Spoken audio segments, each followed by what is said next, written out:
All the students gathered at the Awakening Square, including the main character, Lin Han. It has been 10 years since he arrived in this world. Finally, this day has come. The world he found himself in combines reality and game elements. When local people turn 18, they awaken various abilities in themselves that allow them to go beyond human capabilities. All classes are divided into 3 types: combat, household, and support. If a person has awakened a household class in himself, then he will not be much different from an ordinary person without a class.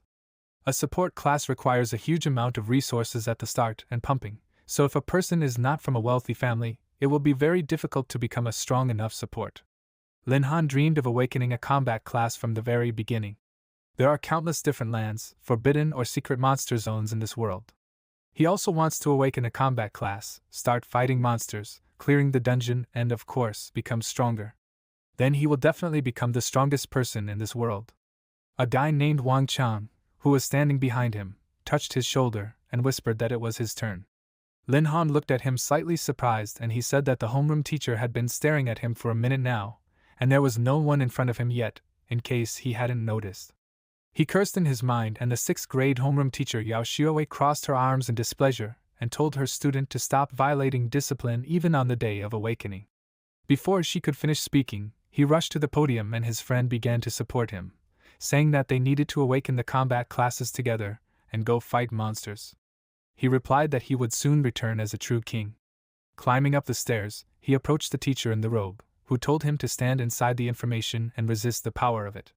He has the seed of a true warrior in him, so he has high hopes for him. Awakening a class is largely related to one's talent, but the will of the one awakening also affects it. Therefore, Lin Han, as soon as he began to study in this world, began to work hard to obtain a combat class. He stood inside the formation, and a ray of light gushed out from the magic circle. The other disciples were surprised and told the others to just look at this. He really has incredible talent. What kind of powerful class will he get? Shielding his face from the rising wind, Wang Chang excitedly asked, "What's going on?" The teacher replied that it was a hidden class. In addition to the 3 main classes, there was also an extremely rare hidden class. Only a hidden class could cause such a strong reaction. The heavens and earth themselves were surprised by his talent and rewarded him with a hidden class. Wang Chan happily exclaimed. This meant that Lin Han was literally destined to become one of the strongest warriors in this world. Meanwhile, the system congratulated the protagonist on awakening. He received the hidden class altar. Seeing something he didn't expect at all, his mouth opened wide in shock and thought, why did he get a support class? He looked at the system window in disbelief and grabbed his head, and the teacher said that he couldn't believe that he got a support class. It was such a pity, and he had high hopes for this young man. Wang Chang called out to him and said that Lin Han had incredible talent. They had all seen it. So why was he talking as if he had failed? He replied that altars were a real anomaly among classes. People with this class were able to strengthen their comrades with battle chants. Different types of chants gave equally different buffs. It was a very powerful support class. However, the path to cultivation for this class was extremely difficult. The class cultivation system had 10 realms, which included 10 levels each. However, due to the fact that it is a capricious hidden class, it will need to absorb a special source of power that only appears inside the heavenly tribulation already at the initial stages. Even powerful warriors of level 60 did not dare to enter the depths of the heavenly tribulation. And he will have to do this at the initial stages of his cultivation. Yao Xiaowei said that in their entire history, no one of the owners of the altar class could break through past level 10. This class is considered one of the most useless in the world. Wang Chang was surprised to think that this is a real natural disaster that can be compared to a forbidden level spell from Legends. Meanwhile, the protagonist came down from the pedestal and the teacher, putting her hand on his shoulder, told him not to lose heart. He must understand that this is still a hidden class. He scratched the back of his head with a wry smile on his face in response, and his friend thought, is Lin Han really doomed to the life of an ordinary support? After that, MC went home and on the way began to look at his status window. 3 out of 5 main attributes exceeded the value of 100, which is much higher than the average person. If he had awakened the combat class, he would now be jumping for joy, seeing such initial attributes. He decided to look at the skills and moved to another section, seeing a list of his abilities. Magic Suppression, an exclusive passive skill that suppresses magical elements within a radius of 500 meters from him, and converts them into his own magical power. Song of Healing. By chanting the Song of the Goddess of Life, he emits a healing aura that flows into the bodies of his allies and begins to heal them. Song of Summoning the Souls of the Dead. By chanting the songs of the God of Death, he emits an aura of death that weakens the bodies of his opponents and can summon some random undead. Song of Seduction. By singing the Song of the Fallen Goddess, he emits a stupefying aura that can put to sleep, cause hallucinations or partial blindness, and drive one into madness. Song of Blessing. By singing the Song of the God of Chaos, he emits an aura of blessing that applies one buff with a random effect to his allies. Seeing his skills, Linhan thought that he was a real support. All skills are aimed at support. A support that can reach level 10 at most. If he had received a combat class, nothing would have changed. Suddenly, the system made a notification sound, after which it reported that the owner had finally logged in after a long absence. 10,000-fold amplification system awakening. He was surprised and delighted, thinking that he had finally been given cheats. The system reported that it could once amplify everything that relates to the owner by 10,000 times. There is no limit to the choice. He asked if it could go through his status with this ability.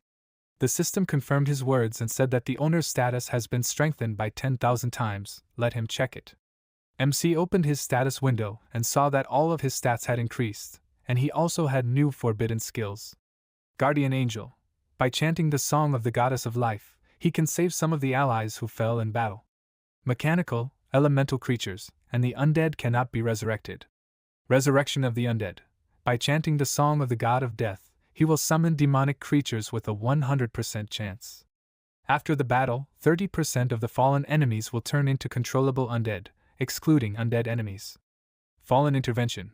By chanting the Song of the Fallen Goddess, he imposes 2 types of debuffs on all enemies and has a 15% chance of forcing the enemy to surrender regardless of their will. Chaos Domain. By chanting the Song of the God of Chaos, he creates an area where his allies will receive 2 random buffs. The enemy will be randomly attacked by various forbidden spells, ice arrows, lightning, meteor shower, and terrible judgment. After reading the description of the skills, he said in surprise that now he has as many as 4 forbidden level skills, and all the attributes are increased by 10,000 times. With all this, he has every chance to penetrate the heavenly tribulation. Suddenly, his friend ran up to him and patted him on the shoulder, breathing heavily and saying that he finally caught up with him. He throws it back while resting after a long run and asks why he ran away right after awakening the power. He actually has something to tell him. The protagonist apologized and he continued, saying that in 7 days there will be a main entrance exam. They should make the most of this time to become stronger and enter the academy. So they will start going to the dungeons together. Suddenly a loud laugh came from a man behind them, asking, "He must be joking, right?" Gao Chong and his friends walked up to them and said with a smirk, "Lin Han awakened the most useless class in the world. Does he still want to go to the academy? Maybe it would be better for him to go somewhere as a laborer." Wang Chang pointed his finger at him and told him to shut up. He himself had awakened the pathetic thief class. What made him think he was better than Lin Han? Gao Chong ignored him and walked up to the protagonist, saying that he had always told him that good grades meant nothing. People like him, born in the middle of poverty, would forever remain pathetic trash. Lin Han closed his eyes and displeasedly told him to be an obedient dog and just get out of his way. His enemy became angry and exclaimed, "What did he say? What made him think he could talk to him like that? Does he think he is the best in the entire school or what? He is just pathetic trash that he can knock down with one hand. So why is he showing off like that?" Lin Han could not tolerate his insults and punched him in the face, causing him to be thrown back and hit his back against the wall. He flexed his fists and looked at him with a menacing gaze, telling him to prove that he could defeat him with one hand. Gao Chang's comrades were worried about their boss and ran up to him, asking if he was okay. Wang Chang crossed his arms with a satisfied smile, and his friend asked if he could defeat him with one hand or not. Gao Chong stood up and pointed his finger at him in anger, telling him not to get cocky. In just a few days, he would reach level 10 or even higher, and he would still be a low-level pathetic loser. That's when they would see who would win. MC threateningly hit his fist on his palm and they shuddered in fear, after which they left, and Gao Chong told him to just wait, he would definitely come for him. After that, Wang Chang excitedly told his friend that he had a strong feeling that he would definitely become a great person. He replied that he was exaggerating. It's time for them to go home, it's already quite late. Wang Chang exclaimed that he was not joking, he would soon understand it himself. The sun had already begun to set, and the protagonist continued to get home. He passed by a construction site and thought, when will they repair this stupid road? He was already tired of making his way through thorns. When he reached the house, he noticed a light in the window and sighed heavily, wondering what he should tell his parents. With his head down, he went up to the porch and said that they would probably be very disappointed. He opened the door with a key, went inside and said that he was home. He immediately felt the aroma of food that hit his nose and said that it smelled so delicious in here. Apparently, Dad had cooked food today. Hearing the arrival of his son, his father came out of the kitchen, and his mother began to set the table and said that today was the day of his awakening. The boss let them go home early so that they could properly celebrate such a significant day. Lin Han grabbed a piece of food from the table, and his mother told him to wash his hands first. Then they all gathered at the table together. His dad took out a bottle of alcohol and said with a smile that their boy had become an adult today. Let him drink with him. Lin Han hesitantly agreed and said that he would like to talk about his awakening. His dad poured alcohol into a glass and said that his homeroom teacher had already told them everything. He apologized to his parents, and his father said that even though he did not become a warrior, as he dreamed of, he should not be sad about it. His wife agreed with his words and said that worthy people can make a name for themselves in any endeavor. His dad held out a glass to the center of the table, and happily said that instead of worrying about the dark future, they would drink to the bright one. They all clinked their glasses with each other, and their son told them not to worry about him. He would not give up because of such a trifle. Soon, dinner was over and the protagonist's mother began to wash the dishes, and he asked if she could help her. She replied that he shouldn't do that, she could handle it herself. He should go watch TV instead. His father, interrupting his hiccups, happily called him over and handed him the chest, and he asked with eyes sparkling with delight, what was this? He drunkenly leaned back in his chair and laughed, saying that it was his gift. His mother came out of the kitchen and said with a smile that he had already received his gift.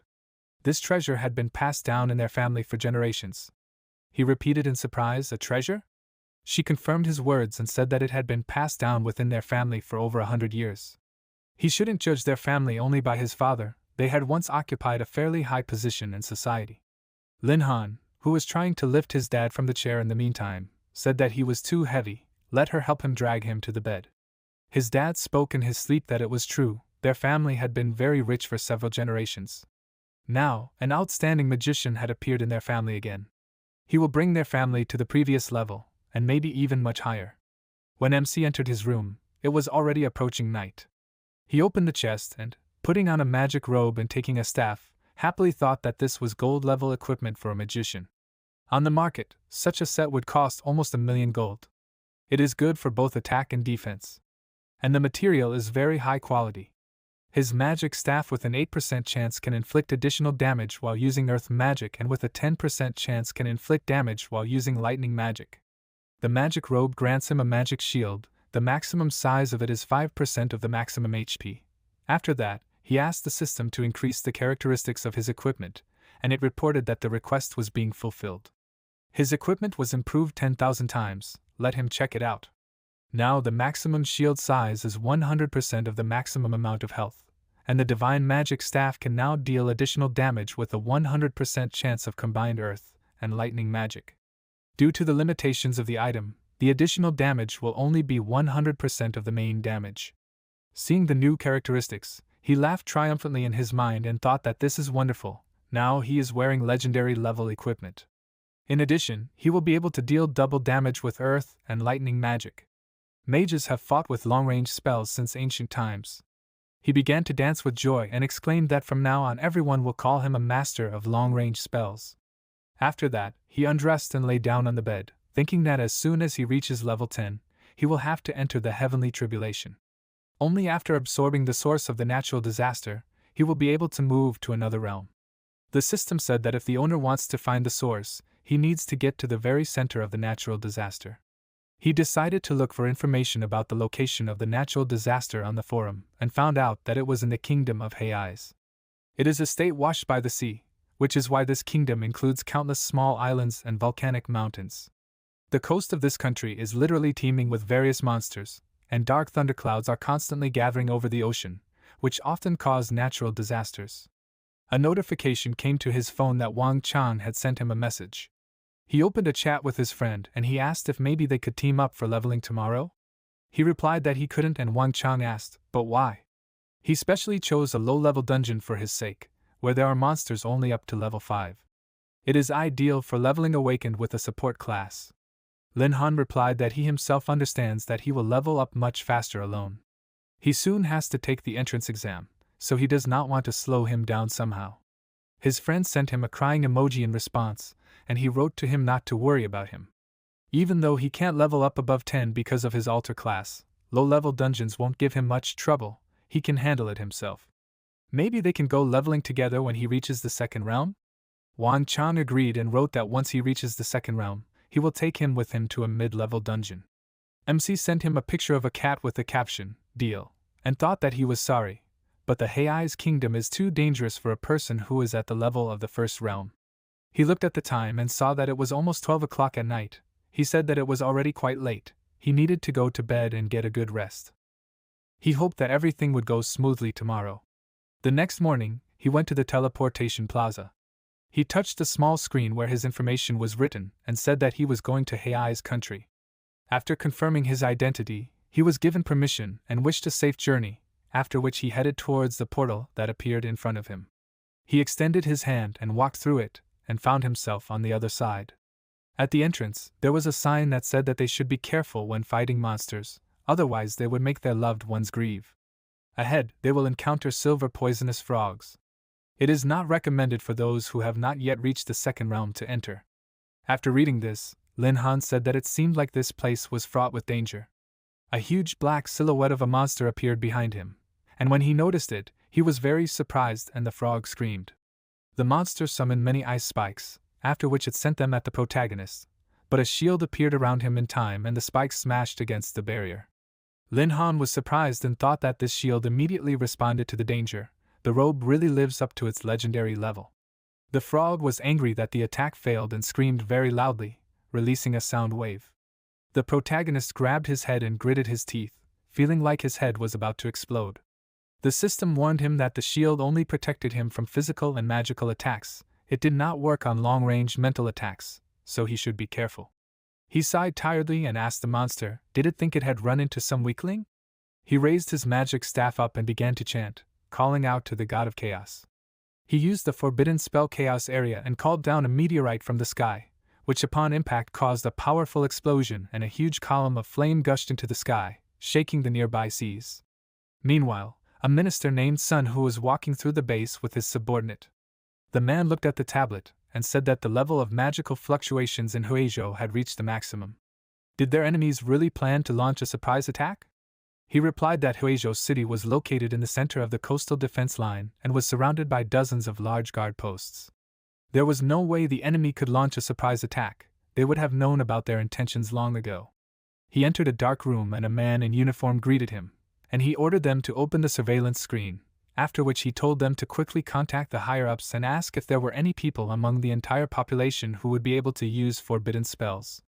The man complied, after which a danger warning appeared on the screen due to an approaching flow of magical energy, and he called the head, asking him to put the entire city on alert.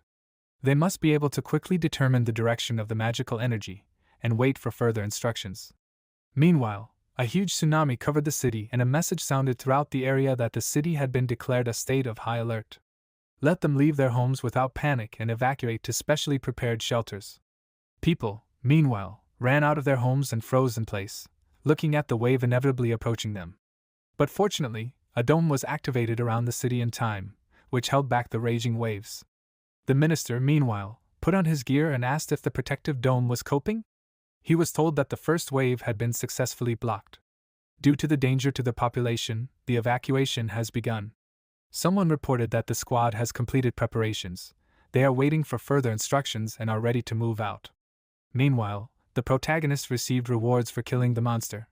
He smiled and said that although it took a lot of experience to get to level 10, he is pleased when his bag is filled to the brim with materials. The system congratulated him on acquiring a skill book. Does he want to improve it by 10,000 times?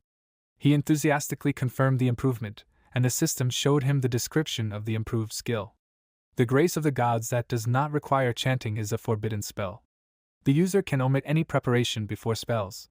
In this case, spells that required chants can be activated instantly. Not everyone is worthy of the grace of the gods.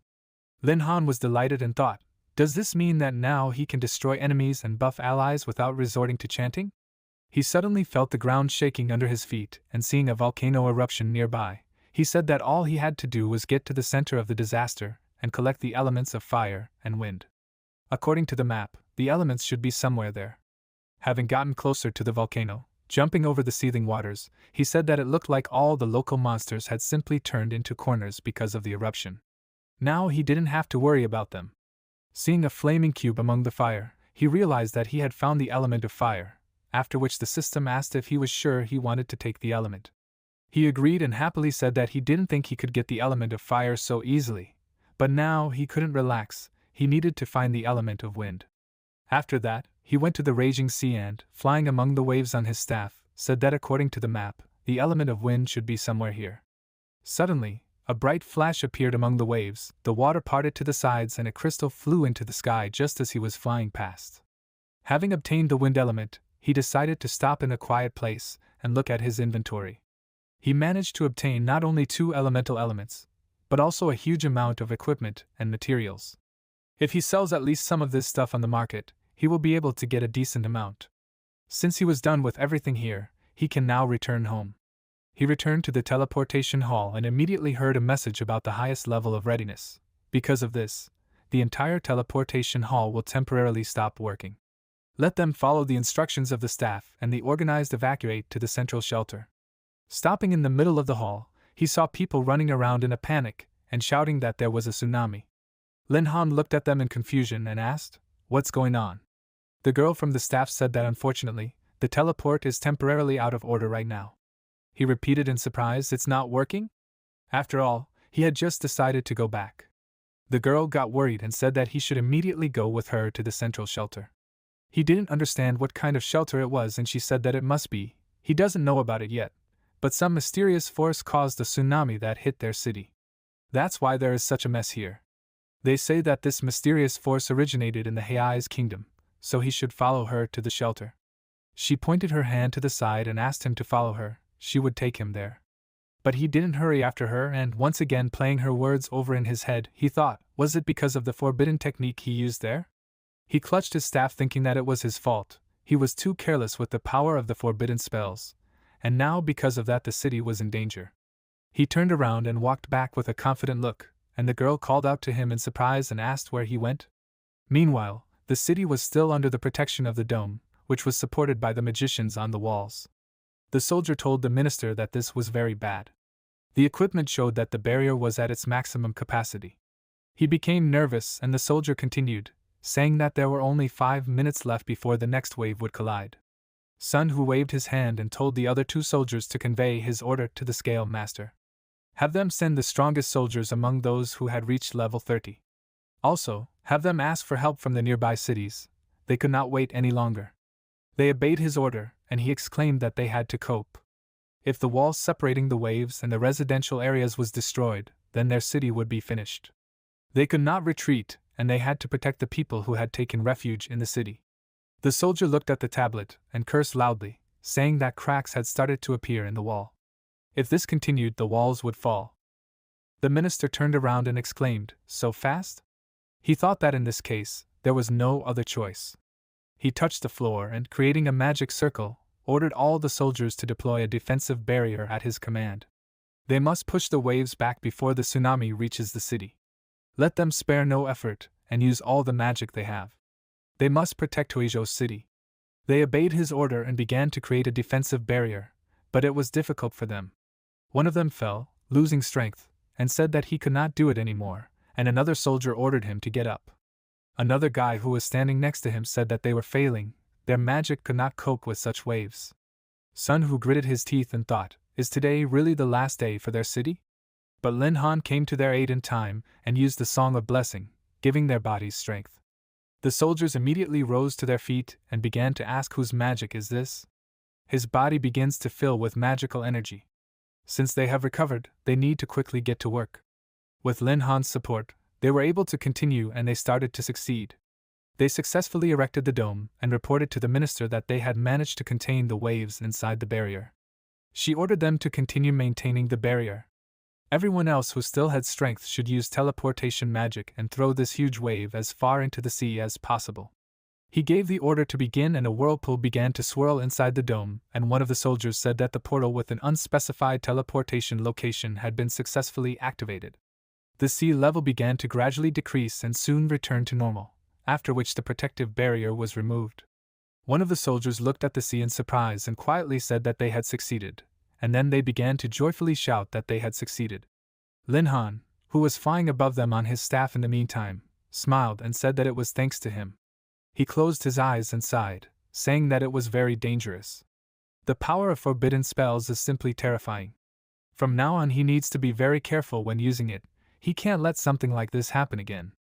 His phone beeped and he answered his mother's call. She asked worriedly, "Is he okay?" A huge tsunami had just almost hit the city. She was beside herself, and he couldn't answer the call. Hearing this, he felt guilty for completely forgetting about them, and asked her to calm down, saying that he was completely fine, there was just no connection in the shelter. He would be back soon. He headed back to the teleportation hall and thought that the problem was solved. Now he was definitely going home.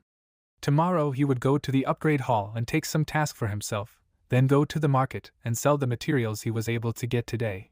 He hoped that this money would make his parents' lives much easier. The next day came and he arrived at the upgrade hall and was told to fill out a form to get a task. He handed the girl the filled-out form and she said that she would now confirm the information about him. Name, Lin Han, age 18, occupation, student, class, alter. After learning his class, she made a dissatisfied face and said that there were two types of class promotion quests. The first type, prepared quests, usually of difficulty level A or B. The second type, random quests selected by their system, the difficulty levels were also determined randomly. Which type would he choose? He replied that it was random. She placed a crystal ball in front of him and asked him to put his hand on it and pour some energy into it. She began to watch the monitor and thought that he was definitely another visitor who just wanted to try his luck and catch some easy quest. Seeing the notification on the screen, she said that the result had been received. The difficulty level of his quest would be S-class. She was very surprised, and detailed conditions were written on the screen. He needed to go to the dungeon, kill the Herald of the Abyss and get the Heart of the Abyss. She looked at the protagonist with confusion, and he said that it was okay, he would take on the quest. She suddenly approached him and excitedly exclaimed that she strongly recommended that he refuse the quest. Such quests were tantamount to a death sentence for those with the support class. He replied that it was okay, he thought he could handle it. She resigned herself to his decision and said that she would assign the quest to him then. After that, a huge screen showed in the main hall that he had received the quest. Upon seeing this, all the people inside exclaimed, "Who was this guy who dared to accept such a dangerous quest? Was he an alter class? Was it some kind of hidden class?" The girl meanwhile told Lin Han that he had successfully accepted the quest and then wished him good luck. But when he was about to leave, 3 mercenaries with identical armbands called out to him. One of them crossed his arms and said that he had heard that he had received an S-class quest. Let him join them, together they can definitely do it. His buddies started to smile and he asked what he would say to that. He didn't answer and the mercenary asked why he was frozen. He couldn't believe his luck? Lin Han turned away from him and waved his hand, saying that he wasn't interested, he preferred to work alone. The mercenary got angry and, calling him an idiot, attacked him with his fists and told him not to ignore them like that. MC immediately turned around and kicked him, telling him to get away from him. Then the people around him started asking, "Is this a joke? Why is a support class guy stronger than a mid-tier warrior? Is he some kind of monster?" Meanwhile, that mercenary's buddy surrounded him and asked, "Is he okay?" He didn't answer and, calling the protagonist trash, said that he can't afford to lose to some brat with the support class. His buddy asked, "So they'll finish him off, right?" But contrary to his expectations, the guy hit him on the head and asked, "Is he a complete idiot? All employers will turn away from them later." He looked after the leaving Lin Han and said that since they couldn't do it directly, they will act dirty. After a while, the protagonist found himself in a branch of the merchant guild. Seeing a girl at the entrance, he greeted her and said that he would like to sell some equipment, and she asked him to follow her with a smile. They entered a private room and she asked what battle he would like to sell. He dumped a huge pile of weapons from his inventory on the floor and, pointing to it, replied that he would like to sell all of it. She looked at it in surprise and exclaimed, "So many?" She awkwardly apologized to him and said that he would have to wait. She needed to contact their manager for further instructions. Shortly after, a manager named Lu entered the room and greeted the customer, saying that he was the manager of the Huizhou City Merchant Guild branch office and a level 46 treasure appraisal master. Lin Han looked up at him and thought in surprise that he knew that the Merchant Guild was one of the most powerful guilds in the world, but he never thought that even the branch offices could have level 46 treasure appraisal masters. The manager looked at the huge pile of materials and said that he was an amazing person. He had never met anyone who could bring so many treasures. According to his preliminary estimate, for all the ordinary equipment from all this variety, he could get at least 23 million. Lin Han put 2 swords on the table and asked, "What about this?" He replied that he would have to wait a little while. He needed to examine everything thoroughly first. He sat down on the chair opposite and picked up the first sword, reciting a chant asking the venerable god of treasures for the ability to see into the sword's true essence. When he finished appraising, he told the customer with a smile that the 2 items must be part of a set, but they weren't dual weapons. However, even so, they were legendary grade equipment. If he intended to sell them to them, he could offer him 140 million. MC didn't think twice and agreed to it, after which Lu handed him a black card of their merchant guild, saying that no matter which branch he went to, he would be treated with the highest level of service. Lin Han thanked him and said that he wanted to buy a couple of skill books from them. The manager replied that he would be happy to help, after which the protagonist went shopping. After finishing, he strengthened the new skill by 10,000 times and the system showed him the description of it. The passive skill of the forbidden spell, the Eye of Heaven, warns the owner of approaching danger. There is also an active skill that grants him the foresight of a god.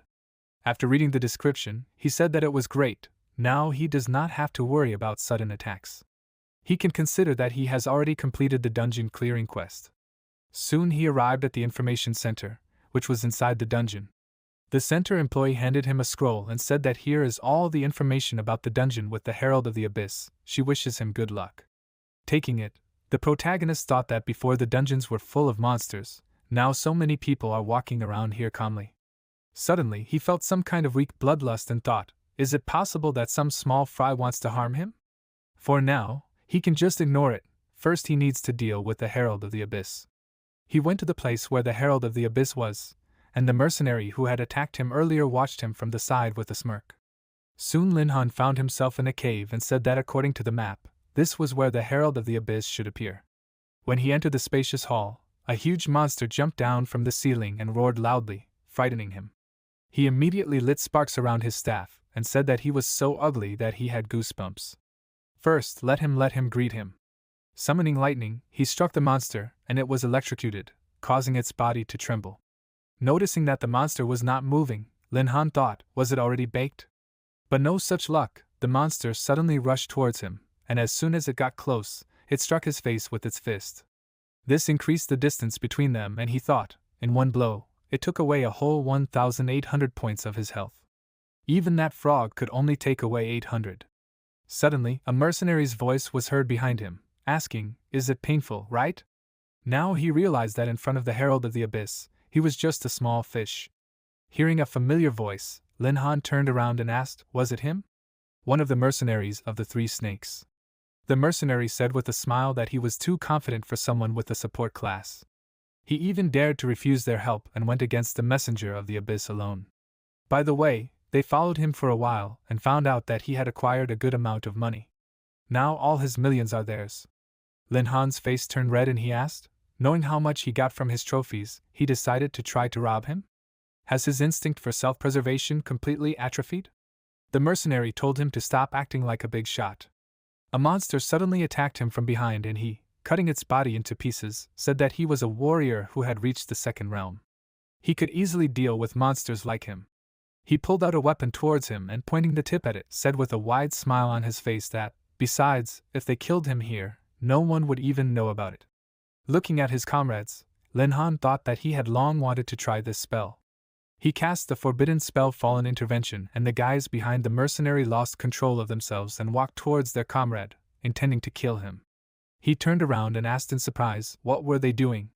Dodging the knife strike, he exclaimed, Are they crazy? If they don't like their share, they could just tell him, they can discuss everything.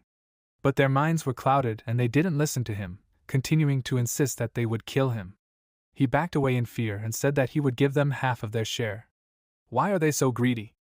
They both pounced on him and he, pointing the knife at them, told them to stop provoking him.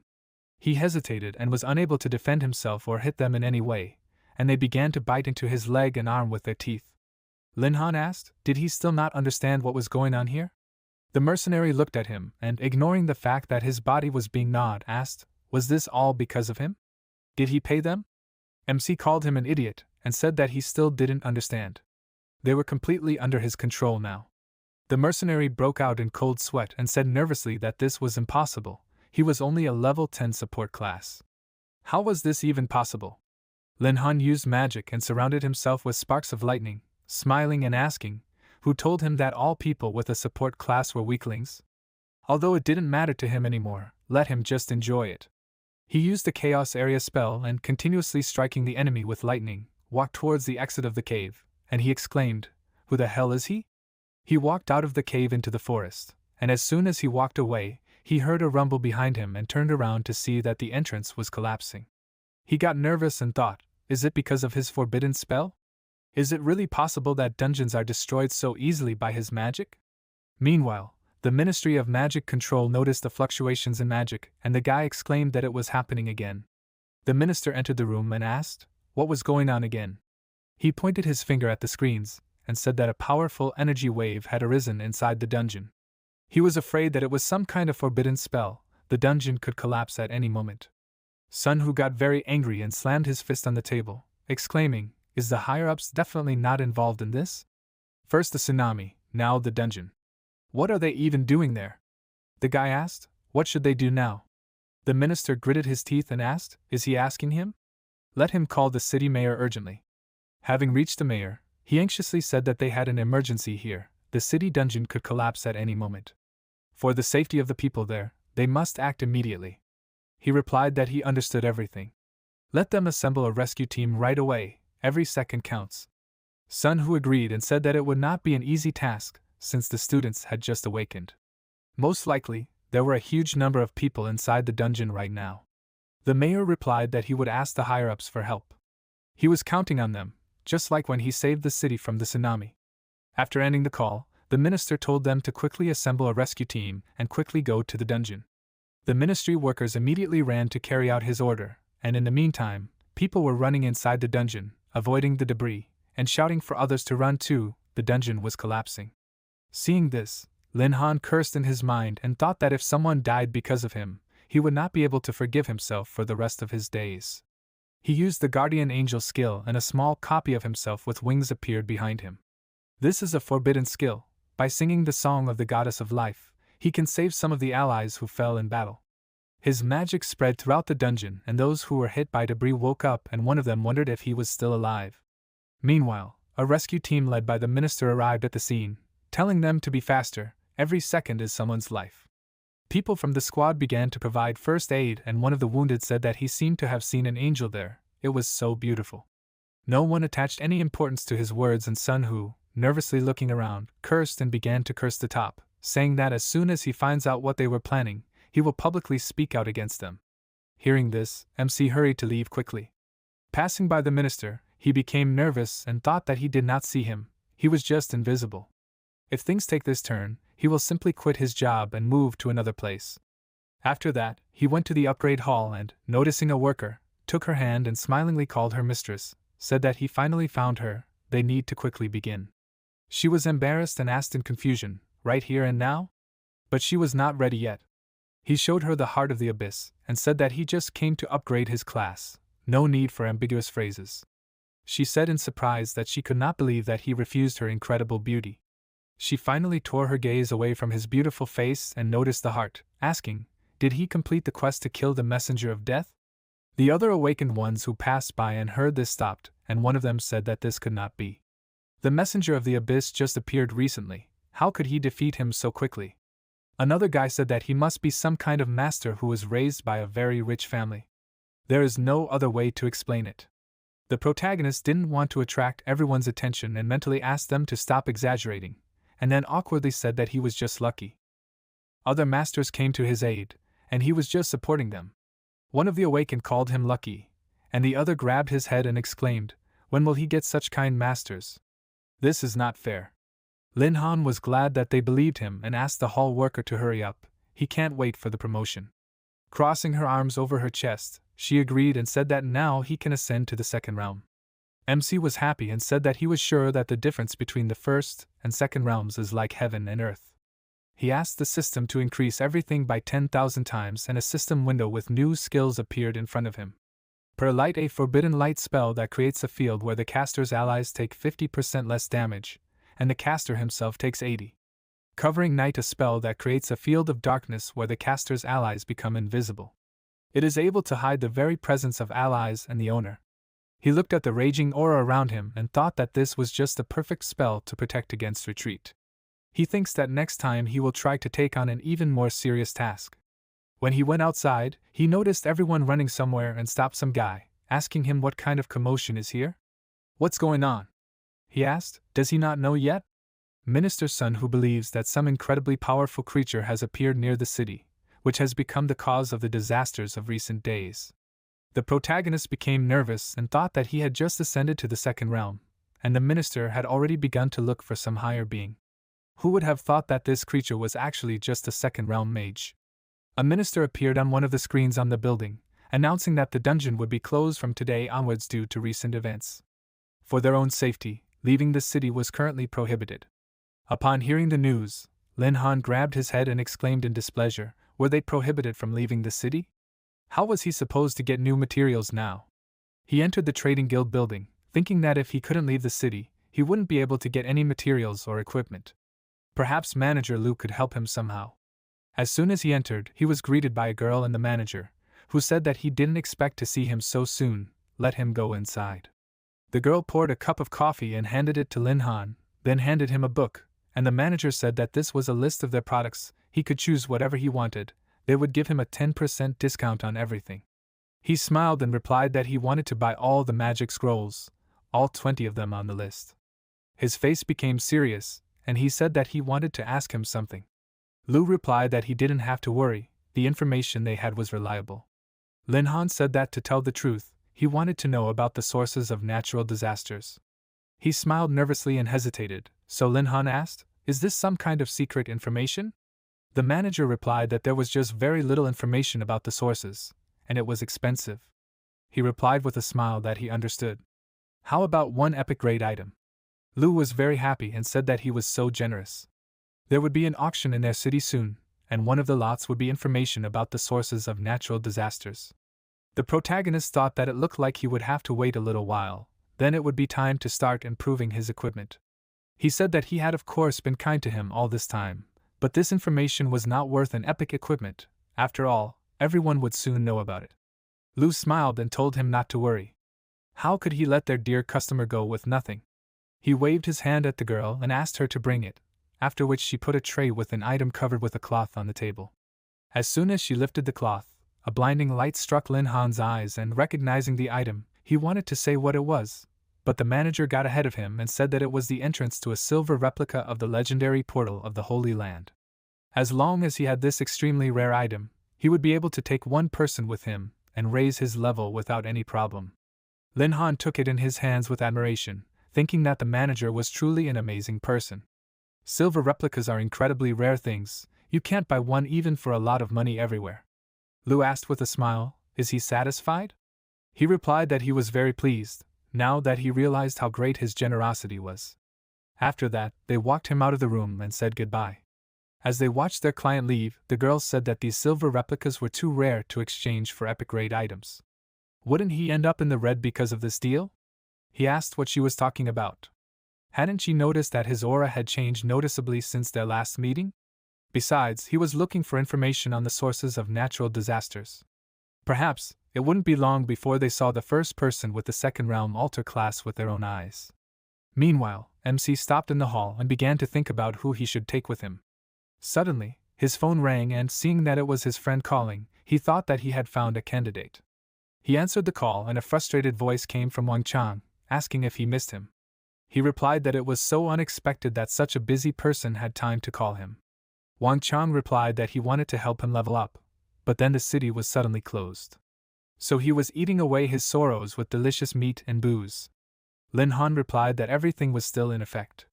He had an entrance to the silver replica of the Holy Land portal here. Had he heard of such a thing? Wang Chang spilled his drink on himself in surprise and exclaimed, was he taken under the wing of some rich family? Where did he get such a treasure?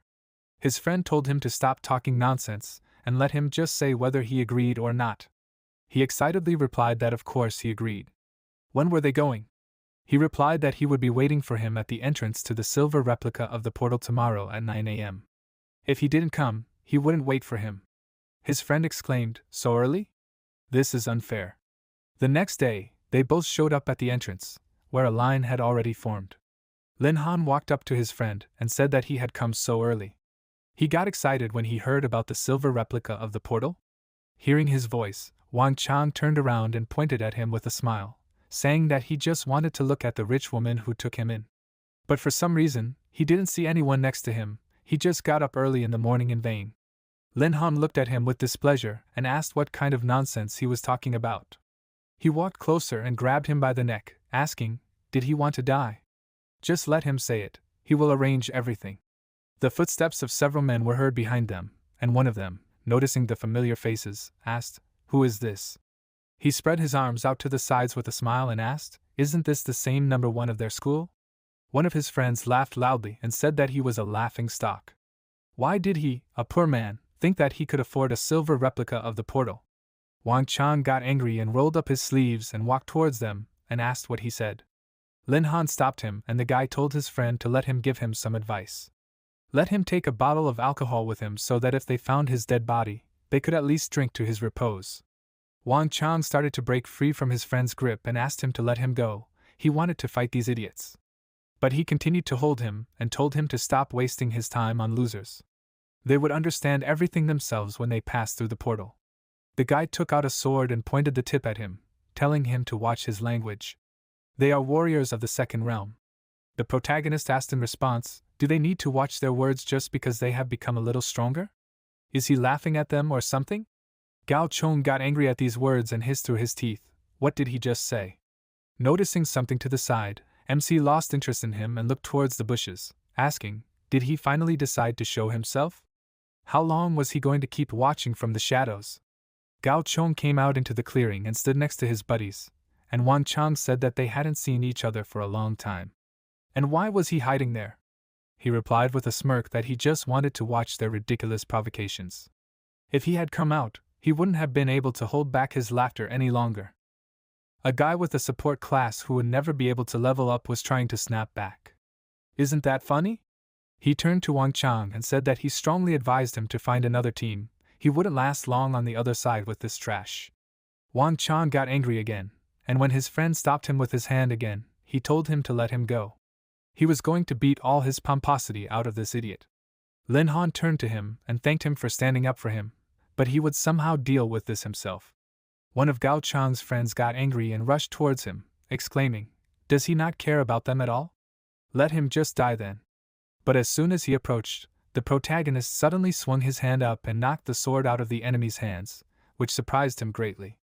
Then he grabbed him by the clothes and throwing him with all his strength towards his friends said that he would kill 2 birds with 1 stone. The guys who were standing a little to the side looked at their injured comrade and one of them worriedly asked, what just happened? It wasn't a spell or some kind of skill. Isn't his body too strong for a support class? His friend said that he would never believe that a support class body was so strong. Meanwhile, Lin Han rushed towards Gao Chong and asked, where is he looking?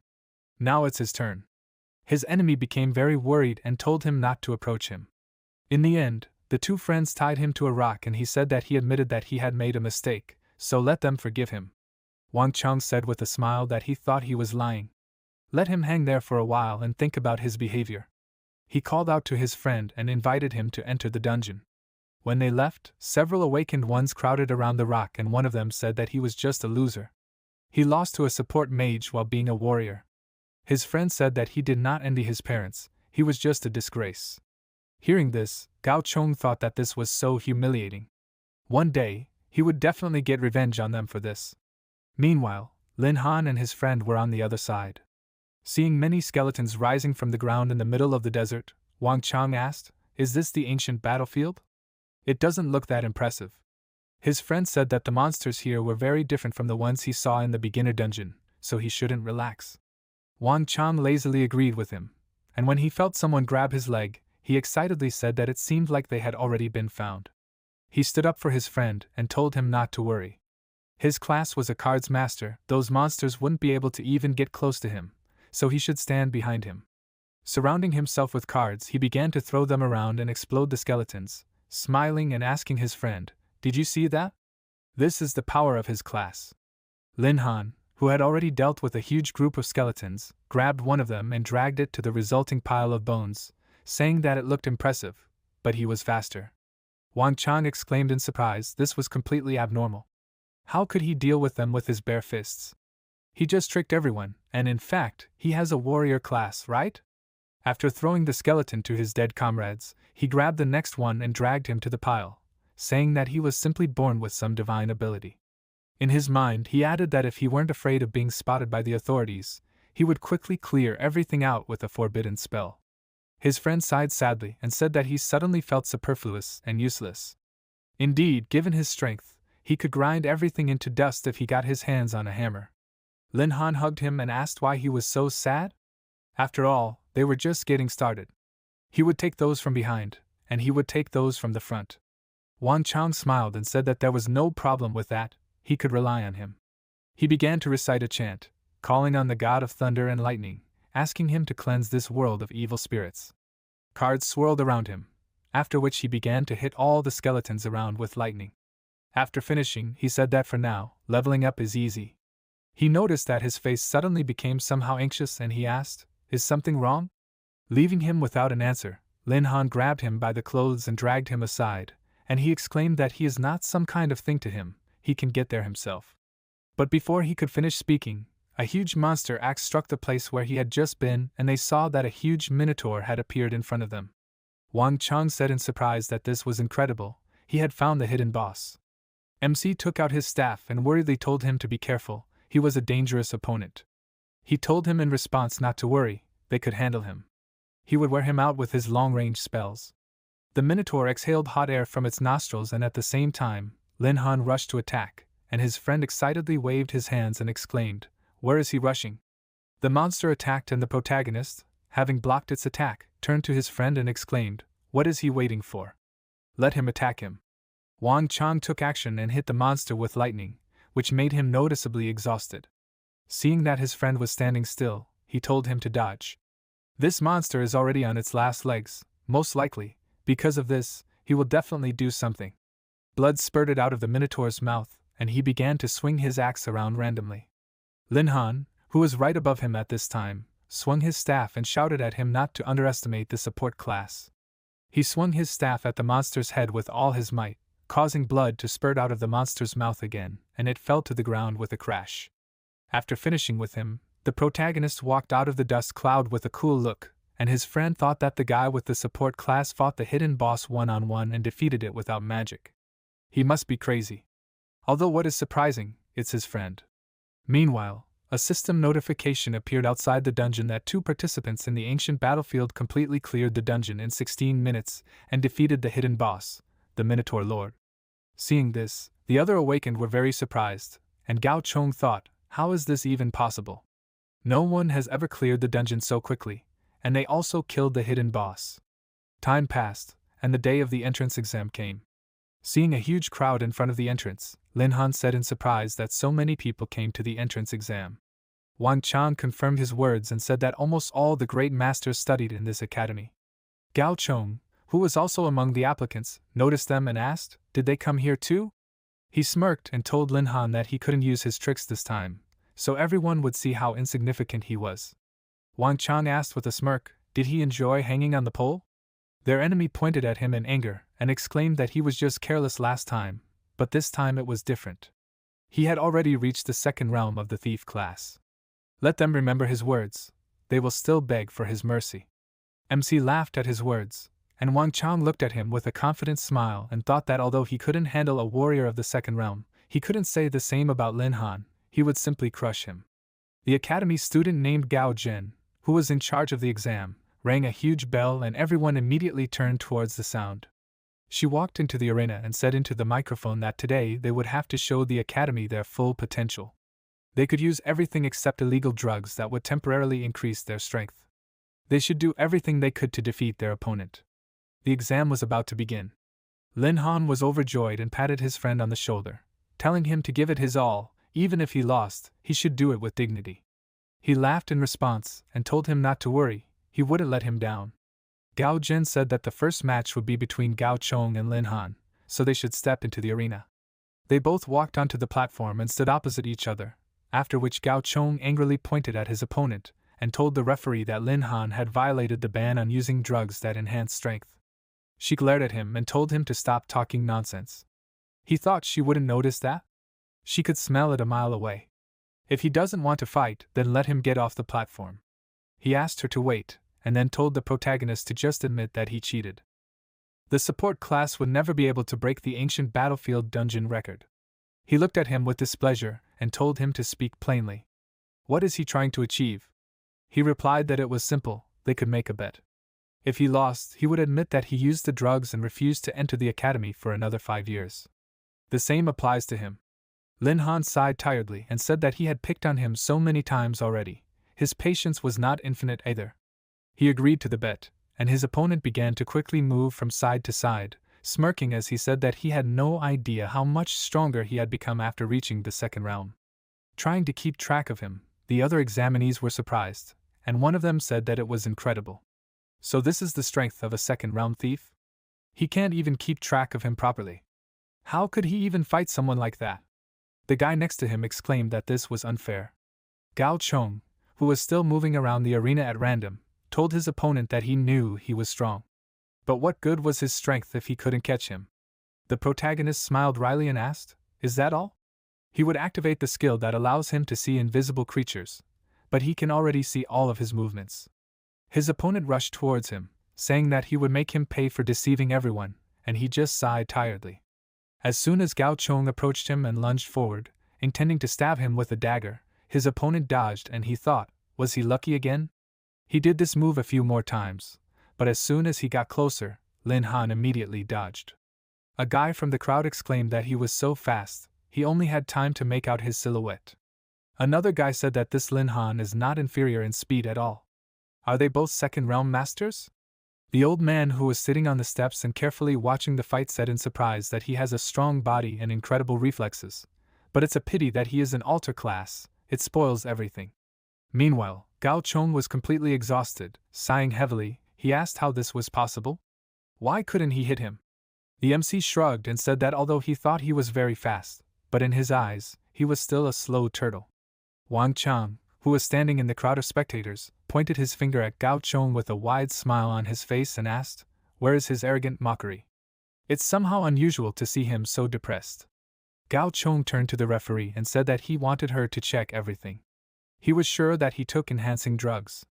She pointed her finger at him dissatisfiedly and told him to stop already. She already said that she would never allow the rules to be broken.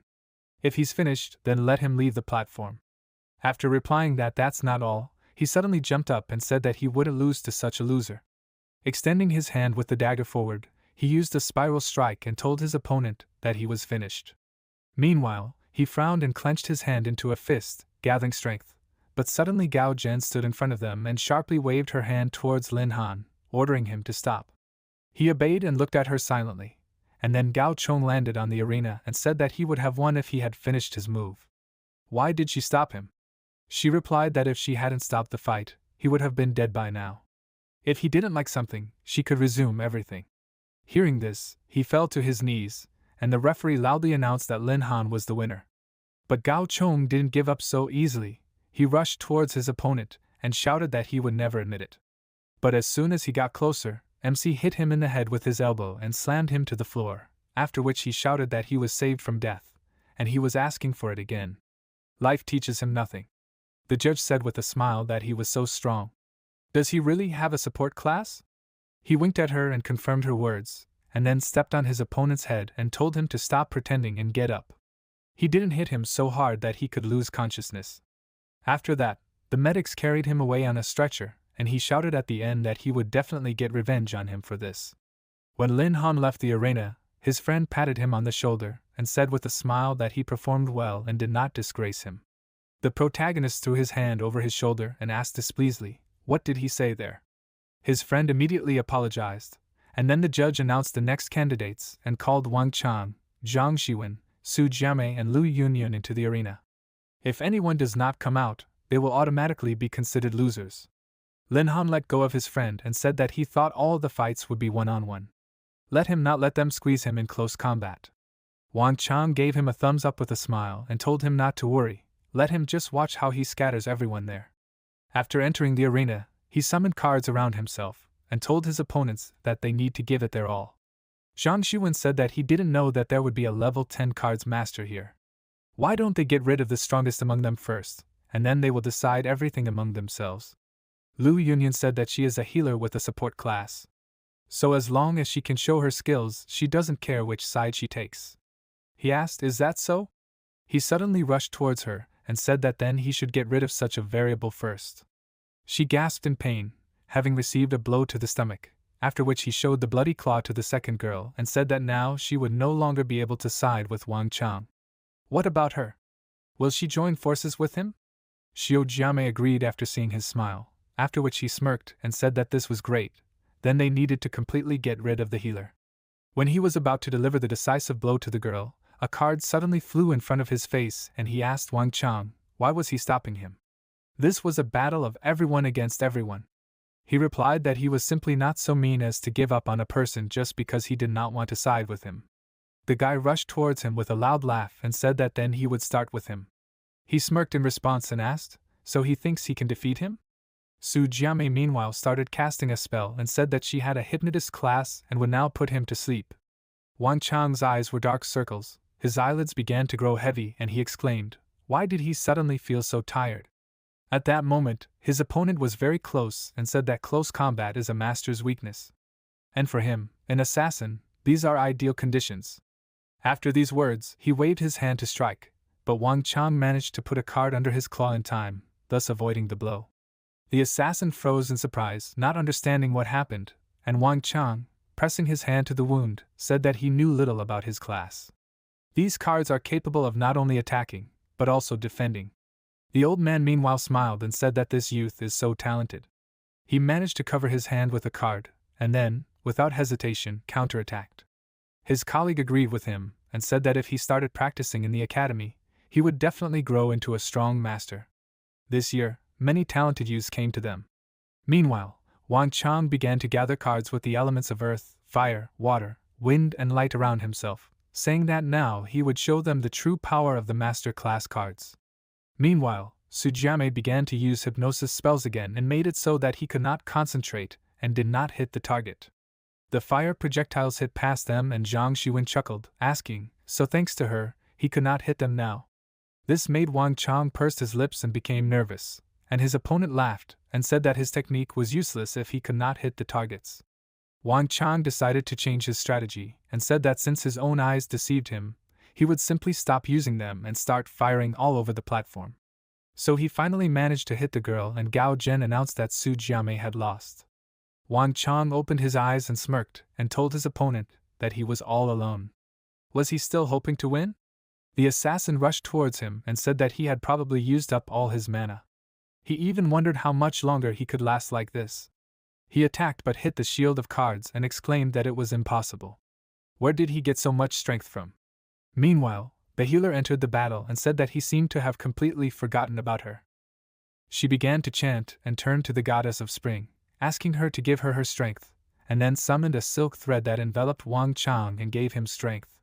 He immediately surrounded his opponent with cards, saying that he had already lost, there was no way he could withstand the 5 cards formation. The killer cursed loudly, after which a fire projectile hit him and he, with a loud cry of pain, fell to the floor and did not move anymore. The judge raised Wang Chang's hand and announced that he was the winner. As soon as he left the arena, his friend hugged him and praised him with a smile. He wanted to say something else, but Lu Yunyan came up to them and thanked Wang Chang for helping her. But she wanted to say that after a while, he might feel a little pain. He replied that everything was fine, but suddenly cried out from the sharply approaching pain, and cuts appeared on his body. He fell to the ground and she crouched down next to him, saying that her silk thread absorbs all damage, but after a while it comes back in double form, but she will heal him now. Seeing how she looked after him, Lin Han grinned and said that he thought they came here because of the exams. But it turns out that he came here in search of love. His friend asked him to stop bullying him and said that he was already in pain. MC walked away from them and told the healer to take care of his friend. He entrusts him to her gentle hands. Wang Chang displeasedly told him to stop talking nonsense, and then he asked where he went. An hour had passed since the end of this duel, and the second round began. Gao Jin called the protagonists, Zhong Sanqian, Du Li and Hu Xing, to the platform. One of them told Lin Han that they understood that he was very strong, so he should not be offended that they decided to team up against him like this. He asked with a smile, "What grudges? Let them all attack at once." They surrounded him and said that they were starting, after which the archer cast a spell, asking the goddess of arrows to lend her power and grant her arrow the power to pierce everything. The protagonist was surprised and said that she had a very rare class. He doesn't want to upset her, but he can dodge all of her attacks. She asked back, "Is that true?" Now she'll see how he can dodge it. She fired dozens of arrows at him at once, and he thought that although there were many arrows, they were still too slow for him. He could easily dodge the attack. But as soon as he started to move, he realized that he couldn't move and turned around, seeing that the guy had tied up his entire body. He said that to his regret. He was a master of shackles, so he couldn't escape her attack. He attacked, causing a loud explosion and dust to rise in the arena. The three of them froze in anticipation, peering into the clouds of dust, and thought that although their opponent was strong, even he wouldn't be able to get out of it whole after such a direct hit. Lin Han's silhouette appeared through the dust, walking out to them and shaking off his shackles, saying that they did a good job. The master of the shackles was surprised and exclaimed he had freed himself from his shackles by brute force alone. He replied that although the thing looked impressive, it was not as strong as he thought. He pulled a little and it came off. But the arrows were quite powerful, it even hurt him a little. The archer asked in surprise, "So the arrows actually hit him?" The others were surprised and the guy exclaimed, "What kind of monster is this?" MC rushed towards them and said that since they were done, it was his turn now. But suddenly a huge wall appeared in his path, which he hit. A square barrier appeared around him, which locked him inside, and his opponent exclaimed that it was not that simple. His inscriber class allows him to create formations on the ground that lock opponents inside the barrier. However, his allies will be able to attack him. He turned to them and asked, "What are they waiting for? Let them attack with everything they have." The master of shackles took out his weapon and said that now he can use the snake whip, and the archer pulled the arrow on the bowstring and said that she will concentrate the power on it. The protagonist punched the barrier and his opponent told him to give up, he can't get out. But suddenly his eyes widened in surprise and he exclaimed that it was impossible. Lin Han managed to make a crack in the barrier and said with a grin that he didn't succeed the first time, so he would have to hit it again. After that, he began to hit the barrier repeatedly, and eventually got out, after which he said with a smile that it was finally his turn. The archer replied that this was not so, and then fired a deadly arrow at him. At this time, her comrade swung his whip, but Lin Han was not afraid. He stretched out both hands forward and easily stopped their strikes. One of the examinees said in surprise that he defeated 3 opponents with just physical strength. "Is this even possible?" A girl held up a piece of paper with a number and called out to Lin Han, telling him to call her. MC ignored them and smiled and told his opponents that they were pretty good. They were incredibly lucky that such rare classes as the inscriber, archer, and master of shackles gathered together. For a moment, he even thought that he might lose. The girl said with displeasure that her arrows did not even scratch his skin. The master of shackles sighed tiredly and said that they did not even see his skills, it was a complete failure. The inscriber added that he was just some kind of monster. Lin Han replied that they should not insult a person because they could not win. Besides, the fight was not over yet. All 3 of them immediately raised their hands and turned to the judge, saying that they surrendered, they did not want to fight this monster. They jumped off the arena and the protagonist looked after them in surprise, asking, "Did they run away?" But it does not matter, he would rather go watch Wang Chang's fight. Meanwhile, the healer continued to treat him and he, gritting his teeth from the pain, asked her to be more gentle. She got nervous and apologized to him, and at that moment Lin Han came up to them, asking, "Is she finished yet?" He had already managed to win. Seeing that his friend's body already had new wounds, he asked how the fight went. He stood up and replied that it couldn't even be called a fight. He was put against some kind of monster. He didn't even have time to notice how this shadow had gotten close to him, and a moment later he was already lying on the ground. Fortunately, Yunyun came to his aid. Lin Han put his hand on his shoulder with a smile and said that their relationship was developing so quickly, he was already calling her by her first name. His friend got angry and threw his hand off his shoulder, telling him not to change the subject. Actually, everything is very serious. This Yuan Si is a very scary guy. The other examinees weren't even close to him. MC told him not to worry, he remembered his name. Let him just rest and wait for him to avenge him. Time passed, all the examinees in the arena were scattered and the judge announced that Lin Han had won the third partner as well. He had won the fourth duel and had now advanced to the finals. When he met the shadow in the arena, he asked if he was the same Yuan Si who had defeated Wang Chang. He replied that there really were no worthy masters left in Huizhou since some altar boy had advanced to the finals of the exam. The protagonist frowned and said that he didn't like his tone. It seemed that he wasn't from Huizhou. His opponent spread the fog to the sides and said that he would take a look, but that he was capable. Now they would find out who was the strongest among the newcomers here. A huge cloud of smoke rose above the protagonist, and his opponent turned to the god of murder, asking him to grant him strength and eclipse the dawn of this world. Lin Han raised one eyebrow in displeasure and asked, is he trying to encircle him with this black fog to gain an advantage? But his perception is very sensitive, it has nothing to do with visibility. Yuan Si suddenly jumped out of the fog and stabbed with a dagger, but Lin Han managed to jump back in time and thought that it was fast, he sensed the danger at the very last moment. His opponent quickly circled around him and said that his reaction was good, but his attacks would only accelerate. He wondered how much longer he could last. Looking around, MC grinned and said that he seemed to understand. He suddenly turned around and punched the fog, after which a sigh was heard from his opponent.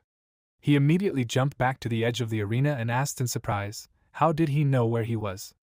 He spread his arms out to the sides and replied with a smile that it was very simple. During his first attack, he only showed one hand.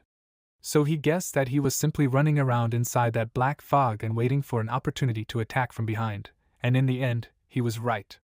Yuan Si asked, could he analyze his skill after only encountering it once? His talent in the field of battle is indeed impressive, but it is not enough to defeat him. Lin Han asked, is that true? Can he withstand another blow from him? His opponent split into two and said that no matter how strong his body was, he was just a victim. Perhaps his talent would help him defeat him. However, can he handle both at once? He and his copy pounced on his opponent from above, and he jumped back and asked, is this just an afterimage? Is he really that fast? It's not, he can feel that they are both breathing. Yuan Si laughed loudly and said that he will see how durable his body is. It seems that his blade is unstoppable. He managed to wound Lin Han in the shoulder, and he asked why he thought he could defeat him with a copy. He grabbed Yuan Si and his copy by the hands and he exclaimed in surprise, how is this possible? How was he able to follow his movements? He replied that although his ability to separate is quite interesting, the difference between them is too great, he cannot defeat him. He began to swing his opponent around the arena and he asked him to stop and called out to the referee. But at that moment Lin Han let go of him, and he and his copy fell to the floor with a crash. Looking at him, MC displeasedly told him to watch his language next time, otherwise he will not get off so easily. Gao Jin raised his hand with a smile and announced that Lin Han had won another victory and became the undisputed champion. A man approached him with a box in his hands and congratulated him on becoming the strongest rookie in their city. Here is his small reward. Opening the box, he found an envelope inside and exclaimed in delight, is this a villa? He confirmed his words and said that they were giving him a villa. Next time, it would be skill books or other bonuses. From now on, he only needs to work hard to become a strong master, and the government will do everything possible to support him along the way. The other examinees were very surprised and the guy exclaimed, did they give him a new villa? He would never earn that much in his entire life. His friend agreed and said that they would have to try hard to get bonuses too. The girl standing next to him said that this guy was handsome. If she could get close to him, she would live in the villa. After that, the man turned to the others and said that the Huizhou city exam was officially declared closed. Now, teachers from different academies will talk to them. He hoped that each of them would be lucky and enter the academies they desired. After that, the teachers of the academy showed up. The first one to step onto the platform was Yun Si from Qingyun Academy, followed by Li Changde from Shimeng, and then Wang Lichang from Liyun Academy. The last ones to introduce themselves were Old Man San Qian from Ziyun and Chu Fingtui from Koki Academy. After chatting with the teachers, Wang Chan walked up to his friend and threw his arm over his shoulder, asking, had he already chosen an academy? He was invited to Ziyun. MC removed his hand in displeasure and said that he was among the top 8, so he was lucky that the academy invited him.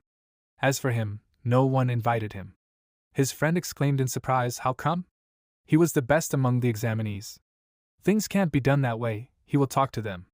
He was about to go to the teachers, but Lin Han grabbed him by the clothes and said that they mainly talked about how he went the wrong way. Supposedly he needed to improve his skills, not train his body. They said he needed to train hard and try to pass the exam next year.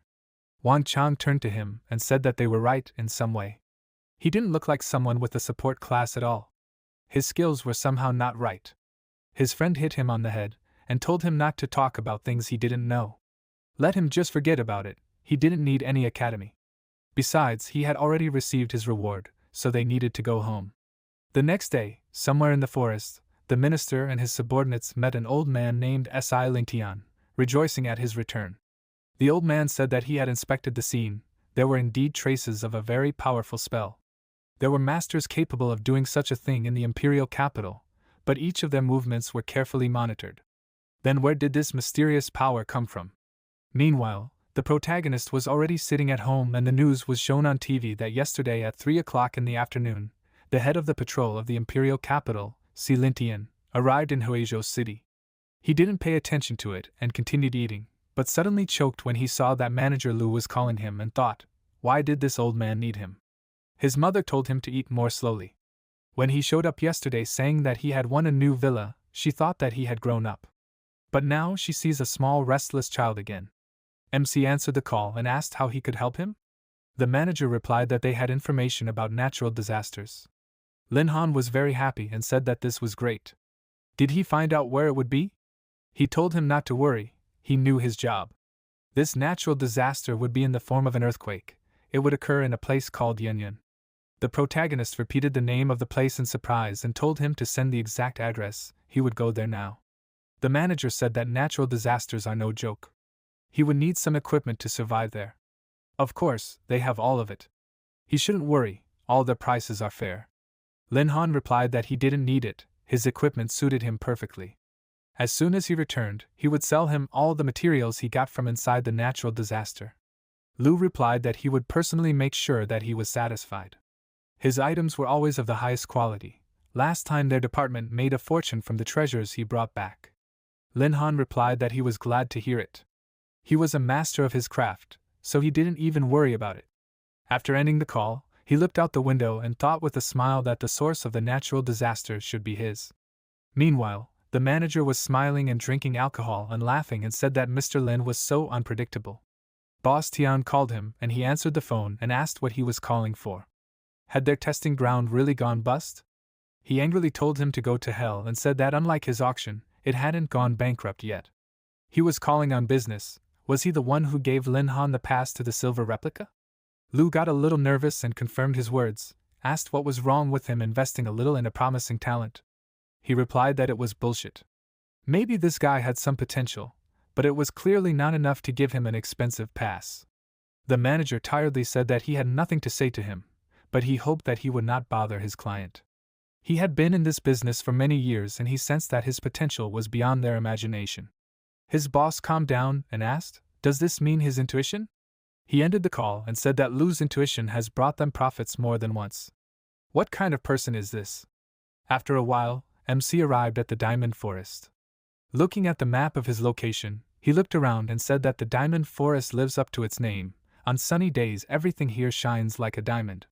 Suddenly from somewhere a loud female voice was heard screaming, "What's wrong with this creature?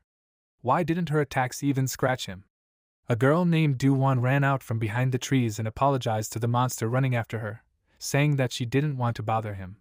She noticed Lin Han and exclaimed, "Why is he standing there? They need to run, it's a silver rank boss." MC asked, "What kind of bad luck do you need to have to meet a silver rank boss in the Diamond Forest?" The girl was very worried and told him to run quickly, but when she noticed that he was standing still, she exclaimed that he was frozen in place in horror. She decided to distract the monster onto herself and ran in the opposite direction from Lin Han, and he thought that this girl was so kind. The diamond forest monster was chasing her, and she was still worried about others.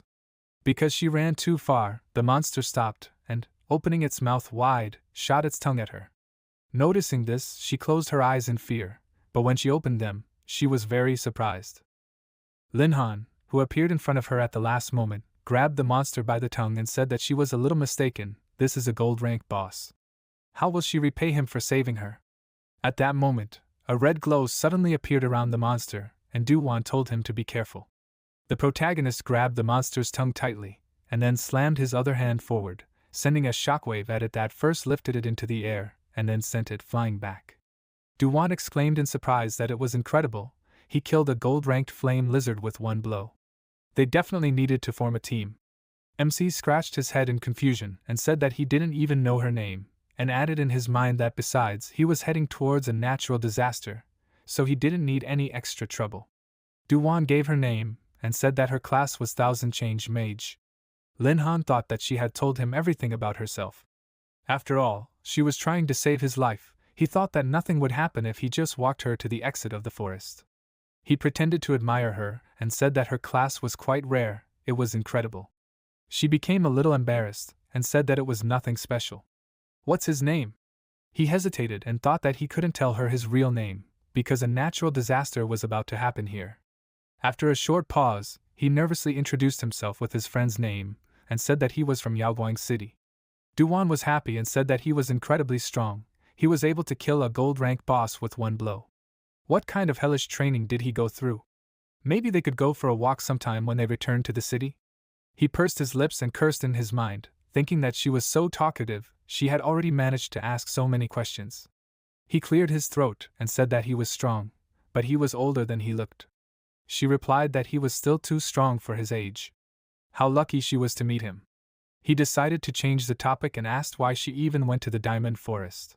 She replied that the equipment for magicians was too expensive these days, so she decided to try her luck in the Diamond Forest. She wanted to earn some money. But now everything is fine, she has a protector she can rely on. She laughed happily, and he thought that she was too trusting. He would have to look after her since he was going to save her. He put his hand on her shoulder and said that he didn't think she should rely on her luck. Immediately after he said this, the sound of heavy footsteps came from the side, and he said that this is what he was talking about.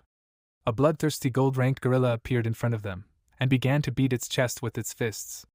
The protagonist pointed at the monster, and told her to look. This is what she would encounter if she relied on her luck. She became nervous and asked him to stop mocking her. And anyway, why did such a dangerous monster appear on the outskirts of the forest? Lin Han stood in front of her, and told her to stand behind him. She shouldn't get into a fight. She said with a smile that she could rely on him. After that, the monster attacked, but MC stopped his punch and asked with a smirk, "Is this a gold rank? Somehow, it's a bit weak." Suddenly, Du-won screamed very loudly and told them not to come closer, and her new acquaintance turned around and asked, "What happened?" He became very worried when he saw a wolf nearby, howling loudly and calling his pack. Several wolves appeared in the forest clearing, and Lin Han nervously exclaimed, "Is this a pack of demonic wolves with red eyes?" Du-won grabbed him with her arms out of fear and said that they would die like this. They were pinned down from both sides. He told her to stop screaming. He was able to handle them. He grabbed the monster by the hand, which he didn't expect, after which he pulled him towards himself and jumped high together with him. Finding himself at the right height, the protagonist turned around and waved his hand, throwing the gorilla straight into the pack of wolves. Then he landed next to Du-won and smilingly pointed at the pile of monsters, asking if she saw it. They were already finished. She was happy again and said with admiration that he was amazing. From now on he had one more admirer. He smiled and looked around, asking if she thought that something abnormal was happening in the Diamond Forest today. She agreed with him and said that she had never seen so many strong monsters on the outskirts before. The protagonist thought that it seemed that the monsters also felt the approach of a natural disaster, so they began to come out of the Diamond Forest. This means that the monsters will continue to come out until an earthquake occurs. Maybe he can speed up the appearance of an earthquake with a forbidden level spell to prevent the influx of monsters. He looked uncertainly at his new acquaintance, thinking that he cannot use the spell in front of her. He needs to think of something. Du-won put her hand on his shoulder and said that now no monsters are scary, he can handle them all. He crossed his arms over his chest and said that she would be going back alone, so she shouldn't rely on him anymore. She asked in surprise what did that mean. He replied that he felt that there was a very powerful vile person hiding in the diamond forest right now. Most likely it was because of him that the monsters began to come out at the edge of the forest, so he wanted to fight him. Du-won pointed at herself in confusion and began to get nervous and asked, what should she do? He told her not to worry, she would have no problem getting out of the forest. She looked at the monster's corpse in fear and asked, what if she ran into another boss? Lin Han told her not to worry, the monster wouldn't catch up with him. He put his hands on her shoulders with a smile, and then threw her high into the air and told her to fly, causing her to scream in fear. Crossing the forest quickly, she landed hard on a rock and split it with her body, but she didn't see a single scratch on herself and wondered if he had used some kind of skill. When Lin Han finally got rid of her, he sighed in relief and said that now was the time to start putting his plan into action. He looked at the small lake in the middle of the clearing and took out his staff, raised it to the sky, and used the forbidden spell Chaos Domain. Clouds thickened above the forest, from which meteorites began to fall like rain. Seeing this, Du-won was horrified and asked, what was going on there? Was this the forbidden spell? A huge pillar of flame struck the ground and scorched the area, after which cracks appeared on the ground and water flowed into the cave under the lake. Seeing what he had done, Lin Han wondered if he had overdone it. But it didn't matter, first he needed to find the source of the natural disaster. Meanwhile, in the Yenyun City Intelligence Department, a subordinate of the department head ran into his office and said that they had discovered a huge release of magical energy in the Diamond Forest. Also, a girl had recently told them that two masters were currently fighting in the Diamond Forest, and one of them had used a forbidden level spell. The head, who had been peacefully dozing on a chair, suddenly stood up and took off his sleep mask from his eyes, excitedly telling him to quickly report this to Elder Lingtian. An old man entered the office and said that he was already here. The head called out to him and told him what had happened, after which he replied that he came here thinking that it was all because of the earthquake, but he never expected that things would turn out this way. Recently, there had been too many powerful nameless masters here. The head asked, were they going to prepare to capture? He replied that first they needed to find out their location and display a broadcast of the battle on the screen. No matter what, they simply had to meet them. And they will think about arresting them later, let him carry out the order. The leader saluted the elder and he, watching him run out of the office, thought that it did not look like this forbidden spell in the Diamond Forest was used by a master of the Divine Realm. However, it did not look like the power of a master of the Holy Realm. He already regretted getting involved in this matter. Meanwhile in the forest, the protagonist climbed into the cave and, grabbing the glowing sphere, laughed loudly and said that he finally found the source of the natural disaster. Feeling several very strong auras nearby, he sharply raised his head up and decided to check who it was. A screen with a live broadcast of what was happening in the forest appeared in front of him, and he saw several scouts led by an elder, who told them to use all available search and defense devices to search for these people. MC cursed and took out a portable teleporter, thinking that if they managed to set up defensive formations, he would no longer be able to escape from here. A magic circle appeared under his feet, and he hoped that he would have time to teleport before the formations were created. Meanwhile, the scouts were looking for unknown magicians using locators, but so far everything was quiet. One of them suddenly discovered an unknown person and reported that there was someone in the northwest. After his words, a bright flash immediately flashed in the sky and the head of the scouts exclaimed, "Who the hell is this?" They let him go again. Lin Tian said that this is a portable teleportation formation, ordinary people do not own this. After a while, Lin Han was already at home and brushing his teeth, standing in front of the mirror. Manager Lu called him and he, answering the call, wished him good morning. He asked, did he wake him up? Did something serious happen yesterday?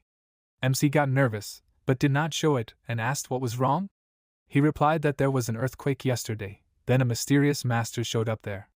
He was worried about him, so he called. Lin Han smiled and asked, has the earthquake happened yet? He hasn't even had time to go there yet. What about the source of the natural disaster? He told him not to worry, it was his job. He would contact him as soon as he received new information about the source. Lin Han apologized for disturbing him, and when the call ended, he frowned at the phone and said that the old fox was checking it. But it doesn't matter, he already has the source. Now he can reach the third realm. Meanwhile, Lu was smiling as he sorted through the documents. He already knew that the mysterious Master Wang Qian had appeared in the forest and used a portable teleporter to escape. He was sure that it was Lin Han, but he underestimated him too much.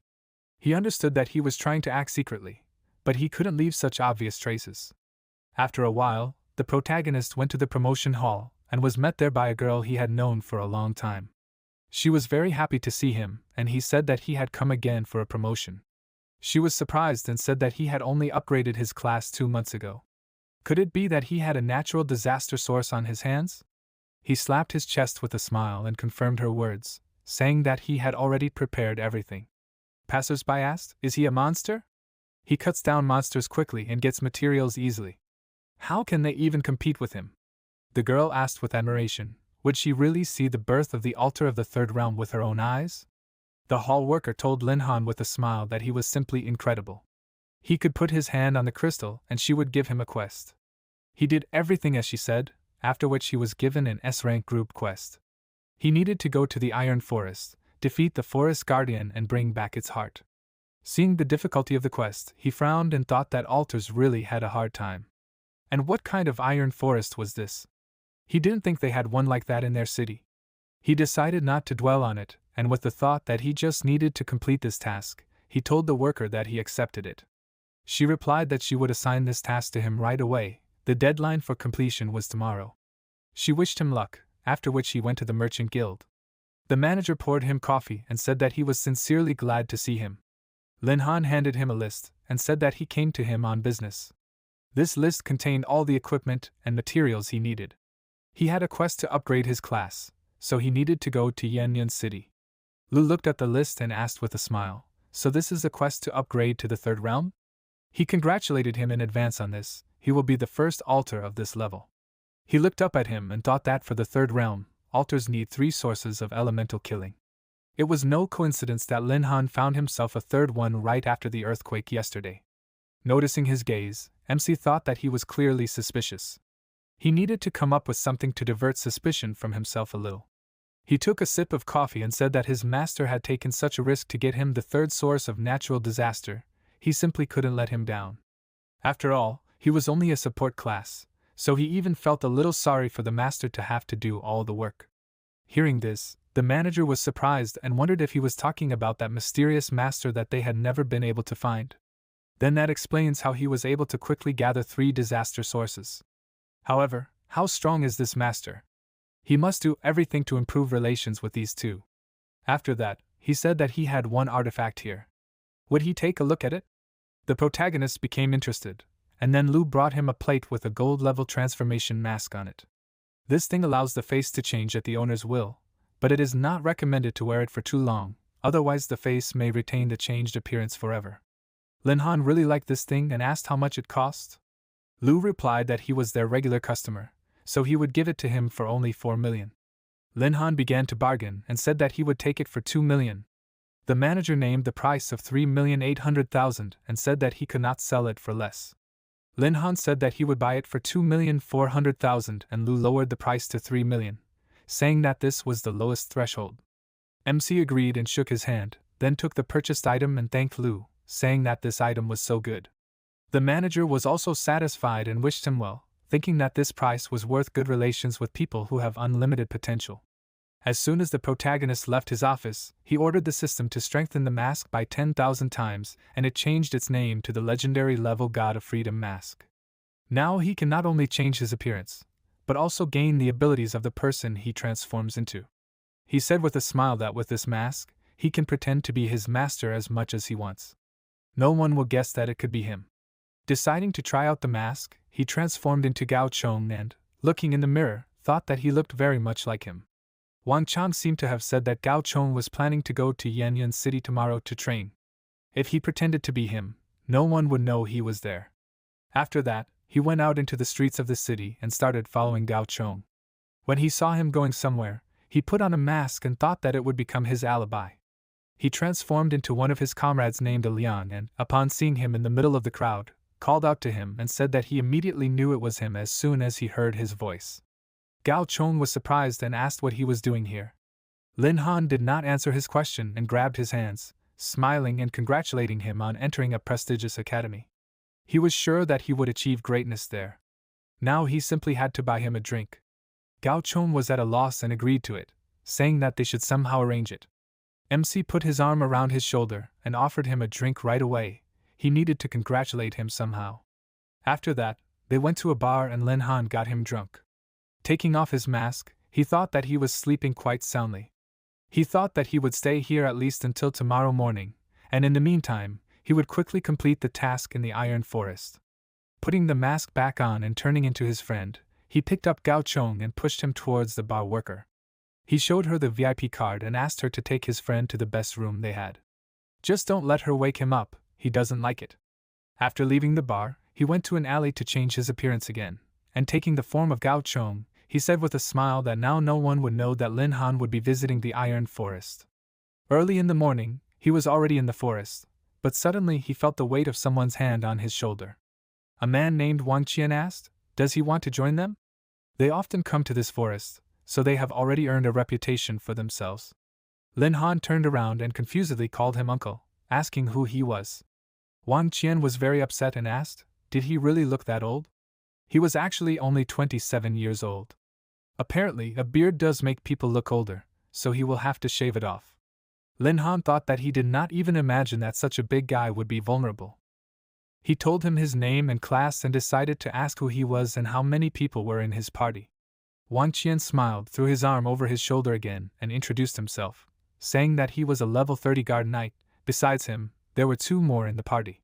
The protagonist replied that then he would call him Brother Qian and thought, why did his mood change so much? The knight liked it and laughed happily, and then Gao Jin came up to them, asking, is everyone already gathered?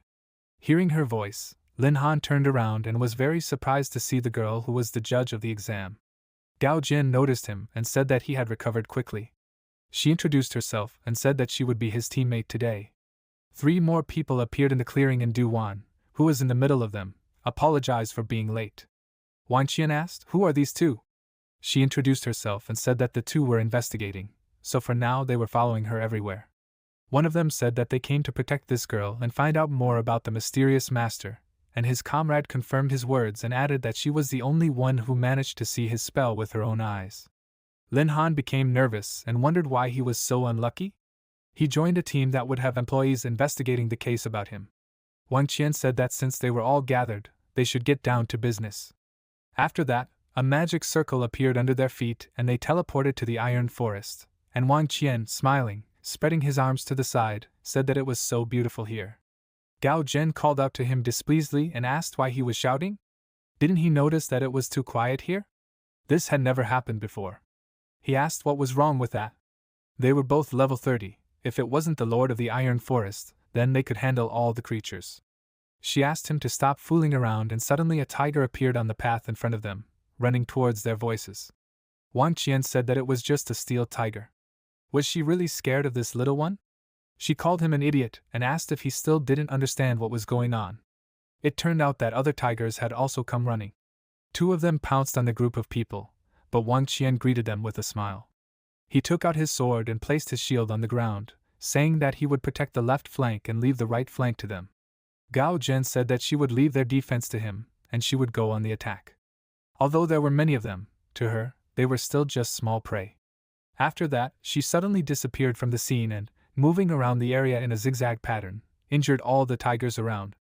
Du Wan said that this was incredible, and Lin Han agreed with her and said that the strength of the 2 main combat classes was truly impressive. The steel tigers didn't stand a chance against 2 level 30 warriors.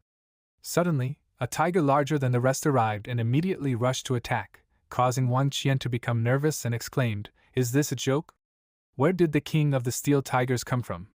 He was a gold-ranked boss. He had never met them in the outskirts of the Iron Forest before. MC meanwhile looked at Du Wan and thought, why is it that every time he sees this girl, they are attacked by a gold-level boss? There is definitely something wrong with her luck. Noticing his gaze, she became worried and asked why he was looking at her like that. He left her question unanswered, and the knight meanwhile held back the tiger's attack with his shield and said that this monster is too strong, he will not be able to hold it back for long. They need to split up and run from here, otherwise they will all die. Du Wan resolutely told the others to run, after which they all scattered throughout the forest. Finding themselves in a clearing, Lin Han began to look around, and seeing that there was no one else, he took out a mask and thought that he would personally create that very mysterious master. This would finally divert suspicion from him.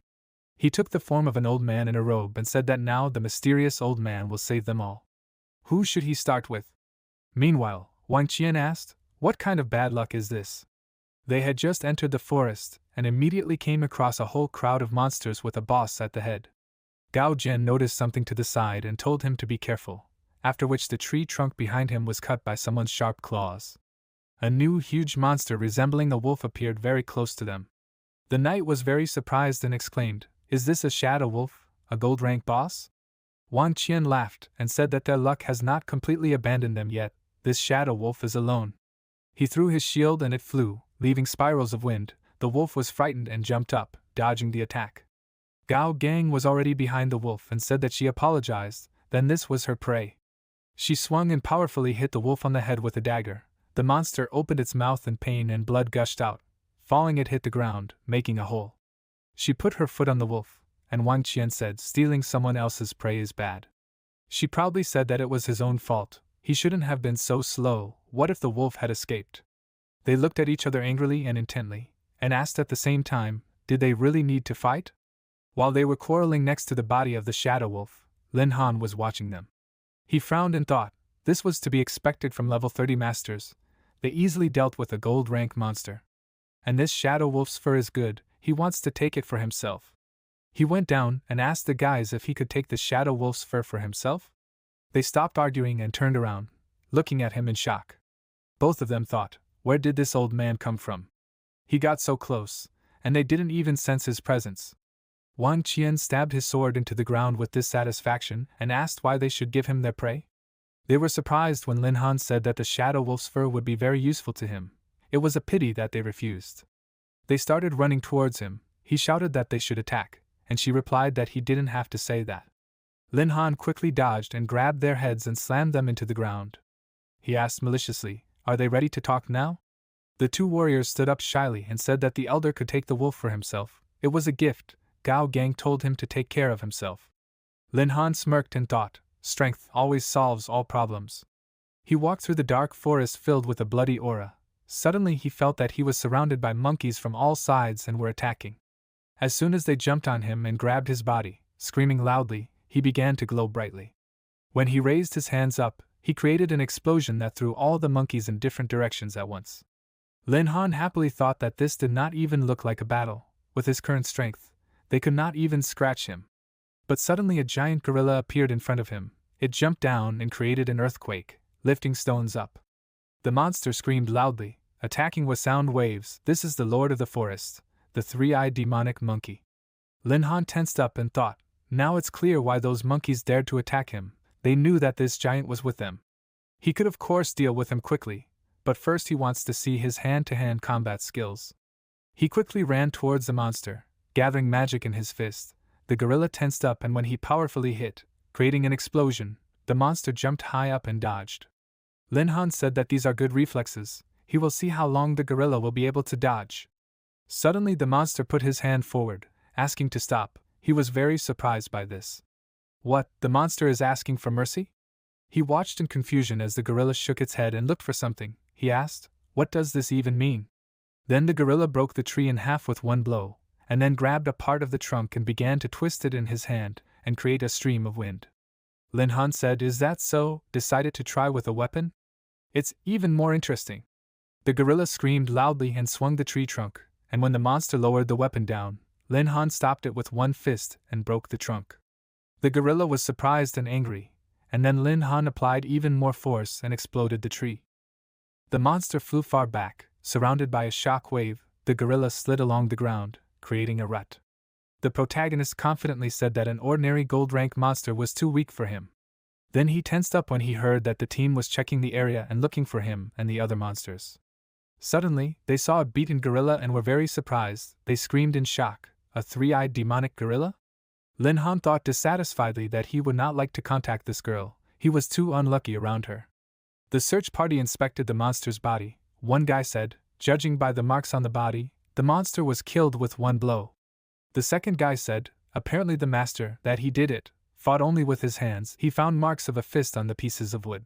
Du Wantin thought about it. She remembered that this style was similar to the fighting style of Wang Chang from the Diamond Forest. The wounded Wang Qian and Gao Gang came out to them. He leaned on his sword and asked, Junior Ting? They finally found her. By the way, did she see Gao Chong? She replied that she did not see him. Asked, was he really caught by monsters? At this time, Lin Han was hiding behind a tree and was worried. He was grateful for her concern, but he was fine. It would be stupid to appear now. It would be better for him to go further into the forest and complete his task. He had been walking through the forest for some time and said with relief that he finally got rid of them. He shook his head in different directions and asked, well, where should I look for the forest guard? At that very moment, a giant wooden monster, a gold-rank boss, the guardian of the Iron Forest, appeared on the hill in front of him.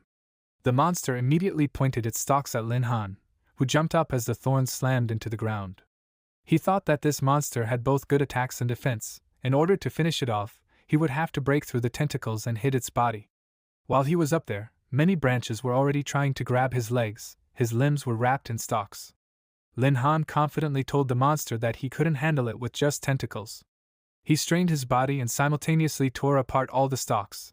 The monster was surprised and screamed loudly, starting to release even more tentacles.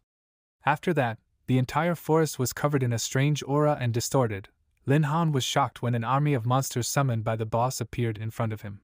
He spread his arms and legs wide, saying, so as the boss of the Iron Forest, he can summon other local creatures, not bad. The elder heard and felt it. He anxiously told the investigators that something was happening in the forest, and they needed to hurry, and then he himself ran there. Lin Han looked at the high ground of the ravine filled with monsters. He also felt that someone with a powerful aura was approaching him. Perhaps Elder Shi Lin Tian had already been summoned to him. It would be very troublesome if he found him. He needed to finish this quickly. He frowned and said that he was hoping to play with them for a while, but he didn't have much time. He raised his staff up and loudly chanted a forbidden level spell, Chaos Area. A huge magic circle appeared above his head. Pieces of magic began to fall from the circle to the entire forest. The team was scared. Wang Qian asked what was going on. This power, is this really a forbidden spell?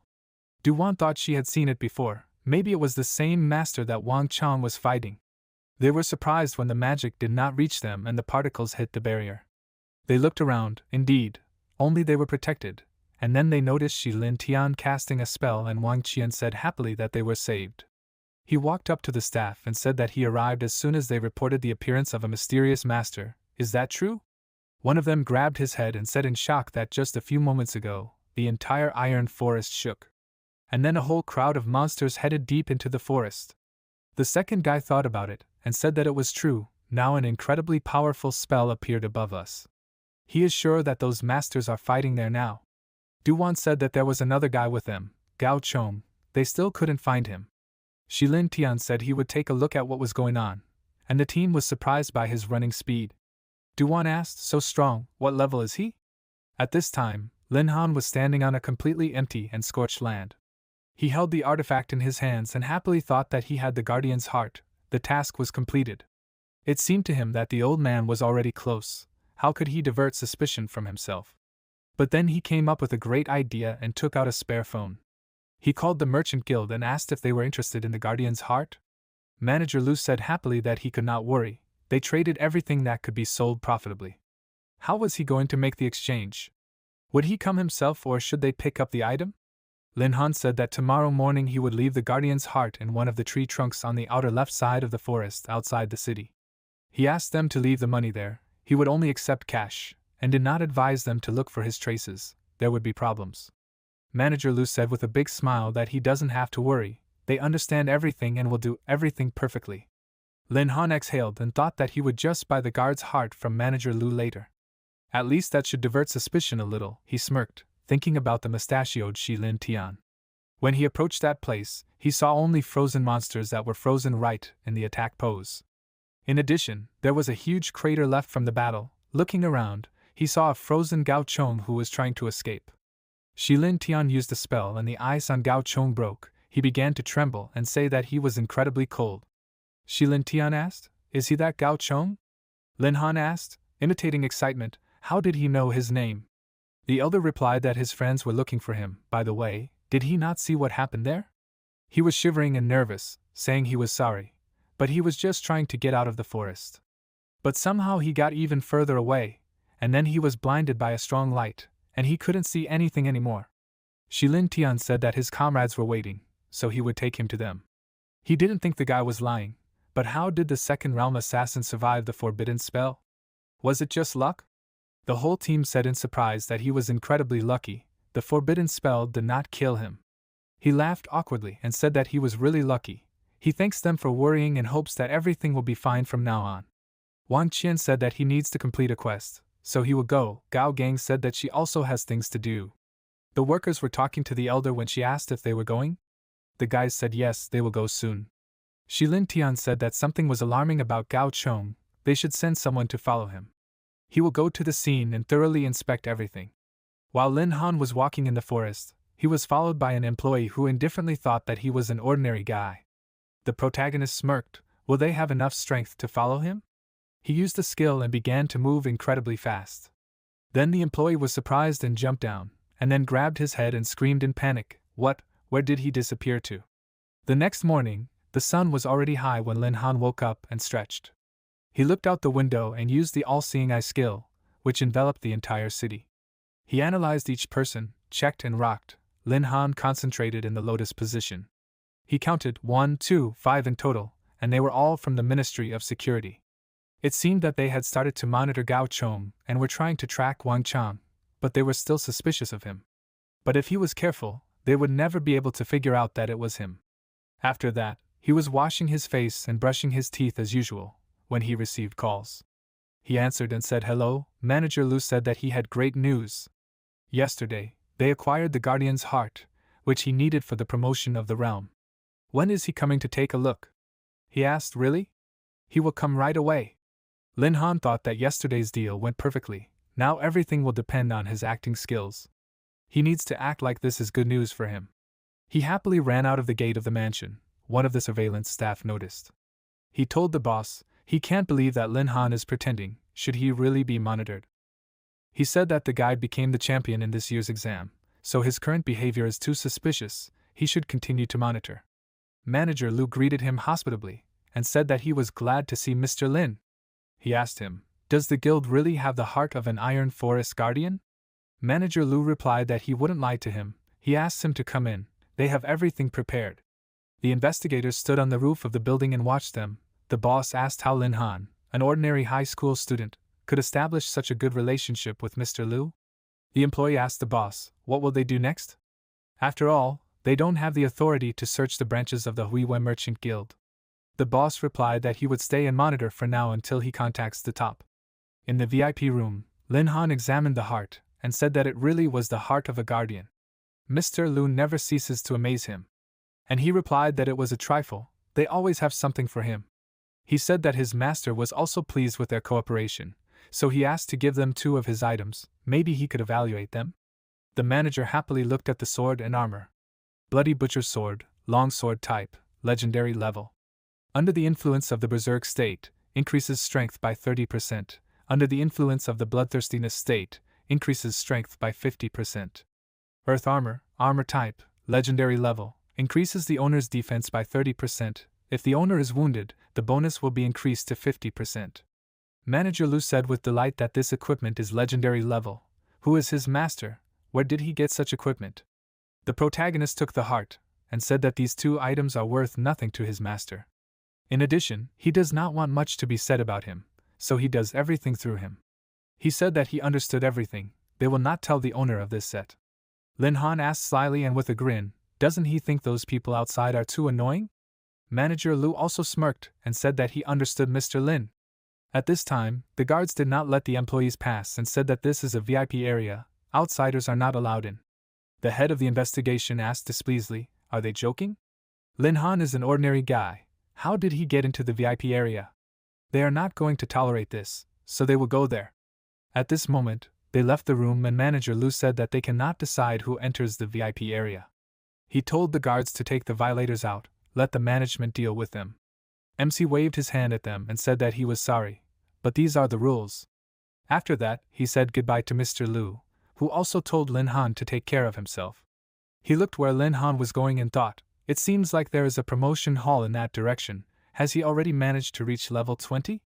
In the promotion hall, a surprised girl met him. She said hello and asked, has he finished already? The protagonist replied that he was just lucky. There was something on the market that would help him upgrade. Should they start? She excitedly started typing something on the computer and said yes, she will write it down now.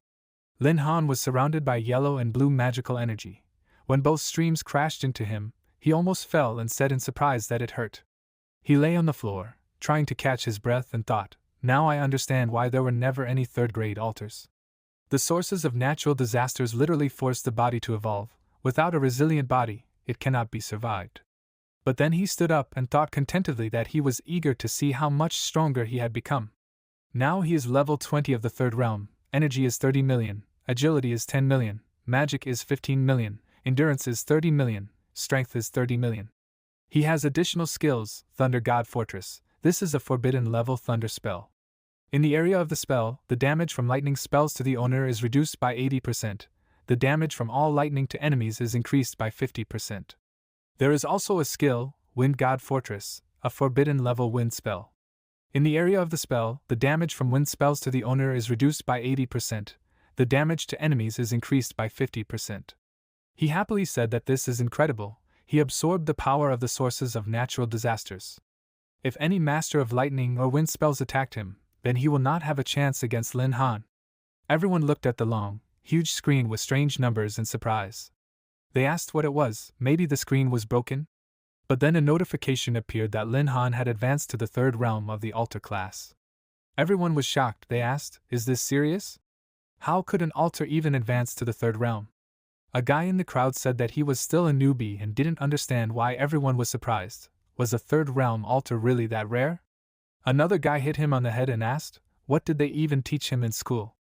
He pointed to the screen and said that the altar class required disaster sources to advance to new realms. Therefore, in the entire history of mankind, there has never been a single third realm altar. A girl also pointed to the screen and said, it says that he is this year's exam champion. Another girl was delighted and said that Mr. Lin is amazing. She believed that he could do what no one else could. She is his true fan. Can she marry him?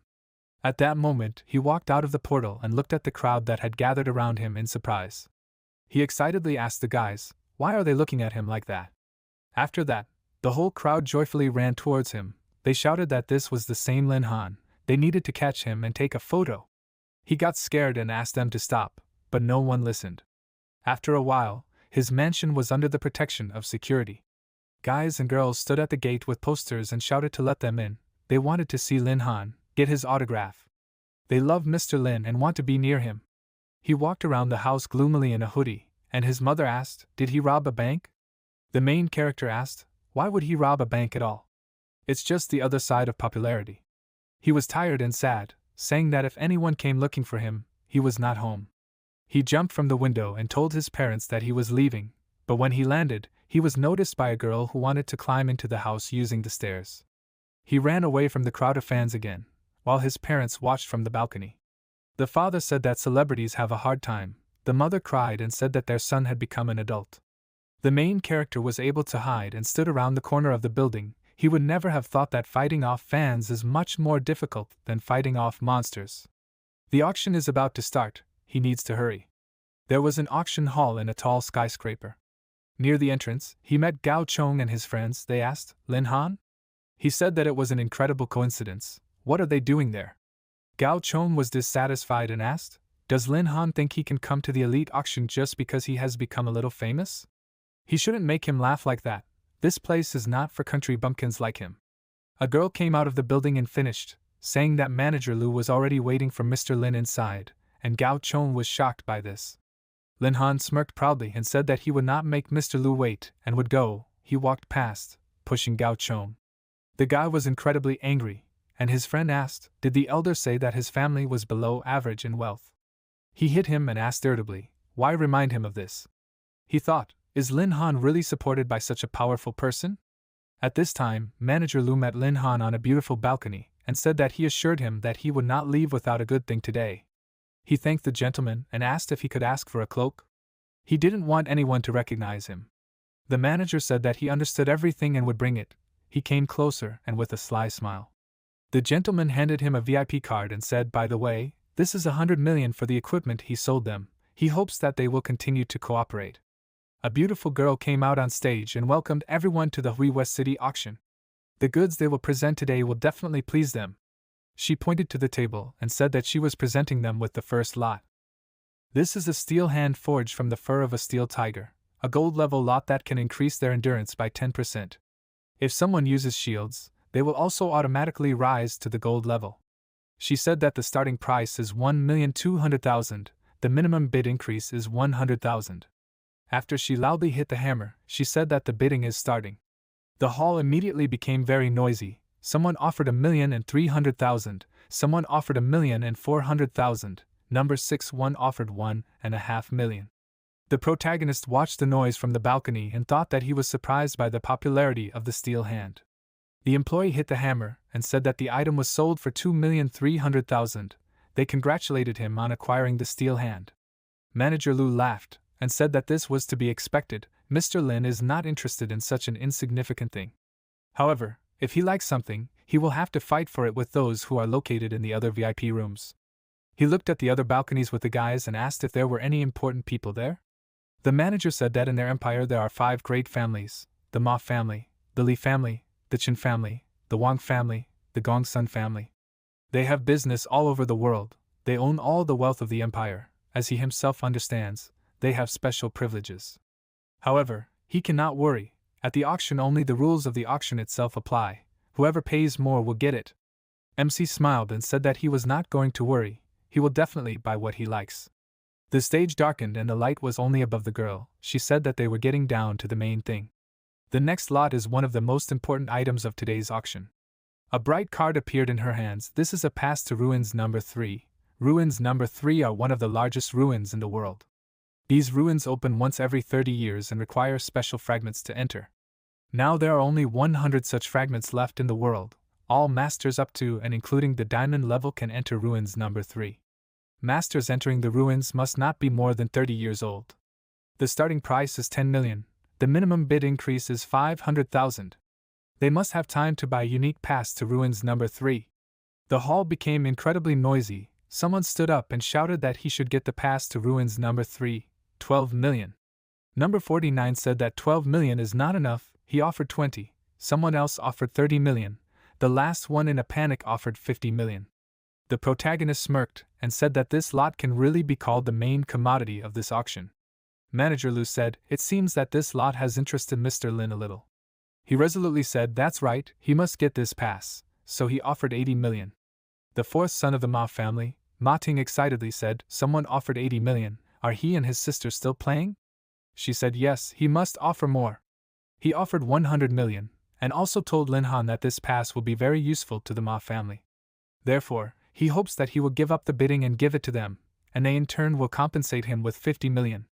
The manager said that these gentlemen are the 4th son of the Ma family, and the 2nd young madam of the Ma family. He wants to point out that they do not often fight so fiercely for something. He thinks Lin Han can have good connections with the Ma family if he agrees to their offer. But the protagonist said after thinking, yes, the 5 great families are very influential. However, they are currently at an auction, and the one who bids the most money wins. The protagonist thought, he is sure that they will continue to bargain. He will have to sell all the silver and gold level equipment that he managed to accumulate. Then he said his price of 150 million. The son of the Ma family was shocked, but still asked, is he sure he wants such an enemy? After that, he offered 180 million. Then Lin Han said that he is sorry, but he is not afraid of the 5 great families and offered 200 million. Tianqing pointed at him and said that he remembered him well. Lin Han just smirked. The happy girl on the stage said that this is unbelievable. The gentleman offered 200 million. She began to count 200 million times 2, 3, then she hit the table with a hammer and said that the item was sold.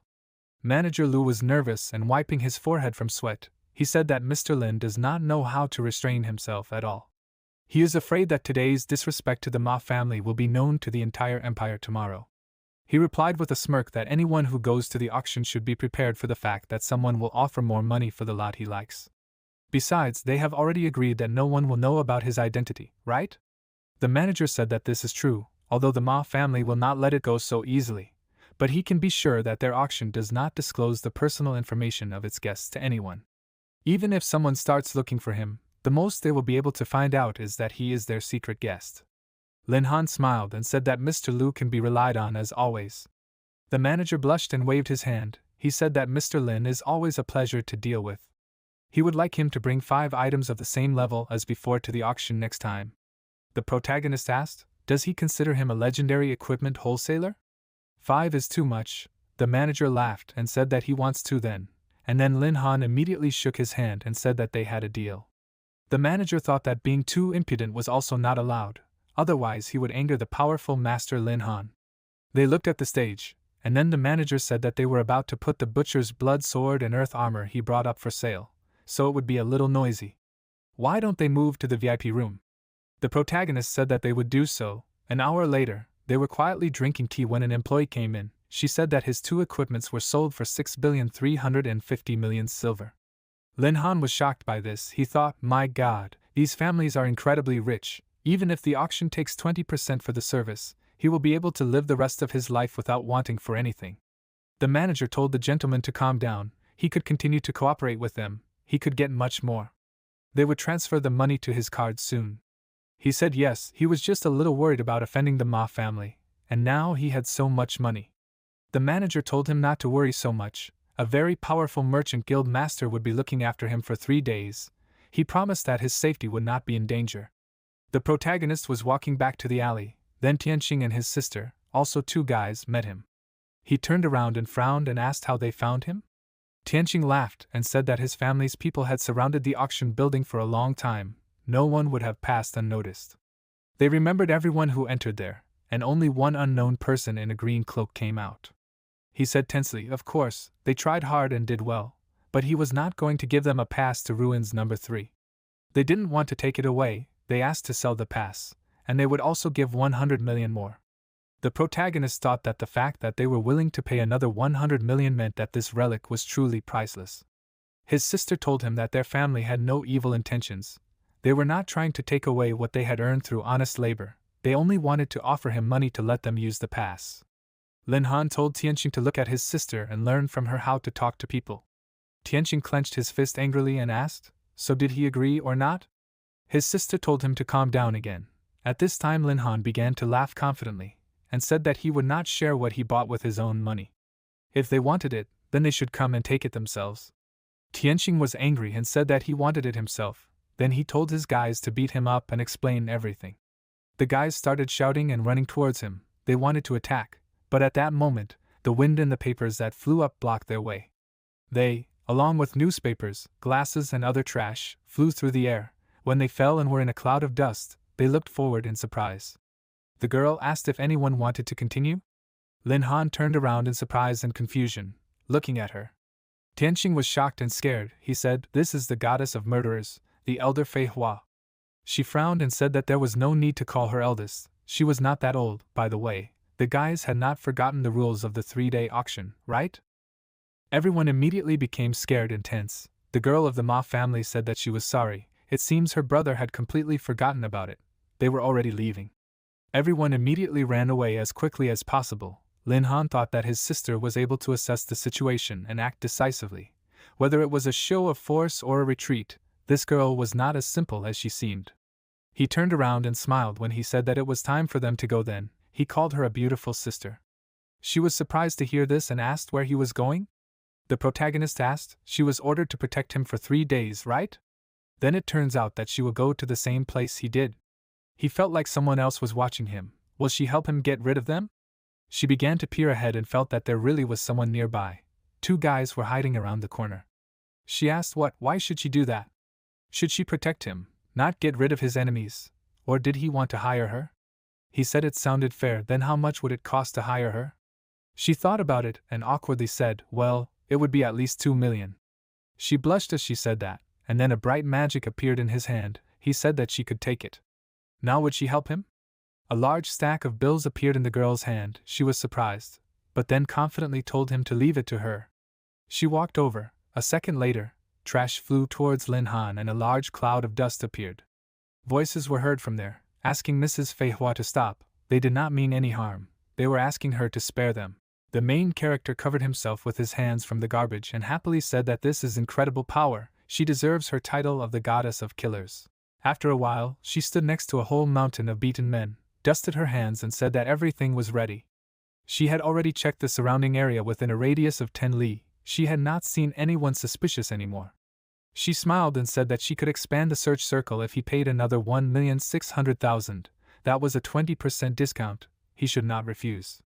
The protagonist looked at her in surprise and asked, "Does Fei Hua really have no money at all?"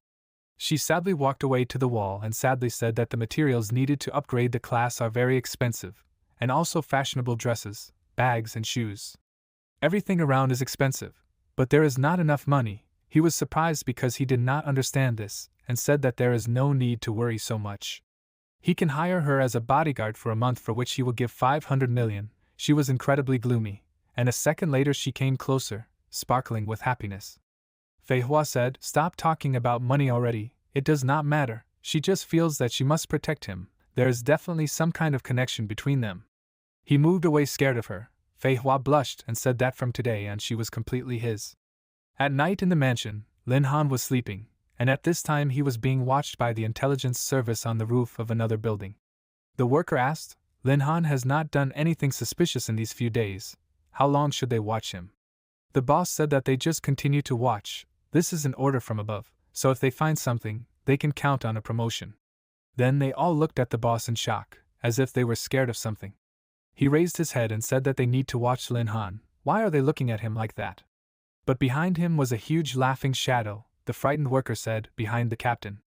He turned and noticed this huge black shadow, it began to envelop him and squeeze, he tried to get out, but he could not, he lost consciousness.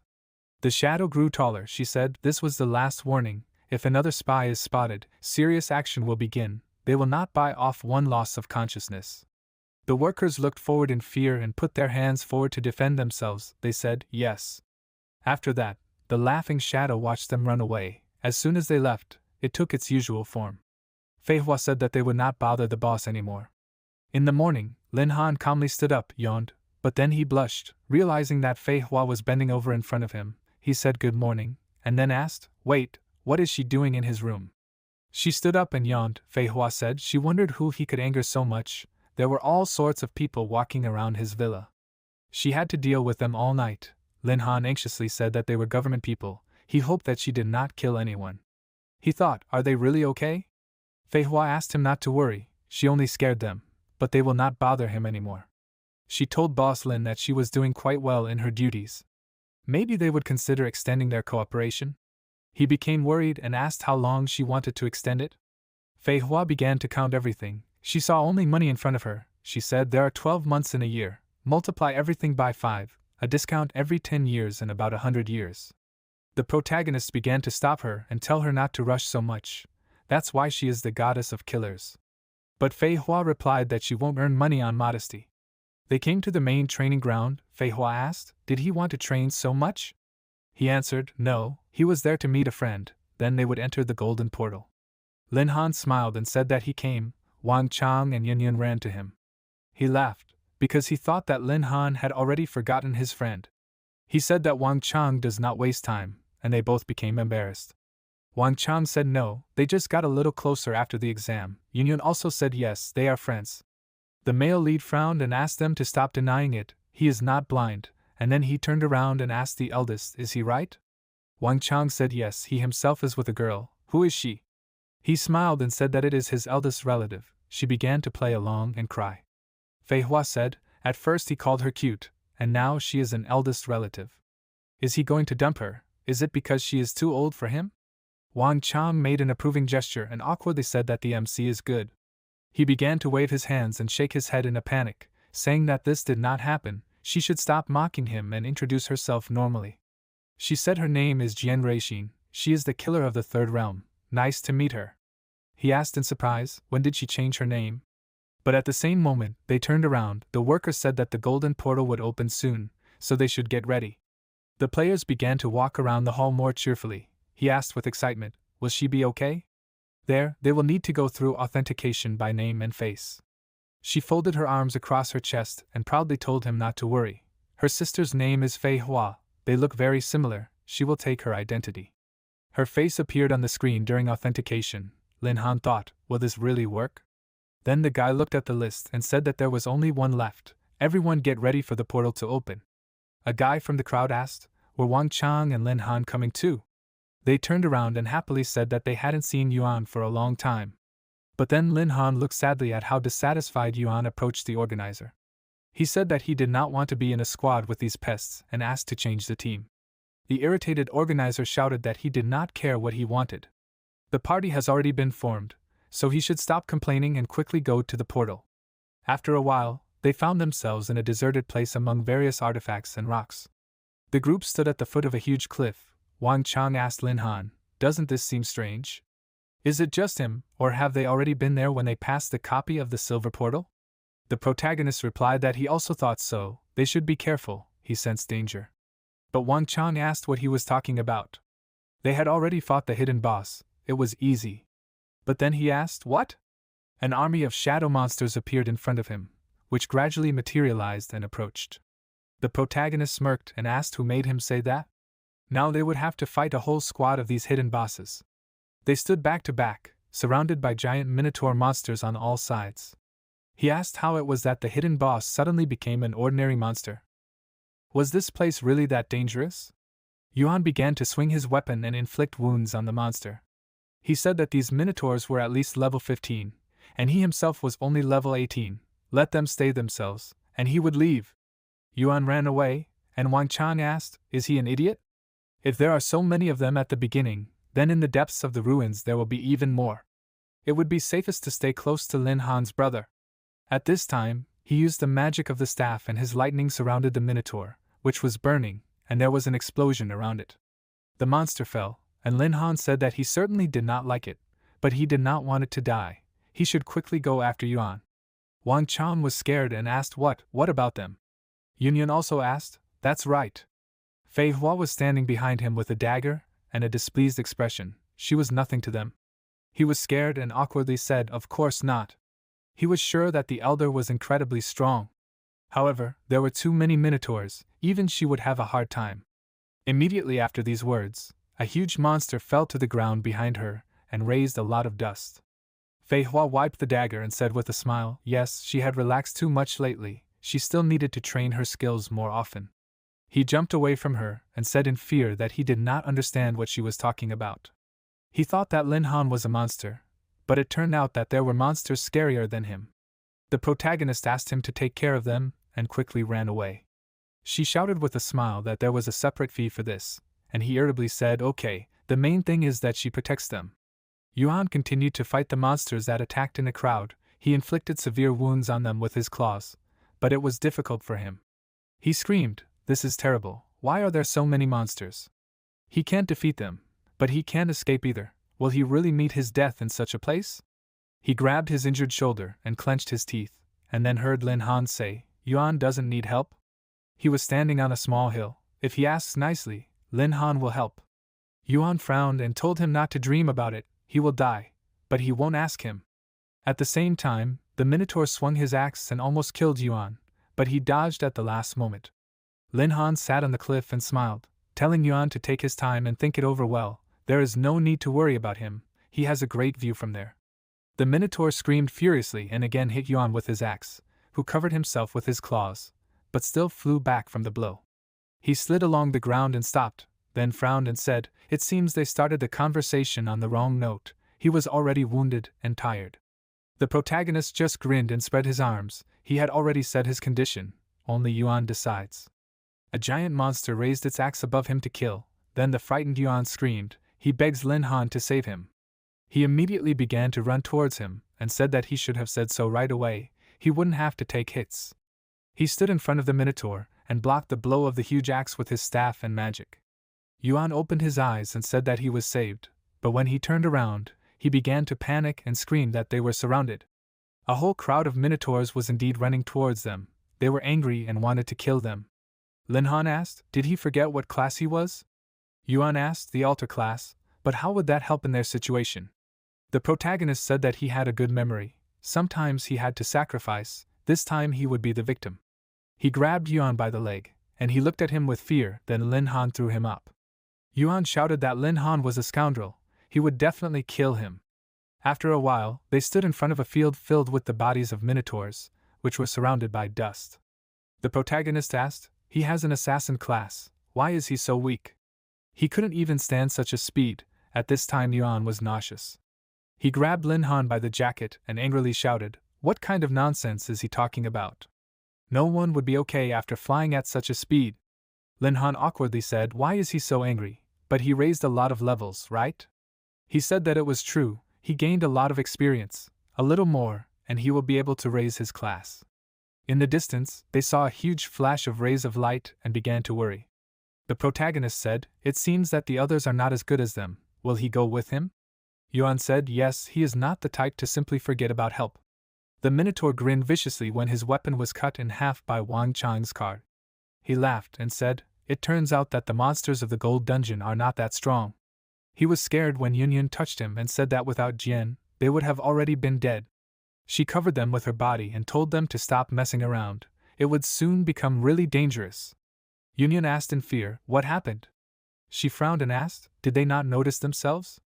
The Minotaurs stopped, although a moment ago they were approaching them like a tank. A huge crack appeared in the ground in front of them, from which a bright white flash shone. They began to walk back while the ground shook and new rocks appeared. From the high rocks and cracks, the tallest one appeared, on which was another Minotaur. The monster stood up and roared loudly, "This is the gold rank boss, the Lord of the Minotaurs." They asked in fear, "What? Why did the Minotaur Lord appear in the gold rank dungeon?" Fei Hua looked at him sullenly and thought, "The Minotaur Lord is not a threat, but the fact that she has to protect those two during the battle will make things very difficult." Then Lin Han and Yuan appeared behind her. He happily said that they came just in time. Every movement and roar of the monster made the ground shake. Yuan was frightened and asked, "What, the Minotaur Lord? It is a gold-ranked monster, can he refuse?" The protagonist said that it is too late to go back. The monster ran towards them and swung its sword. It hit the ground and everything began to collapse, shake and jump up. Fei Hua and Yuan jumped up, and Lin Han jumped in the opposite direction, then many cracks and falling rocks appeared. A cloud of dust appeared on the cliff. Wang Chang asked, "Where did that bull go?" Fei Hua turned to him and screamed in panic to be careful. The ground beneath his feet began to crumble and glow. Wang Chang started bleeding from the mouth. He and Yun were hit hard by a Minotaur, who suddenly appeared from a hole in the ground and struck them with rocks and himself. They fell far back and hit the ground hard, falling. They were separated by a convex part of the ground. Wang Chang told her to run, he would try to hold off the monster.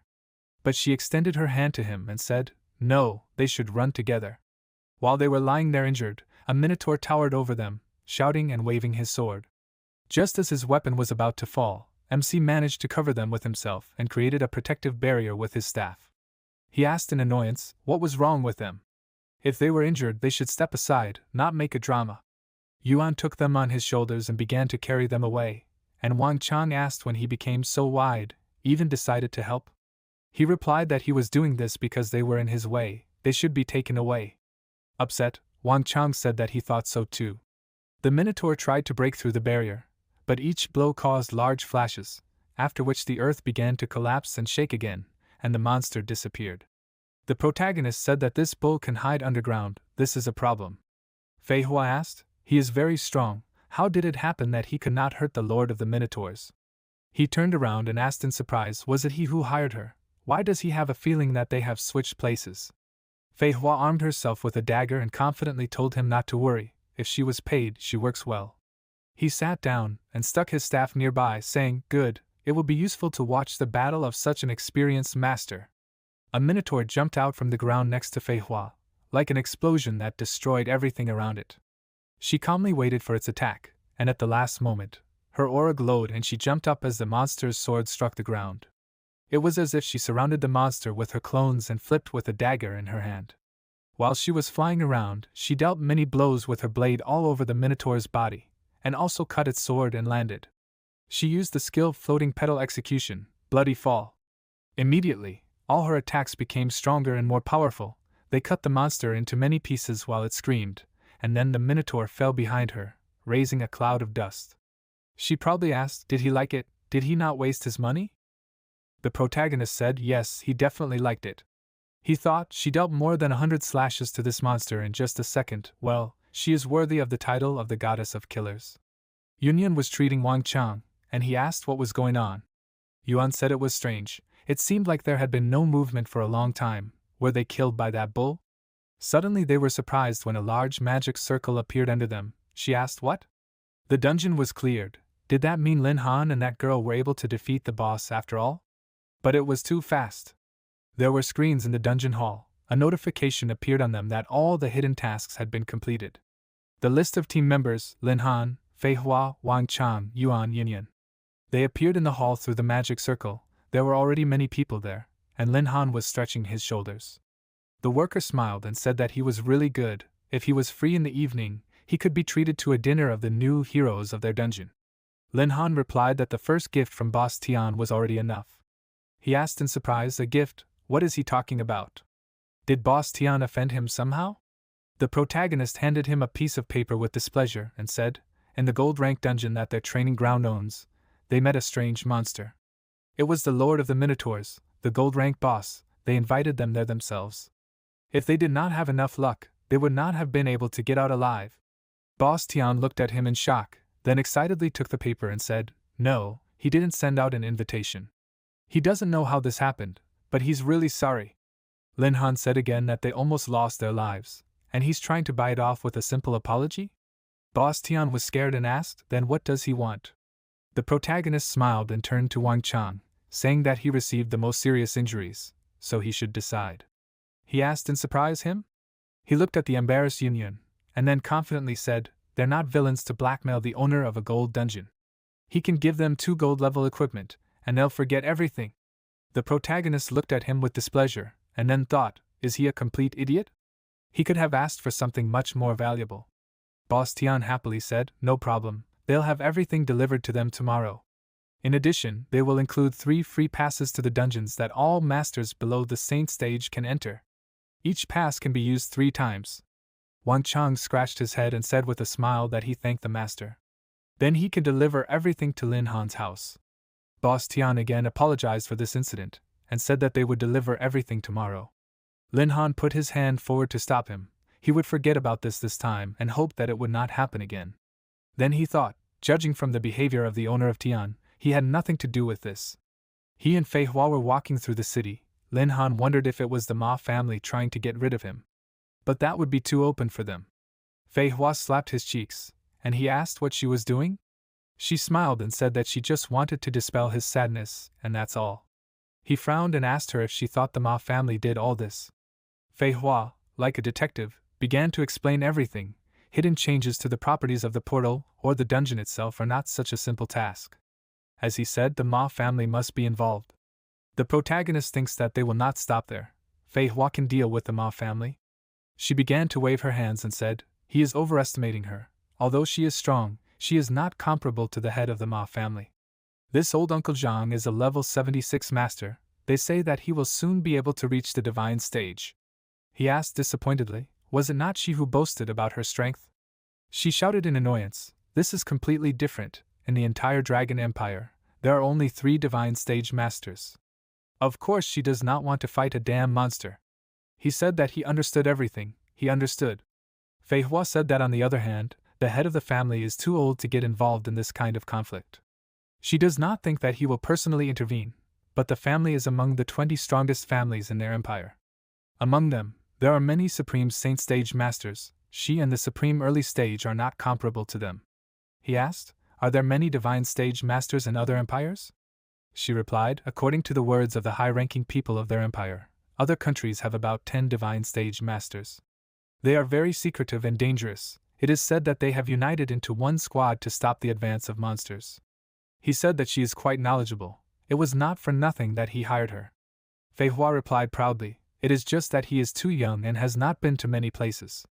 When he realizes the vastness of their world, he himself will understand that there are many powerful masters there. Now Lin Han realized that she is not that strong compared to others. Fei Hua was upset and said dissatisfiedly, yes, if he thinks that she is useless, then she quits. He grabbed her hand and asked her to stop, not to leave. If she leaves, then he spent all the money for nothing. She also snorted dissatisfiedly and said, by the way, because he constantly distracted her with conversations, she forgot to ask about something important. He stopped the attack of a gold-rank boss so casually, so what is the level of his true strength? Linhan awkwardly looked away. He can't say, it's a secret. She came closer and used a cute face, asking, he won't even tell his cute sister? The protagonist blushed and jumped back, telling her not to come so close. Okay, his strength can probably be compared to a diamond stage master. She said admiringly that he is very strong for his age. Linhan thought, in fact, he can be compared to an early stage supreme stage master, but it's not that important. Now she will forget it for a while. But Fei Hua immediately asked, by the way, he is the only altar of the third realm in the world, can he heal the wounds of a supreme stage master? He smiled and said that he hadn't tried it, but he probably could. He himself thought that of course he could, he had a forbidden level restoration spell. As long as she hadn't died, he could heal any of her wounds. Fei Hua came over and happily patted him on the shoulder, saying that it was wonderful. Now, if she was hurt, she could always turn to him. The protagonist said awkwardly, in fact, he hired her, but he felt like he had become her altar. She told him not to worry about something insignificant. By the way, where are they going to sleep tonight? He was going to go home. If she wanted, she could spend the night at his place. She looked at him in surprise, and the phrase, she could spend the night at his place, repeated itself many times in her head. He wanted her to go with him. What did that mean? After that, she began to laugh, and Linhan thought dissatisfiedly, what was she dreaming about? Fei Hua blushed and said embarrassedly that this was not right. She was selling her strength, not her body. He said angrily that he was only talking about a place to stay, she should not make up unnecessary things. Fei Hua looked away in fear and said that she understood. At nightfall, they arrived at the villa. He greeted his parents and asked if dinner was ready. Fei Hua also greeted them and called them aunt and uncle. She peeked out from behind him and apologized for disturbing him. His mother cried and said that their son had become an adult. His father laughed. He hoped that the young people would show restraint, at least while they were at home. Linhan said displeasedly that this was not what they thought, she should explain to them. But when he turned around, he asked where she had disappeared to. Fei Hua had already approached the table and happily said that they had already eaten dinner, so they would go to their room to rest. They quickly entered his room, and his father coughed and said that it was just youth. Early in the morning, the light was on in his room, but Linhan was still asleep. When he suddenly woke up, he was shocked because his hand was on Fei Hua. He stood up in fear and asked what was going on. She said good morning to him and then continued to sleep. At this time, Linhan asked dissatisfiedly why she was sleeping in his bed, what happened last night. Fei Hua rubbed her eyes and asked in confusion, nothing happened, what did he think up? He sat up and said nothing, then why did she come? Fei Hua calmly put on her cloak and said that last night, Boss Tian's people brought what they promised. She thought that it was not worth waking her uncle and aunt for this, so she simply jumped out of the window and took the things. Then she carried the things to his room and was very sleepy. He asked, isn't she the goddess of assassins and shouldn't be more careful in such cases? Fei Hua yawned and told him not to worry, if something happened, she would definitely notice. She handed him 3 cards and told him to take them. He looked at the cards and then gave one to her. She looked at the gift in surprise and asked, is this for her? He asked, she just managed to get to the supreme stage, right? This pass will help her level up. She anxiously asked, isn't this too generous? He smiled and told him not to worry about it, he just wants her to become even stronger. Then she will be able to protect him even more effectively. She sat on the bed and embarrassedly wanted to tell him something. While their faces were too close, his mother came into the room and said, it's time for breakfast. He scaredly said, Mom, wait, this is not what she thought. She embarrassedly said she will go make more chicken soup, and then quickly slammed the door. He said he was sure she had misunderstood.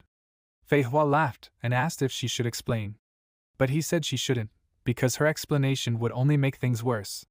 She stood up and said, by the way, 3 days have already passed, she needs to report to the auction hall that nothing has happened to him during this time. Is he well acquainted with Manager Liu? Linhan would not say well, but he is familiar.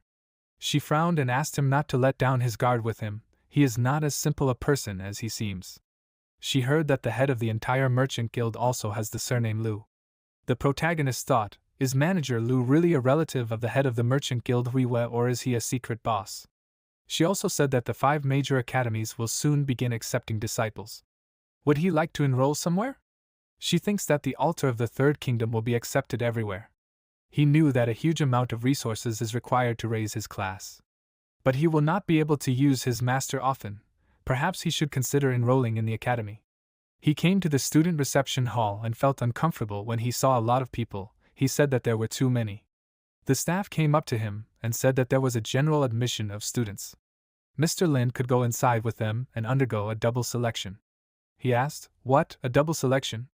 "That's right. It means that not only does the academy representative choose the student, but the student can also choose the academy he wants." The protagonist thought it sounded tempting, and together they went to Block B, the Sage building. Inside, there were 5 people sitting in front of him. He was sad because the atmosphere was not very good. The head of the academy, Chang Chi, said that the disciple Lin Han, the first sacrificial warrior in the world to reach the 3rd realm, should enter their academy. There, they will make him the strongest sacrificial warrior in the world through training. The second head laughed and said, "He is already the strongest sacrificial warrior in the world. He does not need training." He offers him to enter their Juryun Academy. He promises that they will provide him with as many disaster sources as he needs to upgrade his class. The young head of the Shiming Academy asked what they would teach him at the Juryun Academy. They, the Shiming Academy, specialize in training students with a support class. Lin Han can enroll. He promises that they will unleash his enormous potential at their academy. The head of the Qin Yun Academy happily said that they can also assure him of providing disaster sources and other resources. They will be glad to see him at the Qin Yun Academy. The girl said that she was sorry, but their academy is for women. However, if he doesn't mind having several hundred senior sisters, then they are waiting for him. He was embarrassed and scratched his head, saying that this was too much. While they were arguing, he wondered what was going on. Lin Han thought that they were treating him badly. The head of the Changchi Academy stood up and slammed the table loudly, telling everyone to shut up. He said that at their academy, students don't get resources for nothing. First, he will have to prove himself worthy of it. For example, if he won the tournament of their academy, he would receive the corresponding resources. As long as he holds first place, all the resources of their academy will belong to him. However, everything will depend only on him. Is he ready for this? The other heads of the academies tensed up. Director Julian said discontentedly, "What nonsense is he talking? Yes, no one except the little witch Fei Hua has held the first place in their academy for a long time. He says beautiful words about how all the resources will belong to him, but in fact, he will not get anything." The protagonist was surprised and thought, so Fei Hua is a graduate of the Changchi Academy. Judging by the reaction of this old director, she is quite famous in their environment. Why did she not talk about it? The head of the Shiming Academy said, "In fact, for Lin Han, the most important resources are the sources of natural disasters. Only with their help can he rise to the altar of the 4th realm. It is quite difficult to obtain, but for their academy it is not a problem. Has he ever heard of artificial sources of natural disasters?" MC was shocked and asked, "Can sources be created artificially?" In fact, not only did he hear about them, he also created them himself. The director said, "Yes, if the scale of the disasters is controlled, they will not cause much harm to the surrounding world. Their academy has studied this issue for a long time, so they can be called masters of artificial disasters." Director Su stood up and laughed. "Their knowledge is empty words. What is the use of this research if the strongest masters are still being trained by them, the Changchi Academy?" The director got angry and shouted, "What did he say?" Everyone fell silent. When Lin Han began to speak, he asked them not to swear. He is very grateful to all of them for the praise and excellent conditions. He resolutely and confidently said that he has already made his choice. He will enter the Changchi Academy. Director Su laughed happily and said that it was a great choice. He shouldn't worry, they wouldn't disappoint him. He handed him the documents and said that the training would start in 3 months. They would meet very soon. He walked back with Fei Hua and said that she had dealt with the report very quickly. She said yes, it was because she wanted to know how it went quickly. So which academy did he choose? He said proudly and contentedly that during the interview, he learned that there was a young genius studying in one of the academies. In the end, that person became a young master of the supreme stage. He also heard that during her entire training at the academy, she set many records. He wanted to compete. She looked at him questioningly and thought that the description sounded familiar. Fei Hua said that she understood, so he chose the Changchi Academy? She laughed and said that she couldn't believe it. That academy still remembered her. The protagonist said that this was an incredible coincidence, and Fei Hua said with sparkling eyes, "So now she will become his elder sister, he should call her that." He thought dissatisfiedly that he would never call her elder sister. Then he realized something and said, he had a feeling that someone was watching him. Could she tell who it was? She looked ahead carefully. She felt the energy of different people with the dark aura. He was right, there were 3 groups of people in the northeast, southwest and north. Judging from the conversations, they were the people of the Ma family. Lin Han realized that the Ma family had not retreated yet. He said that he would leave them to Fei Hua. She armed herself and adjusted her hair, telling him not to worry, she would deal with them in 30 seconds. At this time, Tianxing was sitting on the steps, and his worker came over to report. He asked dissatisfiedly, "How is it going?"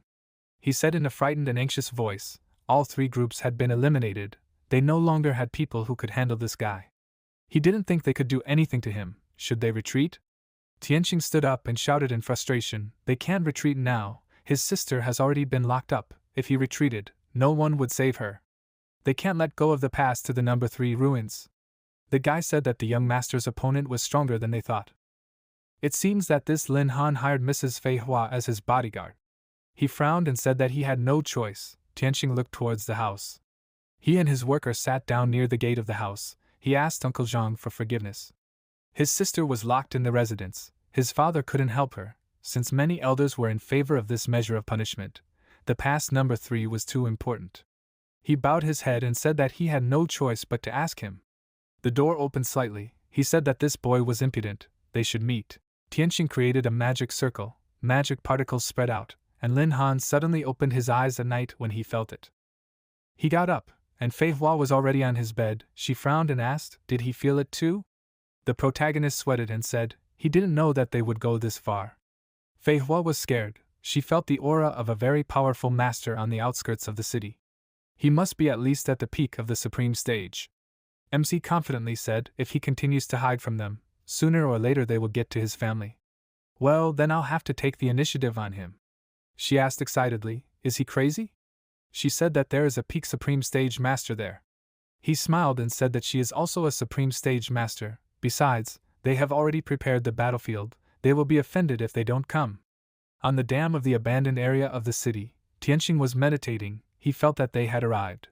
The energy was approaching him at lightning speed, which he could clearly feel. When Fei Hua's shadow attacked from above, he chuckled. Fei Hua did not have time to approach. When her attack was blocked by someone else's weapon, she bared her teeth in dissatisfaction. Uncle Zhang said, at such a young age, she was already able to master the technique of shadow killing. He waved his weapon and said that this was truly admirable. Fei Hua took her usual form and asked, who is he? At this time, Tianxing met Lin Han. He said that he was difficult to find. He had been hiding from him all the time. The protagonist folded his arms and smirked. The Ma family has many useful things. He found it thanks to this compass, right? Tianxing said that it was time for them to stop talking casually. He was giving him one last chance. If Lin Han gave him the number 3 pass, there would be no conflict. He asked why he would do that. He bought it honestly at the auction. Tianxing screamed. He wanted to settle this quietly. But now they would both die. After that he called Uncle Jin. But Fei Hua asked. He wanted to attack from behind, but he would have to deal with her first. Her eyes were shining as she attacked with her sword, but Uncle Zhang easily blocked her strike. She was shocked when she saw that her sword was crumbling under his magic. She said her sword. After that, the master hit her hard and she flew far back, but Lin Han caught her. He asked when she became so weak. She was knocked down in 1 second. She shouted angrily at him not to talk nonsense. She only fell because her sword was too fragile. Fei Hua held her hand on the wound from which streams of magic were emanating. She only knew one person who would use such a strange weapon. It was Zhang Xifeng, who was called the Master of the 3 Blades, and he was a master at the peak of the supreme stage. A man stood in front of them, holding out a sword with 3 blades. His aura was creepy and threatening.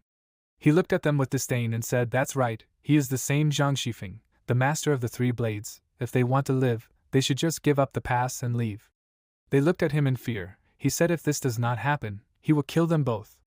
Fei Hua stood up in a cloud of dust, smiled and said that he underestimated her. She was too careless. But it will not happen again. She took a fighting stance, and said that she would not give up so easily. Her shadow began to change, then began to materialize and become larger, approaching Xifeng. Her shadow streams grabbed him, which surprised him. Fei Hua said that she would show her abilities and she swung her dagger. She screamed as she jumped and stuck her blade into the shadow cocoon, and Tianqing told his uncle to be careful. But Shifeng easily broke the shackles and her shadow streams flew in different directions.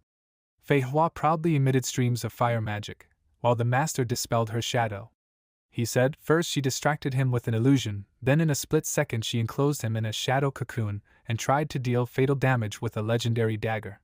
This is not bad, the strength of the younger generation is sometimes even frightening. The protagonist said that he would help her, but Tianqing blocked his way and said that he would be his opponent, and he would not interfere with the elder's fun. Lin Han flexed his fists and said if he wanted to die so much, then he would fulfill his wish. He had long wanted to take revenge on him. He shouted that these were his words, he would die because of his stubbornness. A bright glow of 2 colors appeared around Tianqing. This powerful energy created a flow of wind. Armor appeared on him, and then a sword. He was in full armor that glowed. Tianqing is a level 40 knight at the peak of the gold stage. He will defeat anyone who has not yet reached the diamond stage. If the ruins number 3 could be entered by diamond stage masters, he would have long ago upgraded his class. If not for Lin Han, he could take all the treasures of the ruins and become several times stronger. He is simply a non-entity. He pushed off and quickly approached, shouting that he would pay for this sin with his life. When he swung his sword, a bright flash appeared. Tianqing asked in surprise, "What?" The protagonist smiled and held the sword with one finger. He said that Tianqing was just a frog at the bottom of a well that the world had never seen. He said that he would defeat anyone below the diamond stage. Then he should let Lin Han dispel his dreams. He waved his hand and the sword began to spin, flying upward. Tianqing's weapon crashed into the concrete, and the angry Lin Han began to run towards him. Tianqing began to tremble when Lin Han dealt him an incredible number of blows. He did not stop and smiled. Very soon, Tianqing flew upward, and his armor began to fly apart into pieces. The protagonist watched contentedly as Tianqing fell to the floor, raising a lot of dust. He lay completely without armor in a huge dent. The blow was very strong and he was unconscious for a few moments. When he got up, he was surprised and scared, said not to approach him. Lin Han said displeasedly that he would spare him if he gave him the compass, otherwise he would not take into account the Ma family's situation and kill him. Tianqing shouted that he did not dare to do that. He thinks that if he could break his armor, he would win. That's not true, he will kill him himself. The protagonist said that he chose death himself and struck, but was surprised when his fist stopped because of the barrier. Tianqing laughed and said that Lin Han does not need to try. This is a legendary level artifact. Even a supreme stage master will not be able to break through it. He lost. Lin Han looked at him angrily and thought that the Ma family is really rich to give such a treasure to a diamond stage guy. He said that if there was no shield when he broke all his armor, then the artifact only appears when he is in mortal danger. Tianqing sat up and asked, what if that's the case? Even if his bodyguard had a legendary level dagger, she wouldn't last long. He would die once Uncle John was done with her.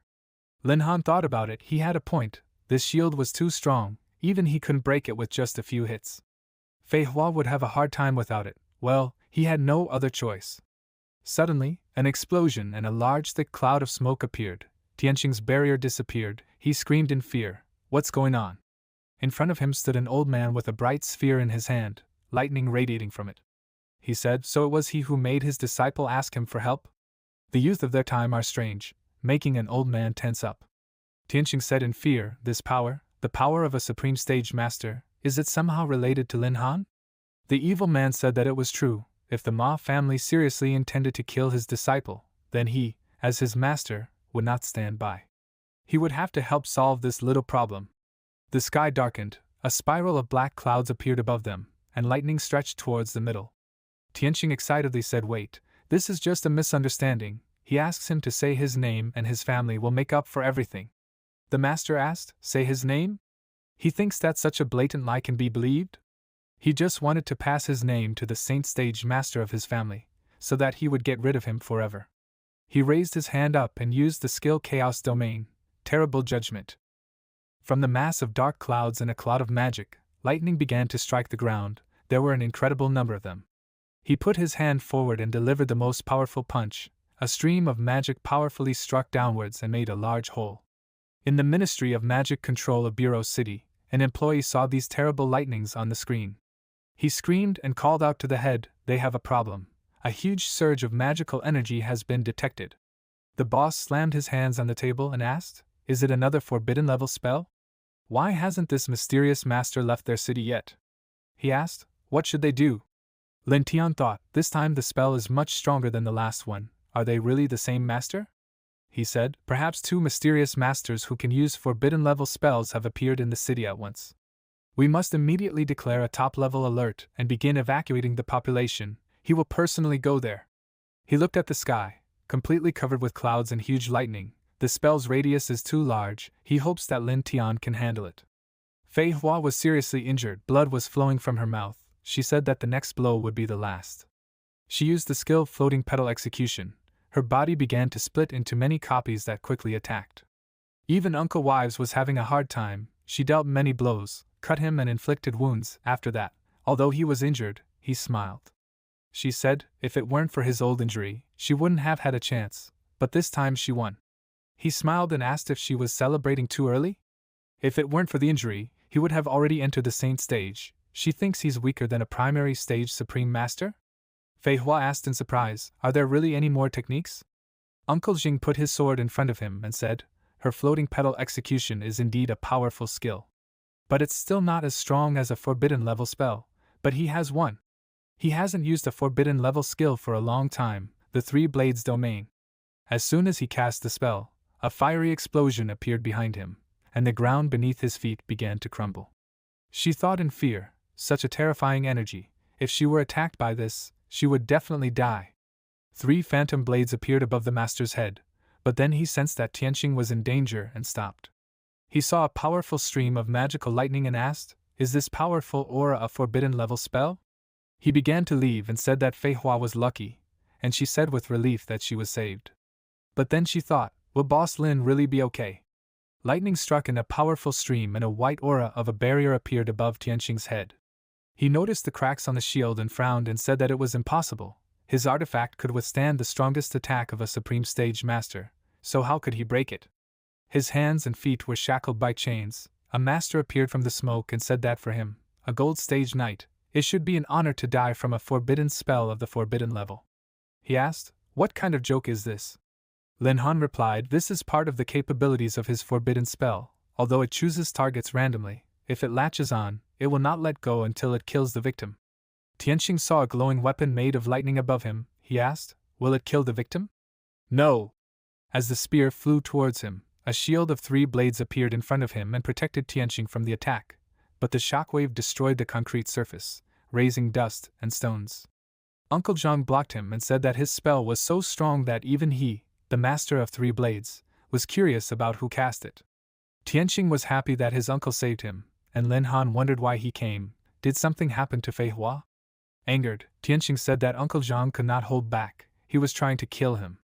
The master extended his sword and told him not to worry. As long as he was near, he would be fine. They stood in a large cloud of dust. Lin Han asked, Master of 3 blades, what does this mean? As long as Tianqing is in the area of his forbidden spell, the effect will not stop. I wonder how many of his spells he can withstand? A cloud of magic and lightning appeared in the sky again, which stretched down and surrounded the blade that Uncle Zhang raised. He said that now they will all know. He sighed and said how many years have passed since the last time he fought with all his might. He was grateful that his master allowed him to feel it once more. He thrust his sword into the ground, and then a powerful stream of lightning struck behind him. He cast the spell of the 3 blades domain. 3 phantom and bright swords appeared in the sky. They began to spin rapidly, and Shifeng stood proudly. He said this is the perfect version of his 3 blades domain. Everything within the range of his sword energy will be destroyed. At this time, Fei Hua appeared behind him and asked Boss Lin, where is Lin Han?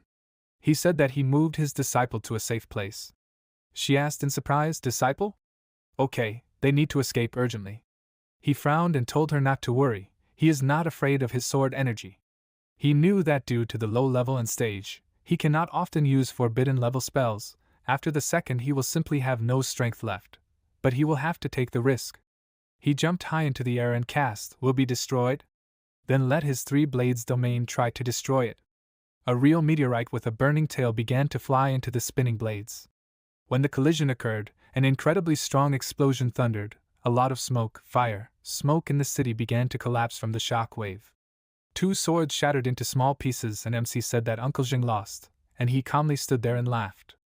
he said. Yes, 2 blades out of 3 were destroyed, but the last blade absorbed the power of the other 2, so it became even more deadly and sharper. He stretched out his hand in order to kill Lin Han, then the blade quickly flew towards him. Worried Fei Hua told him to run. He told her not to joke, it's just a sword, it will never hurt him. In fact, he thought it was bad, he wanted to escape, but his body was so weak that he could not even take a step, he would have to hope for it. The sword stopped right in front of his face, and then also shattered into small pieces. Lin Han sighed with relief, he was lucky, his forbidden level spell was stronger. Uncle Zhang looked down with displeasure, he screamed, when did the master do this? His limbs were wrapped in chains, and Lin Han began to approach and he warned him that these chains were not the most terrible. The main dish was right above them. He raised his head and asked in fear, what is this? Among the bloody clouds, he saw a terrible guillotine. The protagonist said angrily, the guillotine of the god of murder, the final part of his spell, the terrible judgment. He said that the master of the 3 blades will now come to an end, then the guillotine fell to the ground with a loud bang. But Uncle Zhang immediately struck many blows with his sword, cutting the guillotine and huge pieces of iron began to fall down. The protagonist said that he was worthy of his title, the master of the 3 blades. He thought, worthy of the title? He was going to kill him now, and his mana was almost gone. Do I really have to use that move? They turned around in surprise when the elder asked, are they still fighting? Do they really not respect him at all? Shifeng asked, Elder? He didn't know that this old mage was still alive. Lin Tian laughed and said that he was glad to meet an old acquaintance. The protagonist became worried, is this bad? Are they also old acquaintances? He is not sure that he can defeat them even if he uses that move. Angered, Lin Tian said, if the gentlemen are going to continue fighting, then he will have to escort them both to the imperial prison. Tianqing told his uncle that it's time to stop this fight. Lin Han said, first he threatened his disciple's life, and now he's asking him to stop fighting? It seems that he doesn't take him seriously. Although the Ma family compass is destroyed, it does not guarantee that he will not be found. If he shows weakness, they will definitely come for him, he cannot retreat. He said they won't stop fighting until he gives this old master an explanation, this is his last word. A ball of magic appeared in his hand, spreading rays, the sky darkened, 3 spirals of powerful magic and many lightning bolts appeared. He flew among this horror, and the elder tensed up. Lin Han had exhausted almost all the wind elemental power in this area. Now he can only use 20% of what he has. How can he, a master with the wind lightning attribute heavenly mage class, fight in such a situation? Lin Han with eerie glowing eyes said that Lin Tian can also join in, there is no point in hiding anymore. He himself cried in his mind, he can only maintain this spell for 3 minutes, hoping that in this time he will be able to deal with them and the group that is watching. Surrounding himself with bright magic, he said that his strength is enough for everyone. Suddenly a mage appeared and began to laugh, true, but they are all masters of a respectable age, why are they so angry with each other? Maybe there is some way to reconcile? A group of mages came forward and everyone folded their hands greeting them. The girl's name is Gongsun Pioneer, the head mage is Chen Feng, another one is Wang Su and the last one is Li Changqi. They said their names and at the same time said that they greeted their elders. Lin Han became very worried, why was he so unlucky today? Now he will have to fight against 6 masters of the supreme stage at once. He won't even be able to escape from them. If he is caught, they will definitely lock him up in prison and reveal his identity. He said that the Ma family tried to kill his disciple first, he will not reconcile until he repays them. Feng said that he heard about this situation. According to the rules of the auction, the one who offers the highest price during the bidding takes the goods. He, the elder, was able to beat the Ma family to the pass to the number 3 ruins, so yes, by all rights the pass is his. One said, rumors that the great Ma family had stooped to such a lowly act might reach the public. Then it would greatly damage their reputation, and therefore their influence. Why would 2 powerful masters fight to the death over a pass to the ruins? Changqi smiled and said if the Ma family started this, then they will apologize to the elder. Of course, they should not bother him anymore. An angry Tianqing hid behind his uncle and said all right, the Ma family agrees to such conditions. He knelt down and said that the Ma family deeply apologizes to the elder, asking him to forgive Tianqing for his reckless behavior. Gongsun said if they settled the conflict with the Ma family, maybe he will reveal his identity to the master? He said not to be considered stupid. One apology did not make him stupid. He had no more questions for the Ma family, but he did not promise them more. Lin Han was glad that he had been at a distance all this time. Uncle Zhang grabbed his nephew and quickly ran away from there. Feng smiled and said, "It's good that everything ended like this," the elder, him. The protagonist interrupted him and said that he did not like empty talk, so he was also leaving. The elder asked him to stop. He turned around and asked displeasingly, "What?" They still wanted to stop him. He thought fearfully, "No, please, now he has no strong techniques." Lin Tian said that it was not the case. Recently there were many forbidden-level spells recorded in the city. The origin of this magic is unknown. Does he know anything about it? The protagonist knew that his first 2 spells made too much noise. If he said that he did not know anything, it would only aggravate his suspicions. Why didn't he send the elder on a false trail? He said that he had recently followed his disciple. They saw a battle between 2 powerful masters. One was a supreme stage mage, and the other was a supreme stage wine. However, this was none of his business, so he didn't follow them or the battle. That was it. He was leaving. A bright magic circle appeared under him and a stream of wind magic. It disappeared and Lin Tian thought, wind spells, lightning spells, shadow spells, and now spatial spells. How many more secrets does he still have? He was afraid that this person would soon bring trouble to the empire. A portal appeared in Lin Han's villa. He fell straight onto the bed. His clothes began to disappear. He was exhausted and was almost fainting. He would never take such risks again. In the morning, he reached for a glass of water and groaned. His whole body ached. If he hadn't been able to scare them, he would never have gotten out of that fight. His door swung open loudly and Fei Hua greeted him loudly. He was surprised and asked why she barged in without knocking. She asked displeasedly why he was wrapped in a blanket. Was he afraid that she would pounce on him? She sat on his bed and said that this would never happen. She didn't really want to see what was under the blanket. He shouted displeasedly. If she didn't want that, she should leave the room. She called out to him sadly, and he asked what happened. Fei Hua said that she came to say goodbye. She suddenly received a quest from the Merchant Guild, so she would not be able to continue to protect him. But she would not be able to return the money because it had already run out. Lin Han happily waved his hand at her and said that he didn't need it. He just hoped that she would continue to protect him when she completed the quest.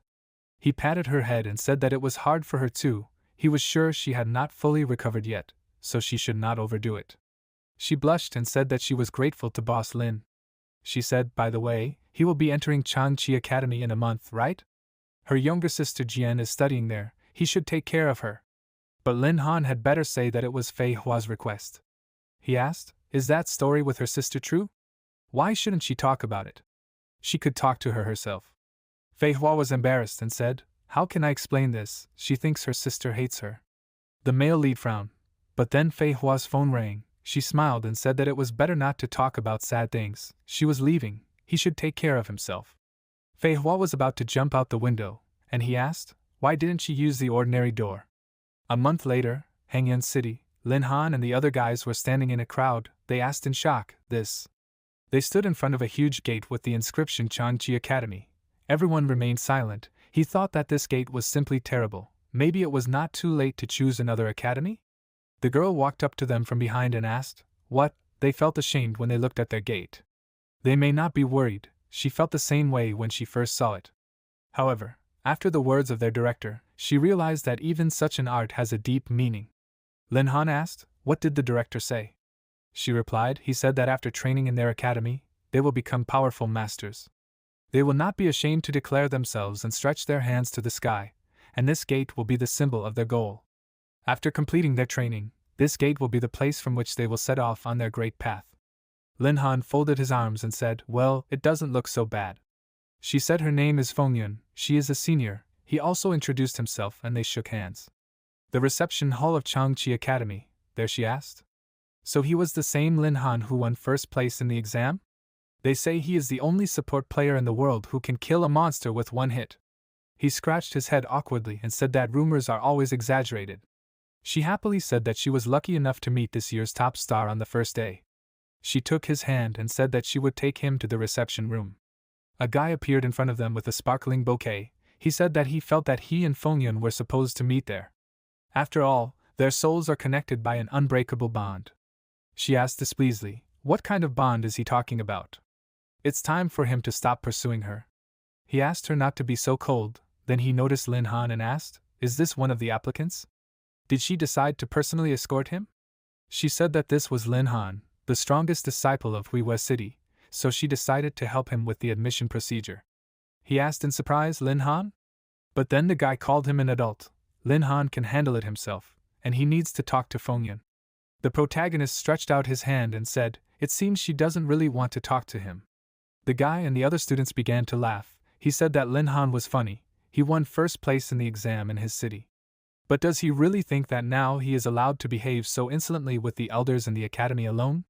He threw a bouquet of flowers to one of the students and smirked. He said, his family supports the academy. There is not a single person in the city who does not respect his family. And now he dared to stop him? Everyone began to laugh and say that Lin Han did not have time to enter the academy, and he already insulted the Zhang family. Where do such bold people come from? The second guy asked where the masters of the academy were looking. How did such a fool get into them? He was pleased with such words and asked, did Lin Han hear this? It is not worth bothering the members of the Zhang family while he is in their city. But he is a big-hearted guy, so he will give him another chance. If Lin Han joins their group, he will forget about today's incident. Otherwise, it will be very difficult for him to study in their academy. The protagonist glared at him and said that he was tired of this. It would be better for them to get out of his way. At that moment, Jianan flew into the wall and hit it hard, making a hole in it. His friends were scared and started calling for him. Feng said that it was not bad. They ran up to the guy and grabbed him in their arms. They called for him until he did not hear them and blood flowed from his mouth. One of the guys screamed, is he completely crazy? How dare he hit his senior like that? As they took him away, Feng looked at it contentedly, and another girl came up from behind them. Her confident gait and beautiful appearance made everyone get out of the way. He asked in a trembling and frightened voice, Senior Fei Hua? When did she come back? She angrily told him not to mention this person in front of her. She showed him the letter and asked, is this the admission of new students? Here is her letter. She wants to finish this as soon as possible. The guy asked, is this a new student, but does she look so much like the same one? The worker in front of her also asked fearfully, Fei Hua? He will do it now. Lin Han thought, is this Fei Hua's younger sister? He walked to the table and handed over the letter, saying that he is also a new student. Can they register him? He seemed to sparkle and said, apparently they will study together. He also introduced himself. She snorted and displeasedly told him not to talk to her. It will not work. He thought that she was more arrogant than even her older sister. Well, this is a waste of time. It is better to just forget about her. He smiled and asked, since he has already completed the registration, can he go to the dorm room? The worker said, of course, he should follow the map they gave him. Changchi Academy's male dormitory. The protagonist stood at the door with his luggage and knocked, asking if there was anyone there. The door was opened and the guy said he was on his way. He greeted him and introduced himself, and then asked if he was his roommate. Suddenly, the door slammed shut in front of him, and he wondered in surprise, what was that? A second later, the door was opened again, and the guy looked at him with a strange expression. Then he blushed and abruptly held out a notebook, loudly saying that his name was Ting Xinqi, a level 6 Silver Thunder mage and his roommate. He asked if Mr. Lin could give him his autograph. He looked at him in shock and wondered if he was one of those fans. He took the notebook and laughed awkwardly, saying that they were roommates. He shouldn't address him so respectfully. What about the other roommates? Xinqi asked with delight. How could it be otherwise? Lin Han is the only golden stage altar in the world. He knew that Xinqi was right, but why act like he saw some rare beast? A muscular guy came up from behind them and laughed. He said, it's amazing that his roommate would be such a famous Lin Han. He also introduced himself. His name is Gunsung Lianqi. He is a level 9 silver stage spearman. Shocked, Xinqi asked, is he Lianqi, the 6th young master of the Gunsung family? The protagonist thought, is he a descendant of one of the 5 great families? It seems that he is destined to constantly encounter members of these families. He laughed and awkwardly scratched the back of his head, saying, yeah, well, he hopes that they will be friends. After all, they will have to live together for the next 4 years. Yuanxi came and asked in surprise, Lin Han, the 6th young master of Lianqi, who even assigned students to rooms. Lin Han hugged him and asked, is there something wrong? Doesn't he feel happy about the idea of them living in the same room? He doesn't have to worry. Lin Han almost forgot how arrogant and haughty he was. The protagonist happily said that it was his brother Yuan, asking them to treat him well. Lianqi said that it was incredible. 2 golden stage masters would be staying in their room. Would they like to have a dinner together to celebrate their first meeting if he treated them? Everyone said that it was a great idea. Shinchi burst into tears of happiness, and said that it would be a great honor for him to have dinner with them. Lin Han hoped that Lianxi would not regret his words when he saw the bill. There were various cafes and clubs in the tall building. They came to one of these places. Yuan was confused and asked, "Isn't this too luxurious for them? This restaurant is bigger than the largest hotel, and this is only the first floor." Lianxi said that the restaurant on the first floor is the only place where you can buy something with money. On the other floors only points are accepted. On the second floor and above, not only are rarer dishes sold, but also some materials that can make a person stronger. In addition, you can enjoy a massage, a relaxing bath and other services there. Lin Han asked in surprise, what points are he talking about? He replied that in the academy, points are valued more than money. There, with the help of points, you can solve almost any problem. Shinchi said admiringly, "Lianxi is worthy of the title of a descendant of one of the 5 great families. He knows a lot." A worker came to them and said that the room was ready. She asked them to follow her. They entered a private room and cheerfully said, "Hooray, it's time to celebrate the acquaintance." They clinked glasses, and then Lianxi said that the holders of all classes had gathered in their room. He thinks that they will be able to get good seats at the freshman meeting. The protagonist asked, "Is the freshman meeting some kind of welcoming party?" Lianxi replied, "No, it is not exactly a welcoming party. It is more like a battle for the distribution of resources of Changchi Academy. The more students he defeats in that battle, the more resources he will get from the academy. It is said that last year, the academy promised 10% of all resources to whoever defeats 20 opponents in a row." Yuan asked displeasedly, 20 opponents in a row, is this even possible? Lianxi replied, "Of course it is possible. After all, a few years ago, one of the students set a record for the academy and appropriated 60% of the resources. He heard that she recently entered the supreme stage." Lin Han tensed up and thought, it seemed like Fei Hua had bragged to him about something like that before. Is there really still legends about her in Changchi Academy? Suddenly, there was a knock on their door. Someone told them to leave. He had been waiting for them for 30 minutes. If they did not come out, he would have to force them. The protagonist opened the door and saw Jianan with a crowd of guys. He said angrily, "It was Lin Han. He was only a freshman. Are you sure he can spend money like this?" He smirked and asked what happened. Did he enjoy getting hit? If he wanted, they could do it again, but these words made Jianan even more angry. He pointed his finger at him and shouted. He didn't take him seriously that time, but it wouldn't happen again.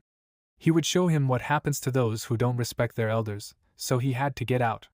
Feng Yun and her friend came out of the other room. She asked irritably, "Did he decide to start a fight in a restaurant?"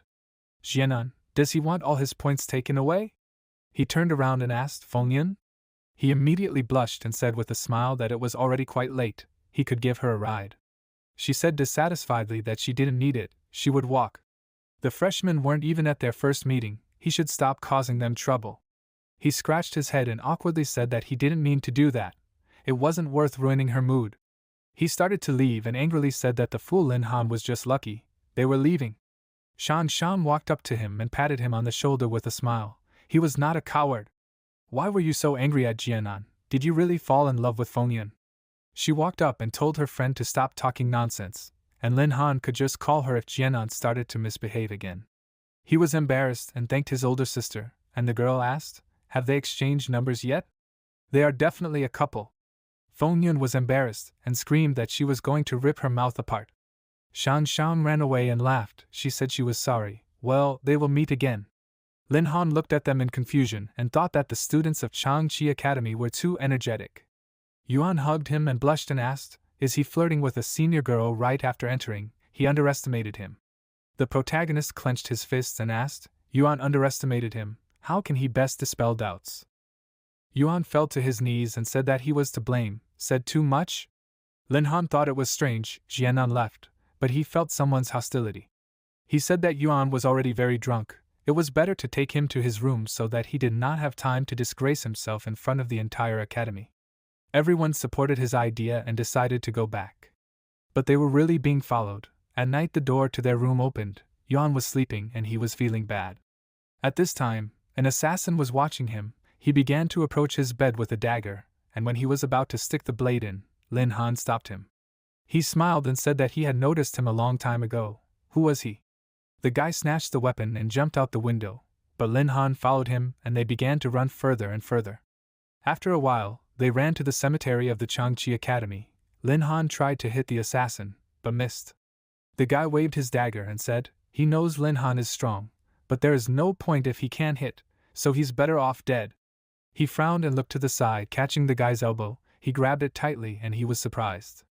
The protagonist thrust a dagger into the opponent's chest with his own hand. The blow made the killer bleed from his mouth. He asked how? Lin Han let him go with his own hand in his chest and said that he had already fought against a guy with the same skills. They both become material at the moment of their attacks, otherwise they simply could not hurt the enemy. A black aura appeared around the guy. He said if they do not get rid of him, he will soon become a problem. He began to change. He was surrounded by terrible streams of dark and bloody magic. But then the monster fell to his knees. The head of the academy came up from behind and clapped. He said, "So Lin Han can determine the weaknesses of the enemy in the first seconds." The protagonist turned out to be even more capable than he thought. He told Director Su that there was something wrong with the academy's security system. They were almost killed by a strange cultist. The director sighed and said that it seemed that the intruder used a special technique that allowed him to remain undetected by the detection system. He would increase patrols so that this would not happen again. Of course, he would give him points as compensation. He said dissatisfiedly that at least this was something. Director Su asked if he could tell who it was and why he wanted to kill him. He shrugged his hands and said that he himself did not know. He had felt aura of hostility even in the restaurant. It was not directed specifically at him, or anyone else. He felt like it was directed at all the freshmen. "Headmaster," she said that it seemed that someone was targeting their academy. Troubled times were approaching. He asked, "By the way, how was Fei Hua? Had she recovered yet?" He nervously said yes. And he thought to himself, no, how could he blurt out such a thing? What if he guesses the true identity of the mysterious master? The director said that he knew it. He doesn't have to worry. They don't want to spoil the relationship with his master. On the contrary, it would be good to establish communication. But it's late. It's time for him to go back to his room. In a couple of days there will be a freshman's meeting. He hopes that Lin Han will not disappoint him. The director began to leave, and Lin Han frowned. If Director Su guessed, then the other great families could also guess. Fortunately, he managed to show the strength of his master. They won't put pressure on him, knowing that the master's wrath will fall on them. Changchi Academy Arena. A girl came out on stage and said that they were happy to see new students at the Changchi Academy freshmen's meeting. Everyone shouted happily, and Shinchi asked, "Don't they think it's too much?" From the outside, one would think that some popular band was having a concert there. Lianxi laughed and said that this is one of the top 5 academies. Everything is as it should be. The girls said that the vice principal would now say a few words to them. He said that the freshmen's meeting at their academy could be called a kind of tournament, during which the students would face each other and the seniors. Depending on how they performed in the battle, the judge would award the winner with corresponding points. If any of them could pass this test and defeat 5 seniors, they would receive 10% of all the resources of the academy this year. Confetti appeared on the stage and he said that their academy had not only basic cultivation methods, but also special techniques.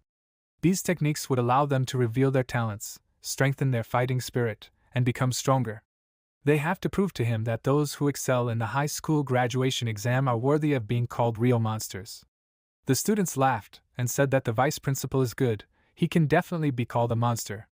One guy was serious and said that he will prove that he is worthy of the title of monster. The protagonist looked at this noise indifferently and thought, this is to be expected from the vice principal. With just a few words he inspired the crowd. Changchi Academy shouts that everything depends only on them. He thinks they are right. In a fierce competition, progress is fast. They are trying to cultivate real geniuses, and Fei Hua has managed to become a legend of this academy. She is incredible. The vice principal said that then they will drop the talk and start the tournament. All the students were surprised and looked up. They asked what happened to the roof. Does it retract? The roof opened completely, and they found themselves in a large stadium, and a huge stage appeared in the center. The vice principal said that the students should show everything they are capable of in the arena. Suddenly everyone started making noise. Someone jumped incredibly high, and the guy said, he will definitely show his strength. He came for victory. The same guy who flew over them appeared on the stage. He said that today he will be their senior. They can approach him and not be shy. Do not worry, he will not hit back, but he does not promise that they will not suffer from their own blow. The protagonist said that this senior student is acting strangely, And Lianqi replied, given his nature, then this is not strange. Does he know him? Lianqi thought about it, and said that he heard about him. It seems that he is a warrior with a very rare Vajra body class. He becomes stronger every time someone defeats him, so he can become stronger not only by destroying monsters. At this time, a student tried to fight him on the stage, but he was having a hard time, and the senior was glowing with an aura, and when he straightened up, the student flew very far away. He laughed and said that the guy was brave, but it was still not enough to defeat him. He began to tell the freshmen to come closer and not let the seniors look down on them. Lianqi approached him from above with a cloud of dark magic and said that he was about to see it. He hit him, but the student did not move. He was protected by a barrier, and a bright flash and lightning appeared from the blow. He said he was sorry. Lianqi was close, but he could only leave a small crack. He still admitted that for his age, Lianqi was strong. With time he might have enough strength to win. Lin Han appeared from behind and asked, would the senior let him try? He smirked and asked, try? Of course, that was why he came out to them. Lin Han could spare no effort and hit. Lin Han concentrated and a bright cloud of magic appeared in his hand. He approached and also hit him, but hit the barrier. The flash was even brighter and the lightning was bigger. Even the half of the stage began to collapse. The senior student was holding the barrier with great difficulty.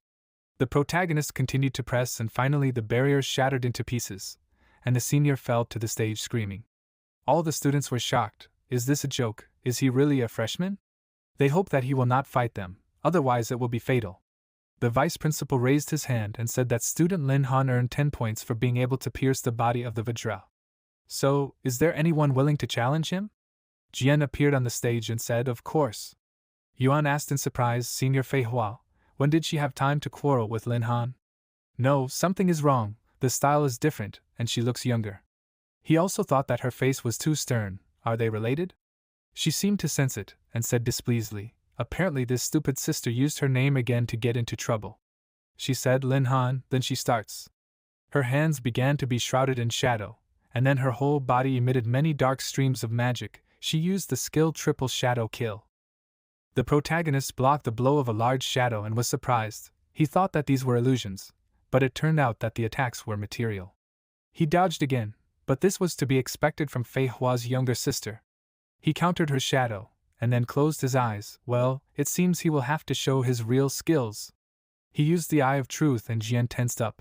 As if a huge eye was looking at her, she asked what was going on. It was as if she was being seen through. He proudly said that the Eye of Truth was able to catch even the smallest details. Her shadow movement was useless against him.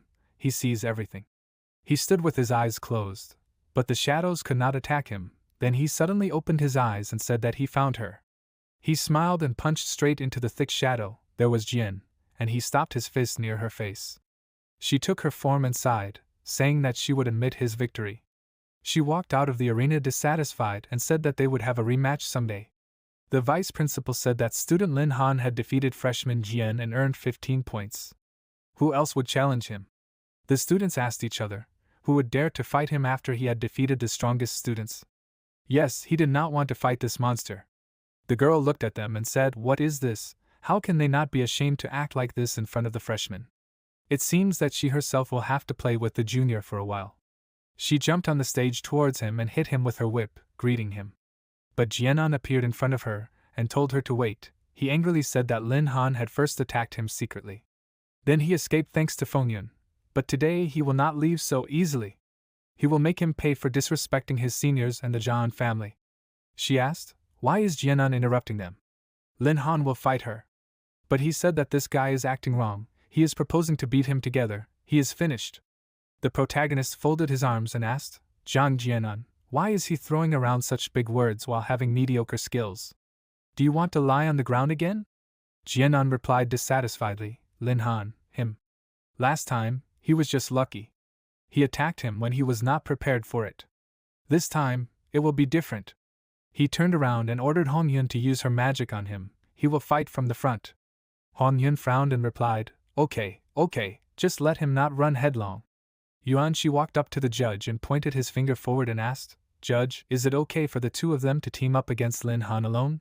The judge frowned and replied, there are no rules in the tournament, so it is only logical that they decided to overwhelm him with numbers. The battle begins. Yuan, she shouted in displeasure, what, there are no rules. Is this even normal? Hongyun waved her weapon and ordered to flare up and blaze. Jianan was covered in energy, and clenched his fists and laughed. He cried out, what a pleasant feeling. He frowned and said he admits that one is strong, Lin Han. However, even he will not be pleased to hit this flame armor with his bare hands, he will crush him, break all his limbs and make him beg for forgiveness. Jianan rushed forward and ordered to receive Flame Fist. Lin Han folded his arms across his chest and grinned and replied, Supreme Fire Magic, of course, is another affliction, but it is not something he should be afraid of. He put his hand forward and blocked the guy's strike. The protagonist smiled and offered to demonstrate the difference in their strength. Jianan looked forward in confusion, when suddenly Lin Han began to swing his body. He swung and spun Jianan's body. The judge squinted in confusion and said he enveloped his hands in healing light and almost nullified the effectiveness of the flame armor, and then spun it so that all of Jianan's flames simply dissipated. The protagonist swung and threw him forward, forming a large tornado. He clenched his fist and sent it towards Hongyun.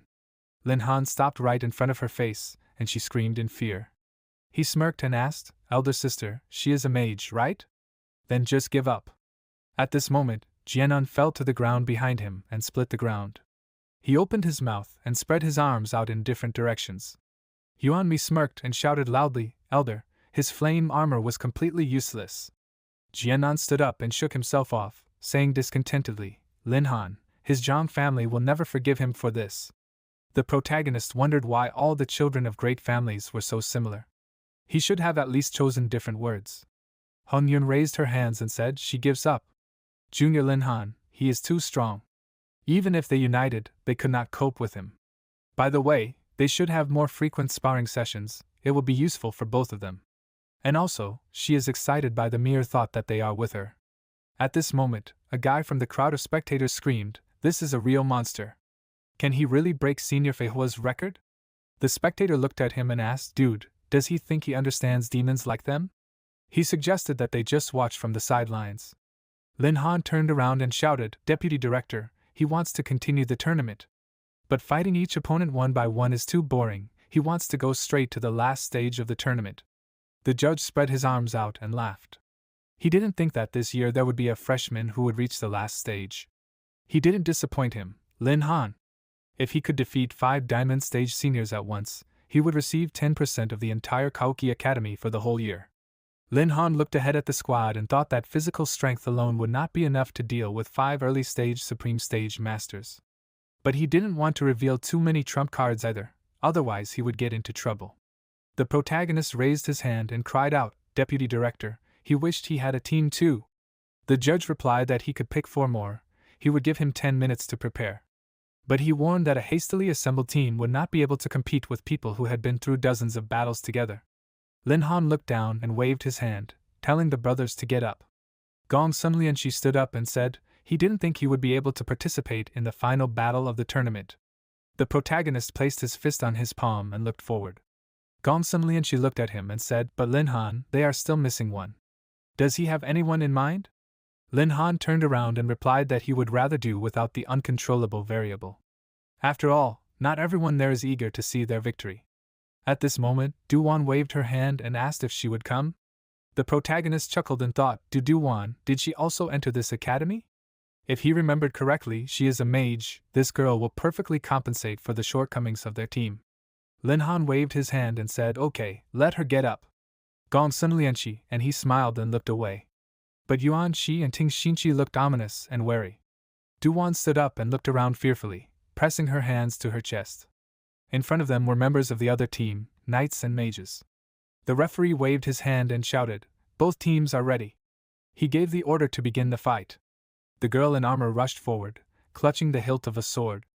She swung and tried to strike at the protagonist, but he quickly blocked the attack.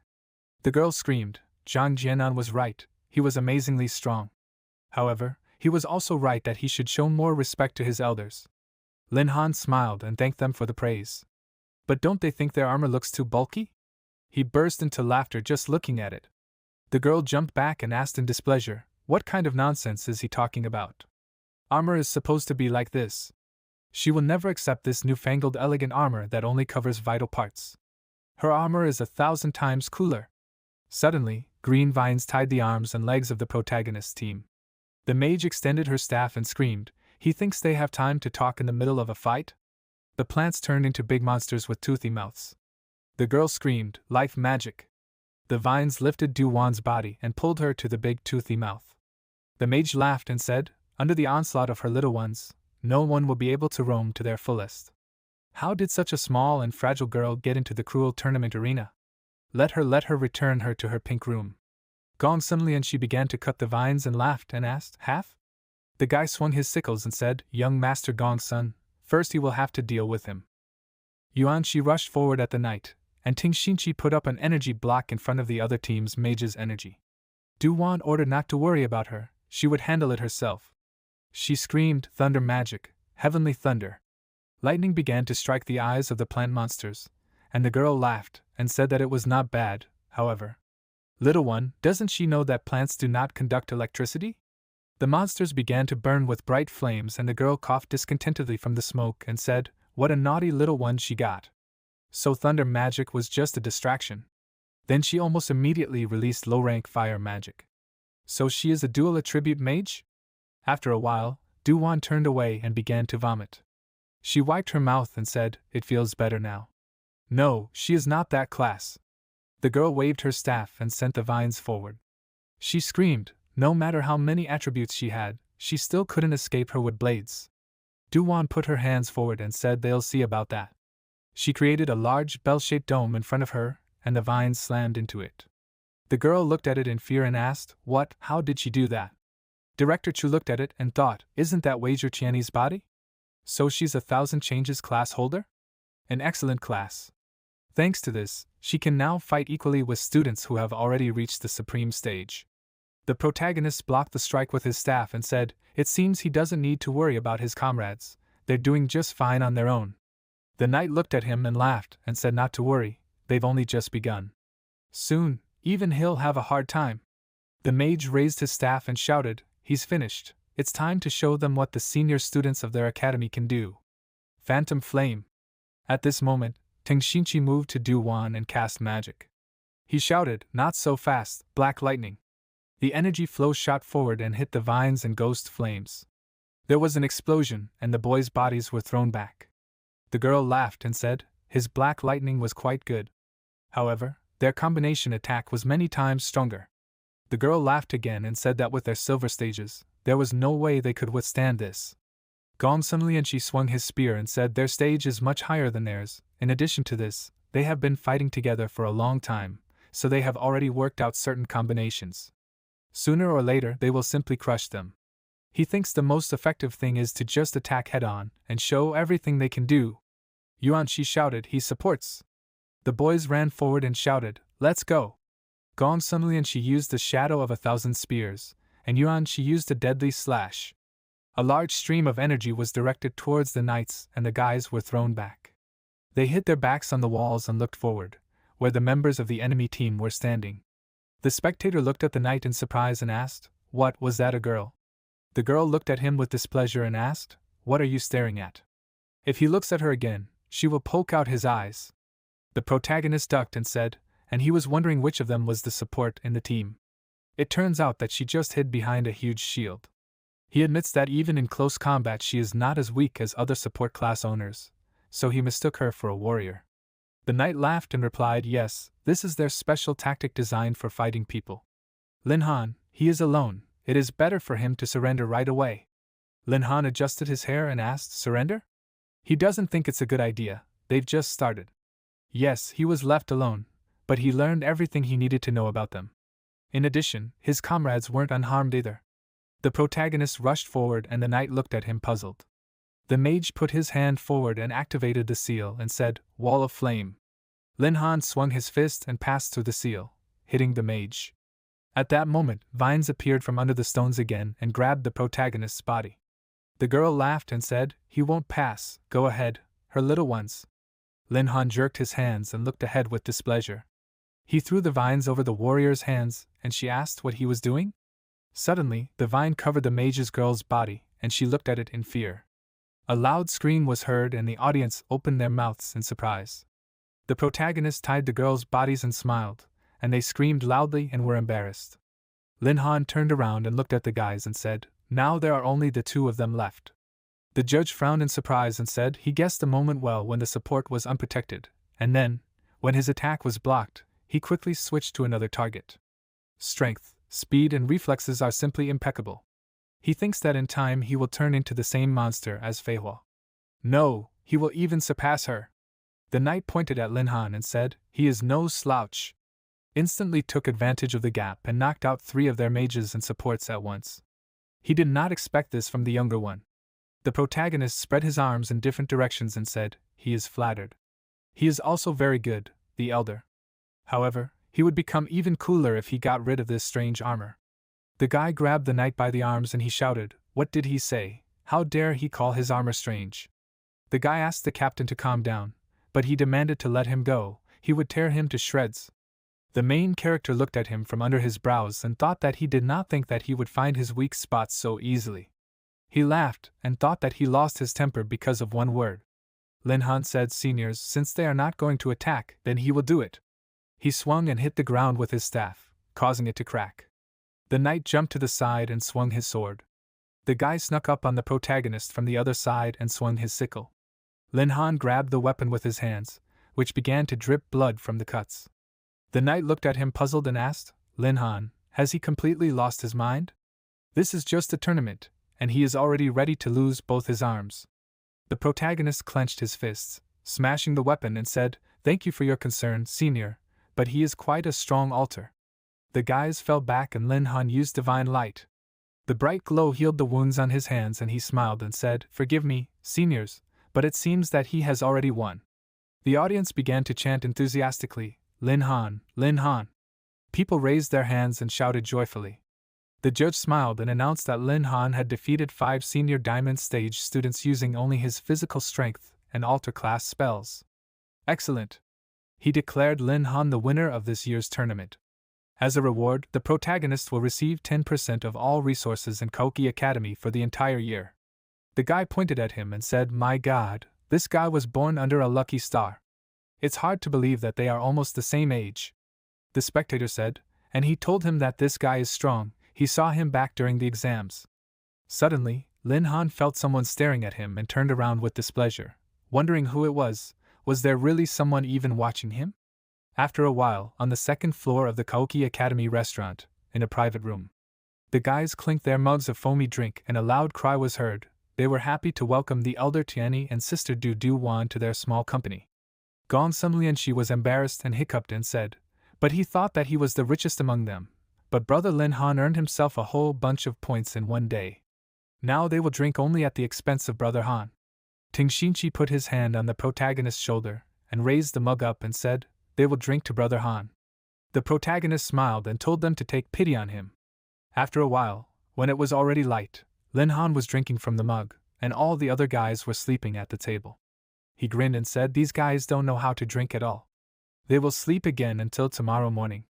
Suddenly, he felt someone fly past behind him and opened his eyes wide. The protagonist turned around and thought, the same feeling as in the arena. Now he wondered who it was. After a while, he went outside and walked forward between the trees. Suddenly, Fei Hua peeked out from behind a rock and cast a nature spell, Stone Vice. She grabbed the hilt of her sword and struck the rocks. Lin Han activated the energy flow and ordered to get acquainted with the explosive fist of the altar. Fei Hua covered her body with her hands and the protagonist stopped right in front of her. She thoughtfully said, "And the strength is at least a diamond stage master. Just a little more, and she would be in great pain. Boss Lin, is he hiding something? Well, did he miss her?" Lin Han smiled and asked Fei Hua. She threw herself into his arms and pinched his cheek and said, "Boss Lin, he is still as charming as the last time they met." The protagonist told her to stop, "It hurts." He put his hand to his cheek and asked what she was doing there. Did she want to see her little sister? Fei Hua folded her arms across her chest and sighed with displeasure and replied, "No, if she found out she was there, she would immediately attack him with her fists." Lin Han wondered what had happened between them. He said that even though he was an altar, his blow was not easy, but she didn't care. Had she increased her stage again? The protagonist looked at her and thought, she was a real genius. Everyone knows that after reaching the supreme stage, cultivation slows down significantly. And she had increased her stage in just a couple of months. Feihua smiled and replied, yes, she had been clearing monsters in one dungeon for a whole month, and had risen all the way to the third stage of the supreme stage. Lin Han asked in surprise, a whole month? Don't the monsters in the dungeon disappear after the first kill? Feihua smiled and said, Boss Lin, he speaks like some rich guy who likes to squander money. Now Feihua's sister will explain everything to him. She presented a board with markings drawn in chalk and said, yes, there is a limited number of monsters in the dungeon, but each dungeon has a refresh time for these monsters. She simply did not leave the dungeon and dealt with each wave of monsters that appeared after the refresh. It is very effective, although inconvenient. The protagonist smiled and said, wow, he did not know about this. Feihua cried and screamed. If the dungeon owners had not kicked her out, she could have leveled there until old age, but they said that she almost drove them into debt, the mean ones. Lin Han replied, well, you can understand them too, they make money on this. Suddenly, Feihua turned around and asked, he had been in the academy for quite some time, so he should have known her name, right? The protagonist replied, yeah, well, he was a bit busy. Feihua took out her blade and asked, busy? This information was publicly available on the academy's network. Doesn't he care about it at all? Couldn't he at least pretend to be considerate of other people? Lin Han put his hand forward and asked for forgiveness, his mistake. Ruixin smiled and said, Ruixin, her name is Jiang Ruixin. Feihua, that's her nickname. The protagonist gave a thumbs up and laughed, and said, Ruixin, what a great name. She frowned and said, okay, jokes aside, she came there to tell him something. Does he remember that gold-rank dungeon where the Minotaur Lord suddenly showed up? Lin Han asked in surprise, did she know something? Ruixin imagined the images of people and replied, yep, this is the work of the Blood Moon sect, the largest dark sect in the world. They are said to have a special technique that allows them to absorb people's blood and turn it into their own power. And the members of this sect are also able to turn into black smoke. The protagonist put his hand to his chin and thought, the guy who attacked them last night could also turn into black smoke. So he was from the Blood Moon sect? He asked, but why did they target him so much? Yes, he is good, but he is not that special, right? Ruixin placed her hands on her hips and slightly turned her head and asked, who knows? This sect's actions have always been chaotic and unpredictable. They appear when no one expects it. At least their empire does not know the motives of those. But recently, they had been making more frequent forays, so he had managed to find out something. It seemed like they were targeting geniuses. He wasn't the only one who had been targeted, so he shouldn't flatter himself. Lin Han wondered, did they somehow find out about his system? Or did he just happen to stumble upon them when they were trying to kill some other genius? Ruixin shook her head and said, well, Boss Lin should take care of himself. She said, and yes. She suddenly fell silent, and the protagonist looked at her, puzzled. He asked why she suddenly looked so gloomy. Ruixin adjusted her hair and replied, she would soon have to join the army, so they would have to say goodbye today. Lin Han asked again, to the army? Is that necessary? Ruixin pressed herself against him and replied, yes, after all, this is her job. What's wrong? Is it so hard to say goodbye to her? Or did Mom and Dad miss her already? The protagonist was embarrassed and replied, he was just asking. Ruixin put her hand to her chin and replied, okay. She hoped that he, Boss Lin, would not let anyone hurt him. She would be very sad if she returned and only found his lifeless body. Lin Han smiled and closed his eyes and said not to worry, he was not going to leave her a widow. He looked up and folded his arms over his chest and thought, what was he even talking about? Ruixin laughed and replied, okay. She pushed off the ground and headed towards the moon. She waved her hand at him and shouted, by the way, let him look after her sister, if she gets hurt, she will kill him. The protagonist smiled and replied, yes. Suddenly, he put his hand to his chin and coughed awkwardly, thinking, this is just an army, was it worth saying goodbye as if they would never see each other again? At this moment the man was not far from them and said displeasedly, how quickly former students forget about simple respect. She burst into the academy and did not even say hello. The academy is not a public toilet. After a while, a crowd of people stood in the quest distribution hall of the Kaoki Academy. Duwan looked ahead in surprise and said, there are so many people. Gongsun Lianxi smiled and replied, of course, because this is where students can form teams and take on some quests in order to earn points.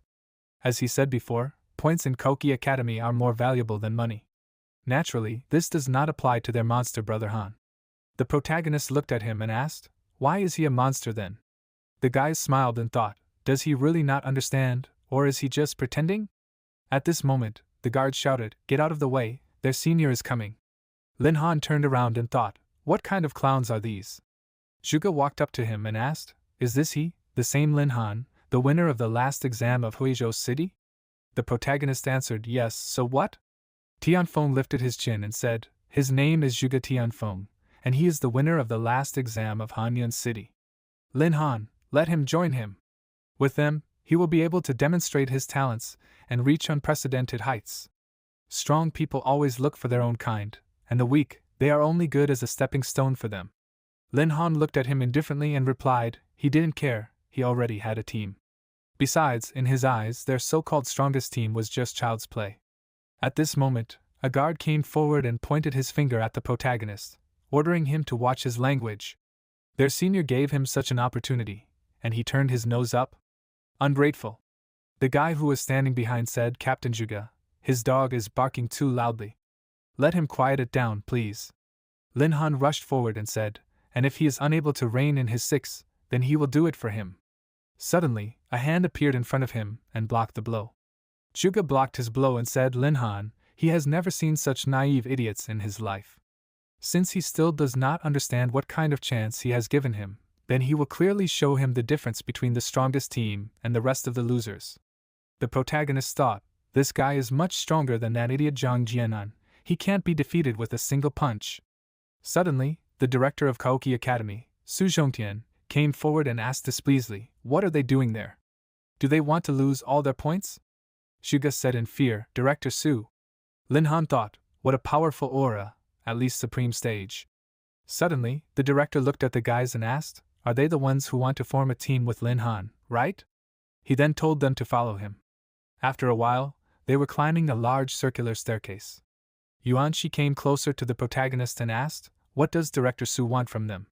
Suddenly, Teng Xinchi turned pale and asked, "Maybe he wants to hang them on the tower for violating discipline?" Lin Han replied, "He heard that Director Su is a fair person, he will not do such a thing." Suddenly, the large gate began to open, letting in a bright light through the crack.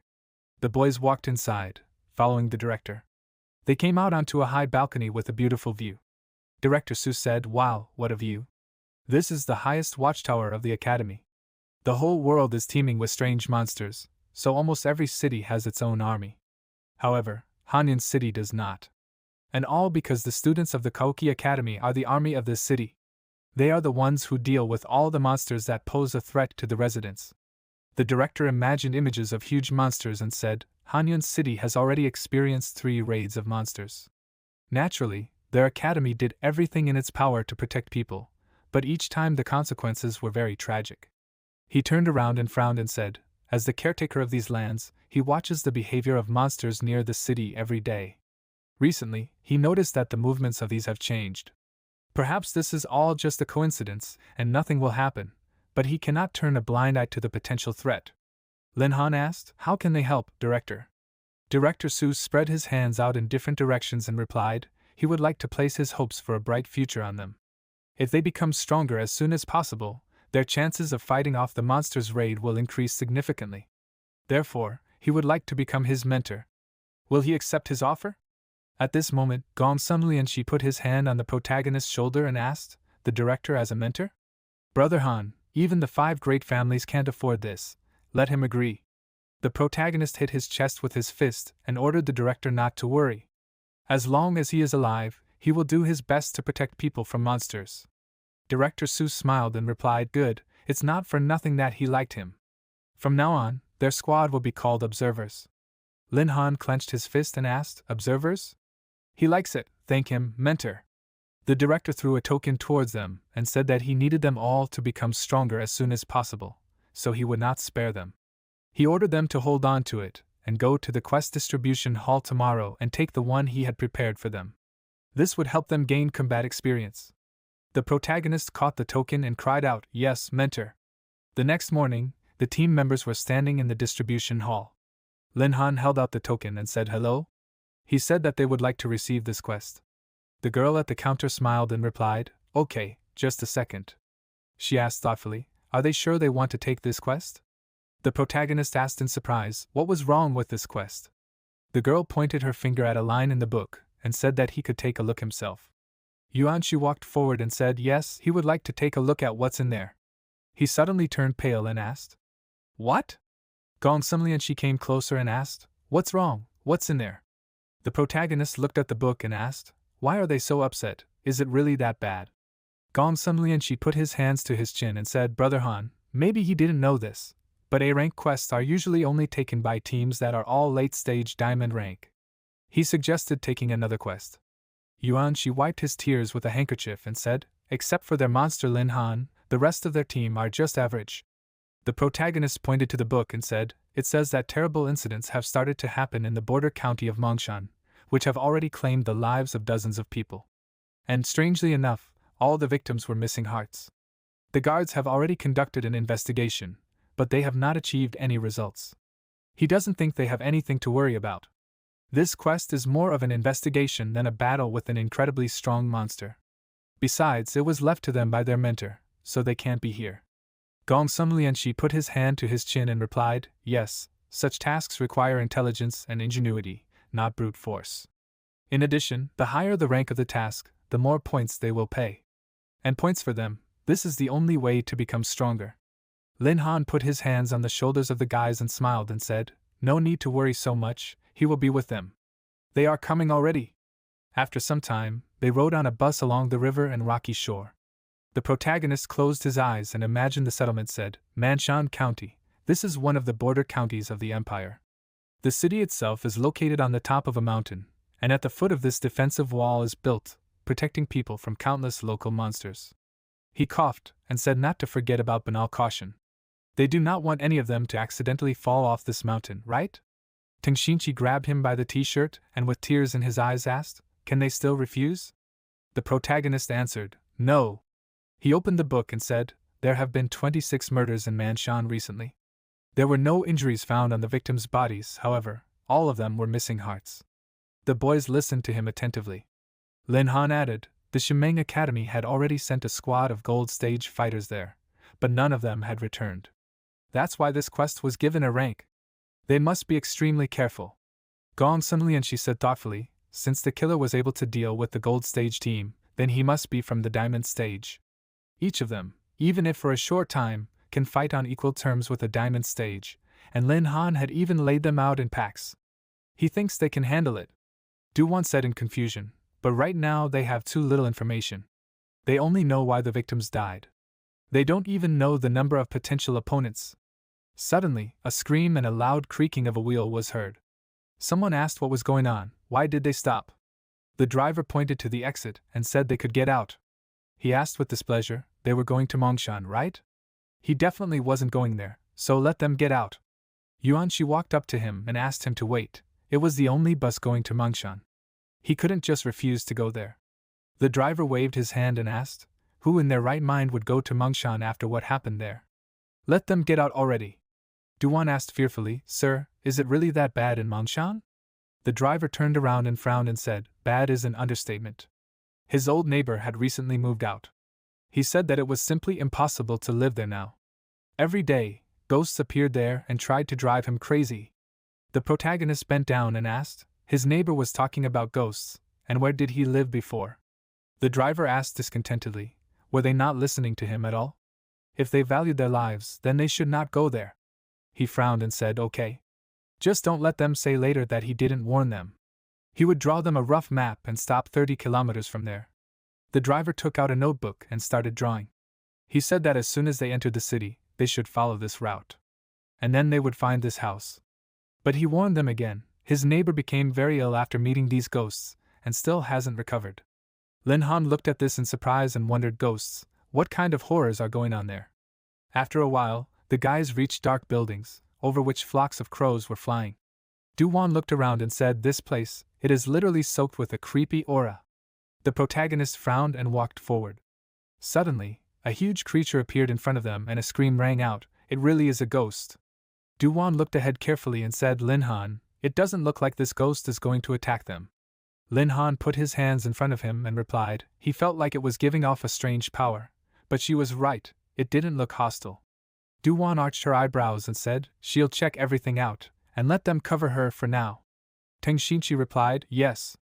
Du-won spread her arms out in different directions, and the guys sat on the floor in a lotus position.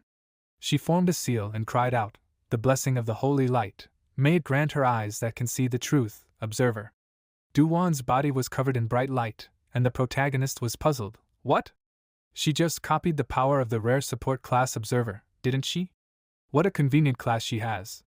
Well, now they will definitely be able to understand what is happening there. Du-won lowered her head and began to describe her visions. She saw the students of the Shimeng Academy gathered together. And then for some reason they started to fight among themselves. Du-won looked ahead and asked what happened. Why did they start to fight? One of the guys from the academy grabbed another by the face and slammed him into the wall. The guy's hand glowed and Du-won said in surprise, but it seemed that thanks to this they found some kind of portal. Yuan-shi looked at her and asked, "Portal, what is she talking about wanting?" She screamed. They crossed over to another space. The guys began to pass through the portal, and death was already waiting for them inside. Du-won sighed in fear and blood flowed from her eyes. Yuan-shi put his hand on her back and asked, "Wanting, is she okay?" He told her to end it. Du-won grabbed her face and said sorry. She still didn't really understand. Blood continued to flow from her eyes, and she said, some huge red shadow appeared in front of them, and then she almost lost consciousness. The protagonist looked ahead and replied, "It's okay, she did well, let her rest for a while." He thought, Wanting became ill right after those guys crossed over to another space. Was it because of the horrors happening there or because of some kind of protection of this space? Well, they have to go in there anyway, so. Lin Han activated the all-seeing eye. He saw a portal at the side of the destroyed building and shouted, "Here it is!" He found the portal. The protagonist ran to it, and put his hand forward and entered. After a while, the team members found themselves inside the portal, in which everything was covered in bloody red light. Gong Sunlian-shi stuck his spear into the ground and asked cautiously, there was blood all over it, was it all the blood of the Mengtian people?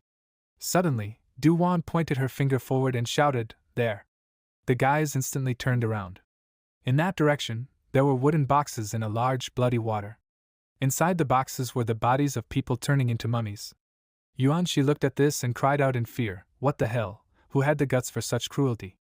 The team members came closer to the bodies and began to examine them. Lin Han said, "There are plenty of coffins and no corpses inside." Gong Sunlian-shi turned around and asked, "So the one behind this wanted to continue killing the locals?" Suddenly, a creature fell on his spear. A monster similar to a lizard with a large toothy mouth was injured. Suddenly, the protagonist grabbed it and clenched his fist.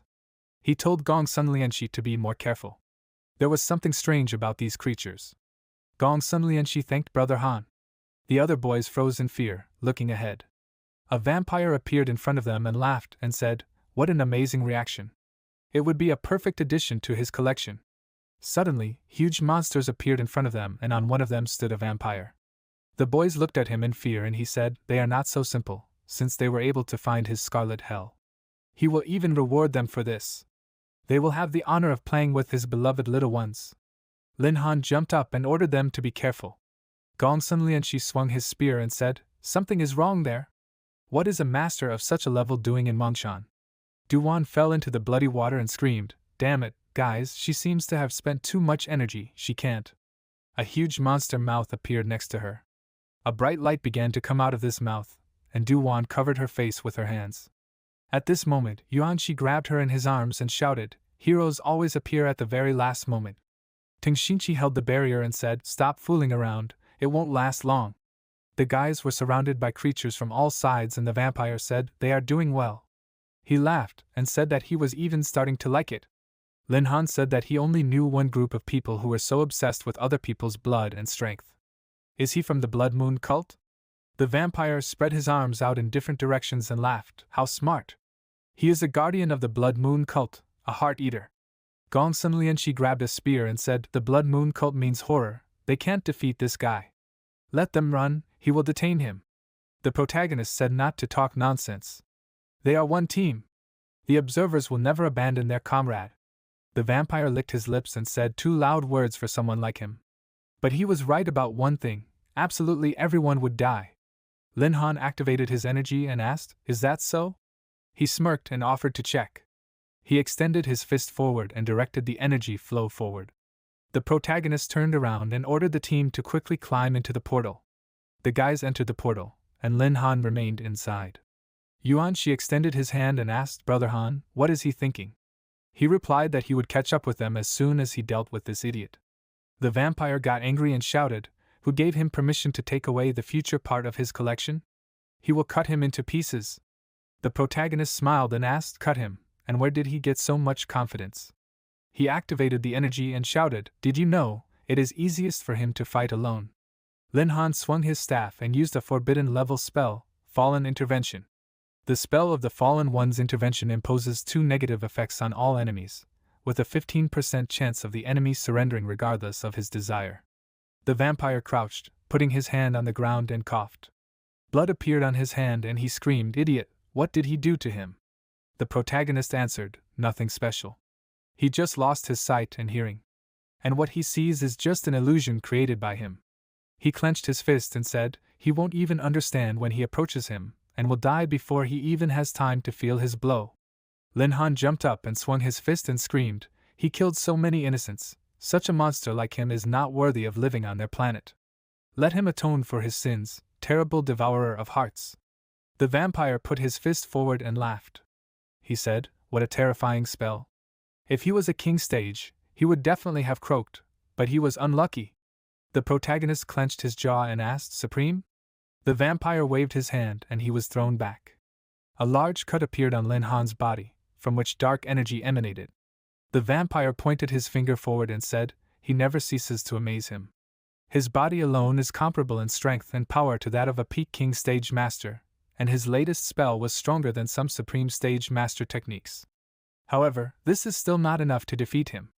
The protagonist clenched his hand on his stomach and asked, how can he be at the supreme stage when his mana reserves are like those of a king stage master?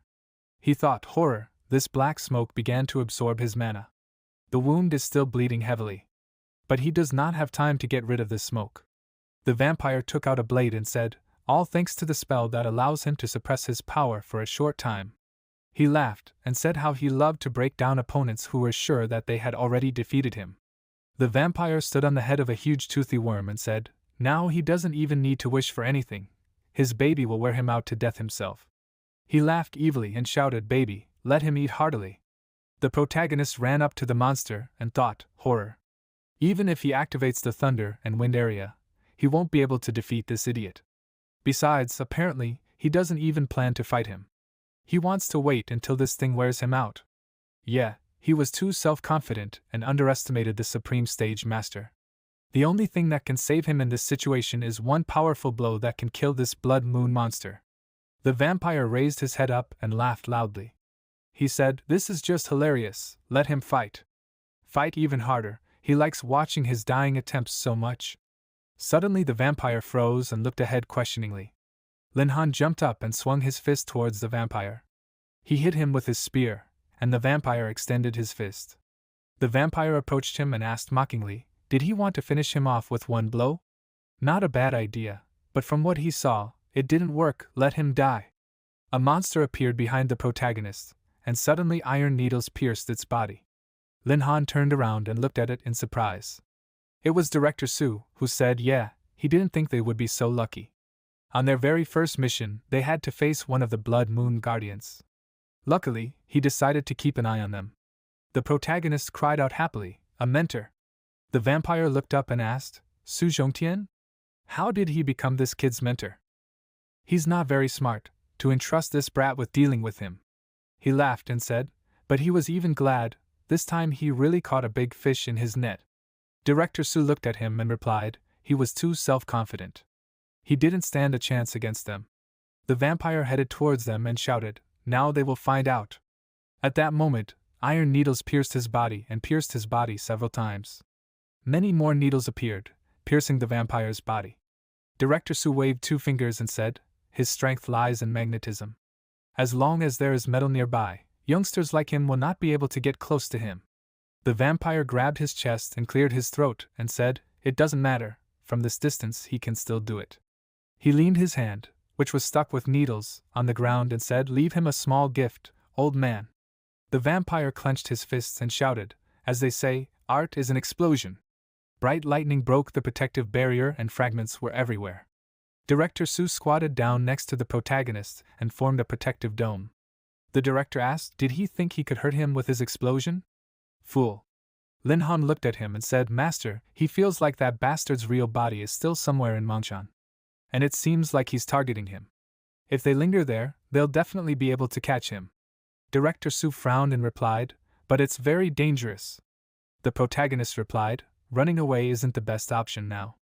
They don't know when he'll attack again. Next time, they might have a worse chance due to the enemy's reinforcements. They need to deal with him right then and there. Suddenly, a man appeared next to them and replied, what a bold idea, he likes it. Old man Su, what does he think? Director Su turned around and said, Bien Han. He stood in front of them and smiled. The director said, in Mongshan County, ordinary people are being killed left and right. What was he doing there?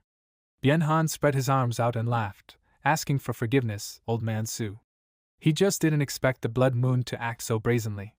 He shouldn't worry, he'd already evacuated all the civilians from there. And if they helped him, they'd also find the one responsible for this mess. Director Su and Lin Han looked at him with puzzled expressions. Bien Han cleared his throat and said, forgive me, young one, he forgot to introduce himself. His name is Bien Han, he's the eyes of Mongshan County and an old comrade in arms of Su. Old man Su, he pulled the rest of his disciples out of there, and put them up in the county's main inn, so he doesn't have to worry. Director Su cupped his fist and thanked him. Bien Han smiled and said, come on, no need to be so polite. He was planning to comb the area with his men today, so they could take a rest for now.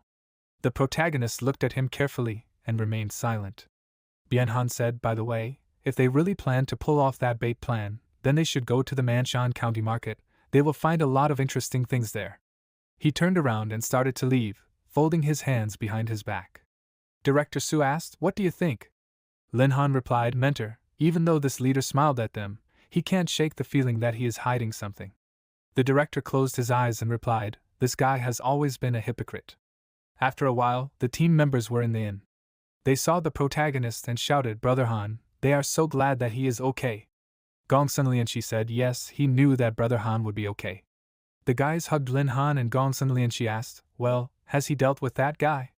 He replied, not yet. It was just a clone. And a very strong one at that. If the master hadn't arrived in time, he would have definitely gone nuts. Gong Sunlianchi turned around and said, Master, he should have told the Scar that he would keep an eye on them. They were scared to death. Director Su folded his arms and replied, no, if a Supreme Master hadn't shown up, he wouldn't have interfered. This task was supposed to be part of their training. He asked, had they already conveyed the seriousness of the situation in Mongshan to the academy? Duan replied, no. They don't know what's going on there, but for some reason there's no network coverage in Mongshan County. They simply can't send a message to the academy. The director looked at the system warning window and frowned and said, so that's how it is. Okay, they'll forget about it for now. Mongshan County is near the border, and there are always many strong masters near the border. One supreme master won't be able to cause serious harm to Mongshan. Yuan Shi approached the protagonist and said, the mentor, the head of this county, turns out to be very strong too. He literally transferred them from the battlefield to the inn in a couple of moments. What is his cultivation stage? Director Su remembered how he left and said, Supreme.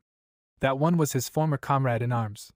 On one of the missions, all the members of their squad, except for him and that one, died in battle. After that, the government sent him to Mongshan. The team members looked at him carefully. At that moment, the director said, okay, enough about that. They are going to the Mongshan market, usually masters working on the border trade there, so you can find a lot of useful equipment there. They can buy equipment to their taste, and he will pay for everything. The guys unanimously said the mentor is a real benefactor. After some time, they came to the Millennium branch in Mongshan. Millennium is the same guild of merchants. The protagonist looked at the building and asked, is there a branch of Millennium there too?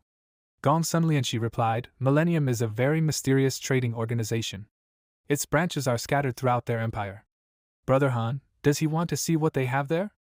Lin Han smiled and said, of course, after all, he has special discounts there. Yuan Shi said, monster, and he'd better look for something else. Duan raised her hand and asked, she also wants to go to Millennium. Brother Han, can I come with him? The protagonist answered her positively. They approached the entrance, and were met by a girl who invited them to come in, gentlemen. After a while, they walked along a corridor in which there were glass counters. Suddenly, Du-won looked to the side questioningly. Lin-han stopped near the artifact opposite and asked if she could tell them about these two items.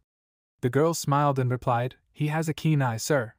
This necklace was created from the teeth of a high-level monster. The cousins poured their souls into it. This necklace is unique in that it grants its owner a 10% increase in defense." She looked toward the book and said, "And this, as he had already realized, is a skill book. Hidden within this is a high-class fist technique, the Thunder Fist. Legend has it that the master who unlocks the full potential of this technique will master the Thunder Fist technique of world destruction. In total, these items will cost them 8 million. Du-won looked at the necklace and then said, "Brother Han, this is too expensive." The protagonist replied, "The mentor said that he will pay for everything himself, so it is fine." He opened the book and thought, if he strengthens the Fist of Crumb 10,000 times, then he will finally have a rather formidable melee weapon. Two supreme herd and experienced border masters. With all this, they should be able to defeat this Blood Moon Guardian. But for some reason, his heart felt something was wrong. After a while, a large energy flow headed towards the protagonist. He jumped and fell into it, screaming loudly. Energy covered his body. The Thunder Fist technique was amplified 10,000 times. Name: Thunder Fist. Rank: Forbidden, type of fist fighting technique. Description: the heavens will burst with thunder, and the lightning will destroy the entire world. No one will survive the onslaught of the 8 trigrams lightning. Lin-han clenched his fist and thought, how powerful. Now he had a close combat technique comparable to his forbidden level spells. He had become much stronger, which meant that it was time to carry out their plan. Du-won turned around and suggested that Lin-han go back. The protagonist turned around and said yes. After a while, Director Su stood with his back to the team members and asked, "How is it? Have they found any suitable equipment?" Gong Sun Lianshi smiled and replied, "Of course, it was full of all sorts of rare equipment. He got a beautiful spear that could make the enemy make mistakes.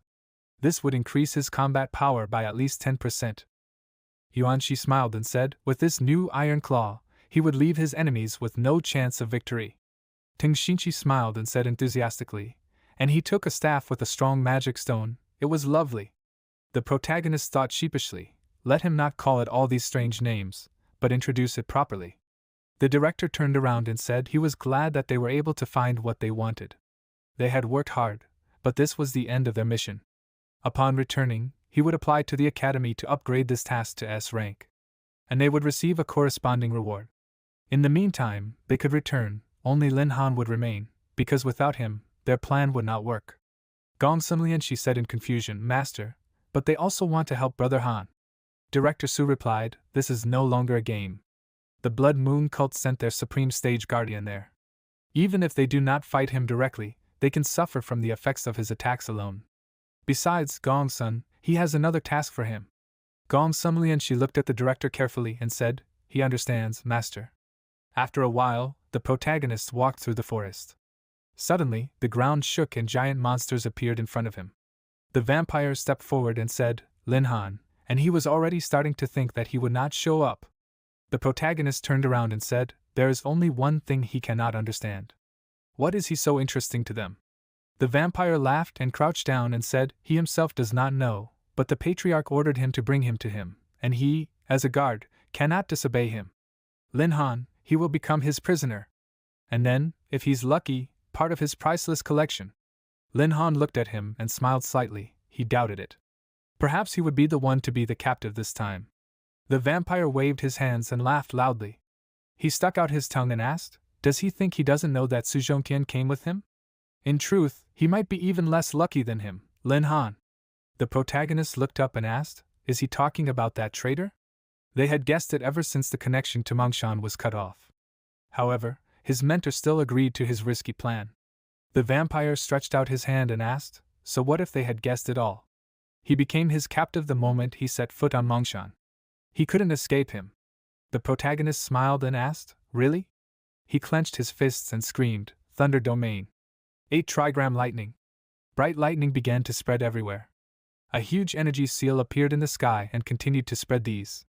Smoke began to come out from the vampire's hands and he said, "This hasn't changed anything, he is still under his control." Lin Han looked at him with his shining eyes and said, his biggest mistake is that he still underestimates him. At this moment, Bien Han smiled and said, Old man Su, he never thought that after so many years, they would end up on the same battlefield again. Director Su walked forward and said, Bien Han, so he has finally joined this Blood Moon cult. Does he even understand what kind of losses their empire will suffer? Bien Zhao's eye turned black and he asked, the empire, is this the same country that unfairly gets rid of its warriors? He doesn't give a damn about it. That day, it was thanks to him that they won against the monsters. But instead of rewarding him properly, the empire sent him to this hole. Director Su asked displeasedly, Bien Han, does he still not realize what he did back then? Does he not feel guilty at all for killing his own comrades for the sake of victory? Bien Han shouted displeasedly, what should he feel guilty about? He killed them, but in exchange for their lives, he was able to kill hundreds of supreme rank monsters. So why was he sent to guard the border?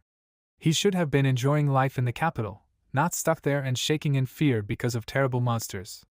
Director Su rose up and said, he sank to the bottom, Bien Han. What did the Blood Moon cult promise him? Bien Han turned away and replied, the post of the head of Hanyun City. He suddenly threw the skull forward and shouted, and the third stage of the supreme stage. Director Su frowned and said, it seems he forgot about the difference in their strength, Bien Han. Even if he managed to reach the third stage, he still wouldn't be able to defeat him. Bien Han looked at him and replied, he didn't need to win. He only needed to hold him back while the Heart Eater dealt with his disciple. I wonder how long he can last? Director Su took out an attribute and said, he's a garbage can. At this moment Bien Han felt like he was in a box and grabbed his ear. He looked ahead in fear, where he only saw flying iron things and eyes. The director said he thought he would use this skill when he had to go abroad again and fight monsters. But he never thought that he would have to use it against his former comrade in arms. There were many iron spears around Bien Han. He looked around and asked, what? Director Su stretched out his hand and said, Bien Han, it's over. A huge iron pedestal was flying at his head at high speed. At this moment, a dark energy towered above the treetops. The vampire sucked the huge intestine inside, which Lin Han looked at with disgust. He licked his lips and said, it's a little burnt, but it's not scary. The main thing is that he showed him all his tricks. Well, let's start the second round, now he goes first. At this moment, hallucinations appeared in the eyes of the protagonist. Red energy beams appeared from under his feet and the vampire asked, how does he like being infected with demon blood?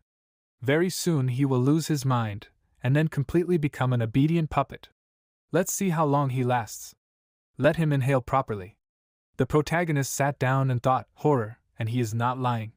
Consciousness really begins to distort. The Blood Moon cult really owns some strange and very dangerous spells.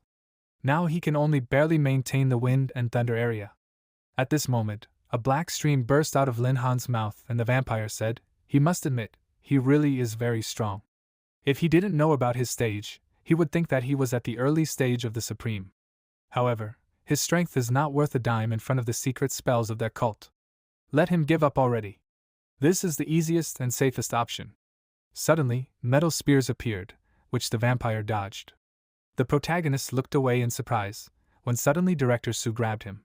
Lin Han said, mentor him. Director Su replied, he was defeated. They need to escape towards the border. Bien Han ran after him and ordered, Heart Eater, quickly after them. He must not let Zhongtian escape. Director Su held the protagonist on his shoulder, and quickly ran forward. He raised the metal part into the air and rose into the sky. The vampire clenched his fist and shouted in displeasure. If he had properly taken hold of this old man, he would have made this Lin Han a new member of their cult in 5 minutes. Bien Han replied in displeasure, stop yelling. He is seriously injured, they will not run far anyway. If they speed up, they will catch them sooner or later. After a while, a pack of wolves appeared in front of Director Su and he sighed. The animals bared their teeth and the director directed his energy towards them. An explosion occurred and the wolves died. The director put his palm in a snow-white glove to his mouth and stained it with blood. Lin Han grabbed him and cried out, mentor. Director Su replied, he is fine. He sat on the ground in a lotus position and covered himself with energy. He frowned and concentrated. The protagonist asked, mentor, what happened there? Yes, Bien Han, he is a master of the supreme stage, but he should be much stronger than him. Director Su frowned and remembered the words of Bien Han, who laughed and said yes, even having reached the third stage, he still cannot defeat him. However, let him not forget that they are now in his territory? Can he be sure that he did not order his men to capture his disciples who were trying to leave Mungshan? The director asked displeasantly, what did he do to them, idiot? Bianhan laughed and said, what a face he has. He sent his thunder clone after them. If it dies, it will self-destruct, and all his disciples will be finished. Director Su held the metal pipe and thought, he does not know if he is telling the truth, but he must check everything. Suddenly, a strong lightning energy pierced him. Bianhan shouted displeasantly, old man Su, how dare he be distracted during the battle with him? He tore apart all the pipes and confidently looked forward. Bianhan swung in order to die. Director Su was thrown back and hit his back on the ground, and the iron pipes fell on him from above. He grabbed one of these and rose into the air. Bianhan said not to even think that he could escape like this. At this time, Director Su said this is how it was. Let Lin Han forgive him, he was the one who dragged him into the matter with the Blood Moon cult. The protagonist said, mentor, he has trump cards. Next time, he will definitely not lose to him. Suddenly, the director looked to the side and said displeasantly, they are coming. The vampire and Bianhan looked at them mockingly and approached. Bianhan frowned and said, oh, old Su, so he finally chose a place for his burial? Great, otherwise he was tired of running after him. The vampire laughed and said, his collection will include Zhongtian himself. He is crazy just thinking about it. Director Su replied, Bianhan, he shouldn't have gotten involved with the Blood Moon. It will end badly for him. Bianhan smiled, baring his teeth and said, no, quite the opposite. This cult gave him what he wanted most. The vampire said discontentedly, stop talking, they will just get rid of him. They rushed forward, and the director frowned and ordered to make everything shudder and incinerate, a forbidden spell, a meteorite. A huge burning stone was heading downwards. The vampire turned around and asked in fear, has he completely lost his mind? What forbidden spell? It will affect him too. The director laughed and said, he just wanted to drag them along with him. A huge stone meteorite was rapidly heading downwards. The vampire screamed in fear, the radius of destruction is huge, they cannot escape. Bianhan looked up and ordered to deal with the crazy old man, and he will destroy the meteorite. He sent his energy upward and said, let the mighty wind roar, dark clouds gather, thunder roars awaken, forbidden spell, thunder of extermination. A large energy flow was directed towards the meteorite. The vampire put his hand to his face and thought, horror, he underestimated him too. Who knew that this guy also had a forbidden spell up his sleeve? Bianhan asked displeasantly, what is he waiting for? Let him kill Zhongtian. He asked to wait and asked, what's going on? The protagonist stood to the side and activated his energy. Bianhan asked, why did the power of his lightning begin to fade? The huge meteorite began to approach the ground and he screamed, horror, his field again? Lin Han stretched out his hands and said, that was not bad. It turns out that the thunder and wind field not only strengthens his spells, but also weakens the enemy's wind and lightning attribute spells. He was really surprised when he told him that he knew this technique. And they were also very lucky that their spells combined perfectly. Director Su stood in front of him and smiled. Bianhan cried out in displeasure, terrible devourer, let him help already. Scoundrel old man, Zhongtian, is he really ready to die with them? And what about his beloved disciple, does he not feel sorry for him at all? The vampire activated his energy and sent it upward. Director Su looked at them and replied, no, only those will die there. 36 Beam Technique, Imprisonment. He clenched his hands and the protagonist extended his hand forward. Huge metal beams covered their bodies, forming a defense. Director Su smiled and replied, as they already understood, this technique can be used in various ways, good for both offense and defense. He said goodbye to the scoundrels. The stones hit the iron beams and a huge and bright explosion occurred.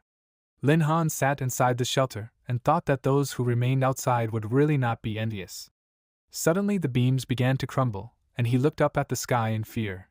Director Su and the protagonist were freed and walked outside, where everything was scorched and smoking. Lin Han asked, mentor, is he okay? Director Su squinted one eye, and then walked forward and said, there is no need to worry about him. He walked up to a large and deep hole and said, it seems they have won, they can go back. At this moment, lightning energy was directed into his body and he was very surprised. The protagonist grabbed the director and screamed, mentor. Bien Han crawled out from under the stones and pointed his hand towards them. He crawled out and screamed laughing, "That was close, he is crazy." But in the end, the winner will still be him, Su Zhongtian. The vampire said, "Lin Han, him." The protagonist stepped forward and pressed his palms together and said, "They will not lay a finger on his mentor." The light of holy healing. The director's body was covered with healing light, and all the wounds on his body were healed. Bien Han cried out in displeasure, "What?" Horror, he forgot that this guy was an altar class. The vampire rushed forward and cried out, he would deal with him. He extended his clawed hand forward, but the protagonist kicked him and threw him aside. He looked at his hands and asked in confusion, what happened to his mana? The vampire laughed and asked, did he just notice? He had already managed to infect all the local mana with his blood. If he tried to absorb it, he would have to absorb the demon's blood too. The vampire laughed and said, he would still get him. Let him give up, young man, he can't defeat him. Bien Han formed a stream of energy and said, Thunder Claw. Kuei Sanqiao suddenly appeared in front of him and covered Director Su with his body. The director said, he was just in time, without him they wouldn't have managed. Bien Han, he won't be able to fight against them. He frowned and said, this is the owner of the Vajra body, Kuei Sanqiao. Heart Eater, what is he waiting for? Let him do something. The vampire rose up and swung his scythe. Kuei Sanqiao put his hand forward and said, strong. He pushed him away and said, but this won't get him. After a while, they walked forward and Lin Han said, Kuei boss, thank you for your help. Kuei Sanqiao put his hands on his waist and said, what a guy, old man Su, despite all their efforts to stop him, he still managed to send a message. If it weren't for his vigilance, the number of casualties would have been unimaginable. Bien Han stood up and said, horror take them, he just wanted to take what was originally supposed to be his. Why are they getting in his way? Director Su walked up to him and asked, Bien Han, has he really not understood yet? He grabbed him by the clothes and said, that day it was he who insisted on killing that monster. He wanted to become famous, to earn a cushy job in the capital. And when it came time to choose, he left 13 of his comrades to die without hesitation. He was the only one who managed to survive. Does he even know what thoughts he lived with all these years?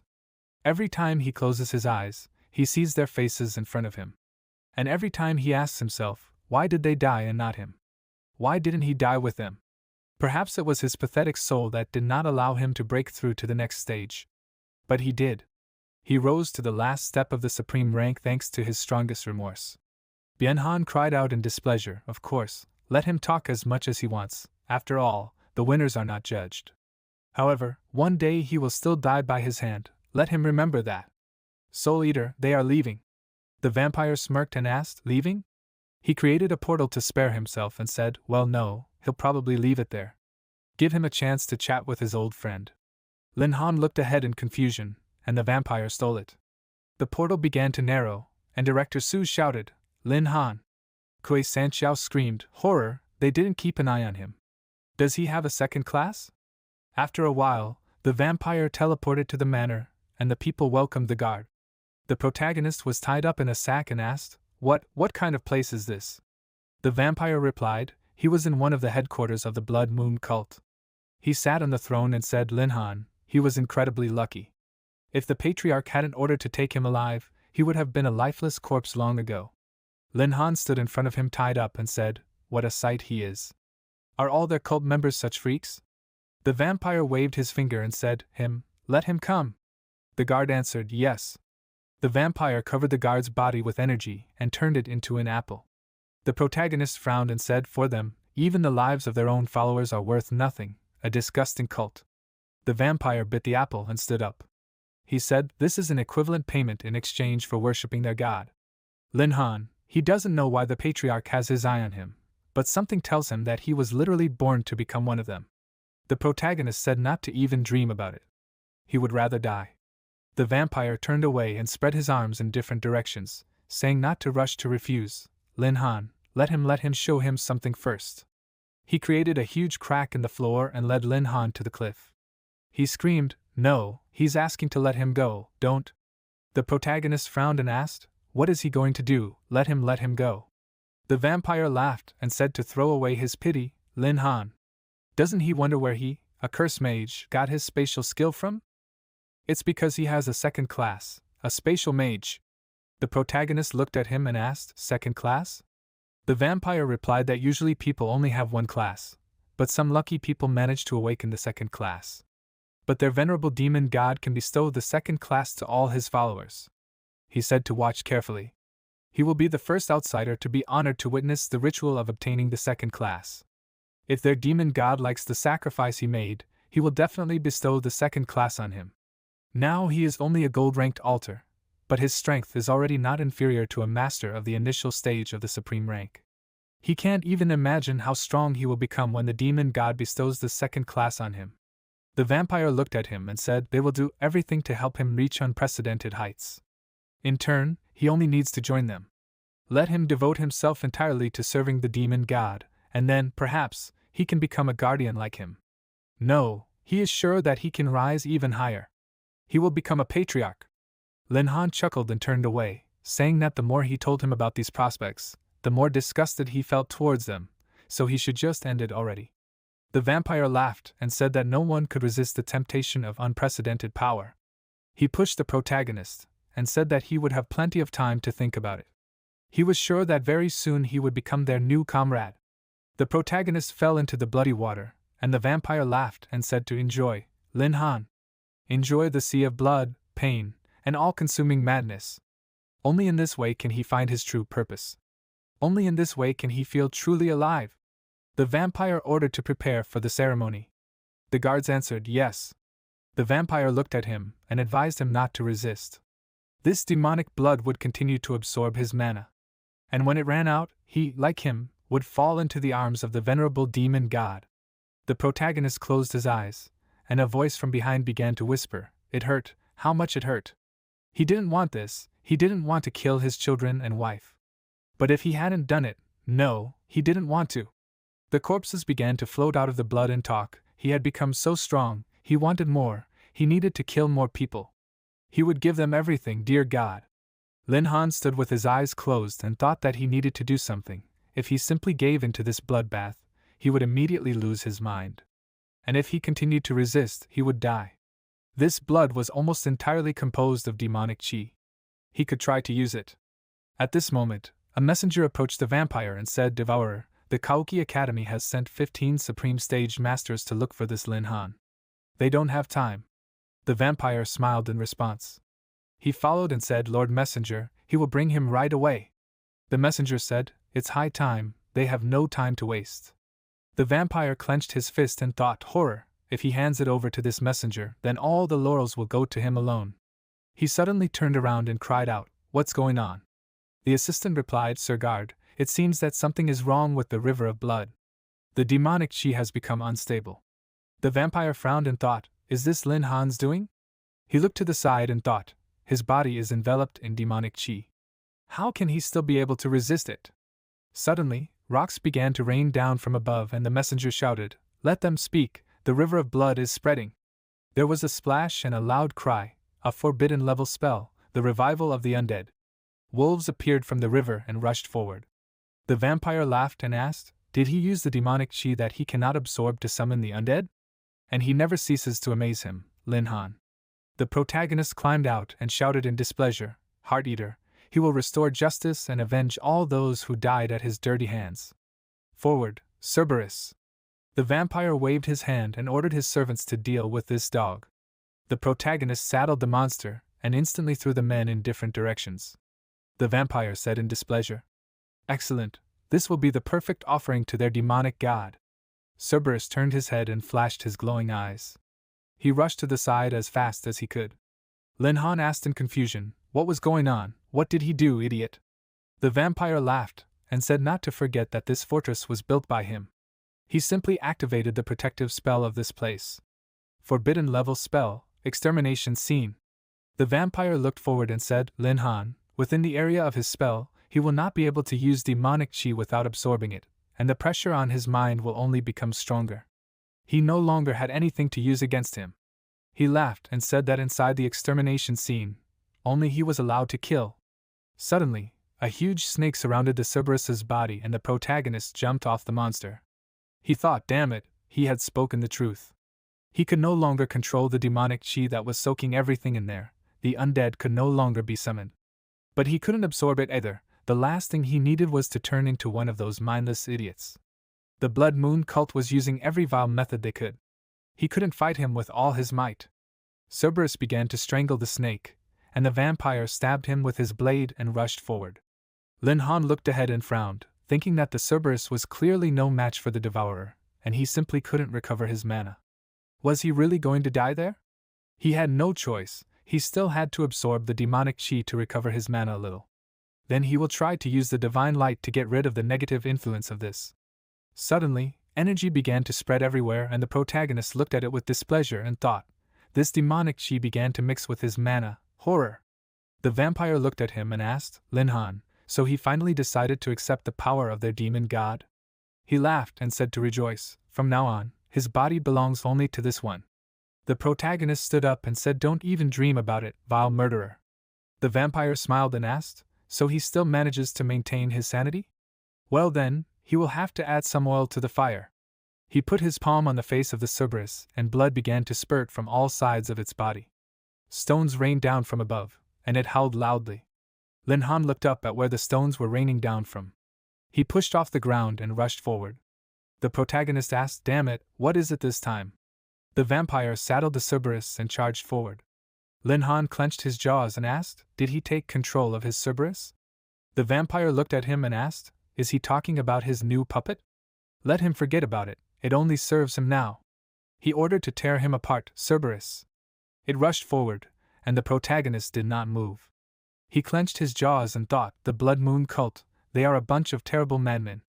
But he is even glad that he understood this. Now he will not feel any remorse. Lin Han pushed off the ground and rose higher.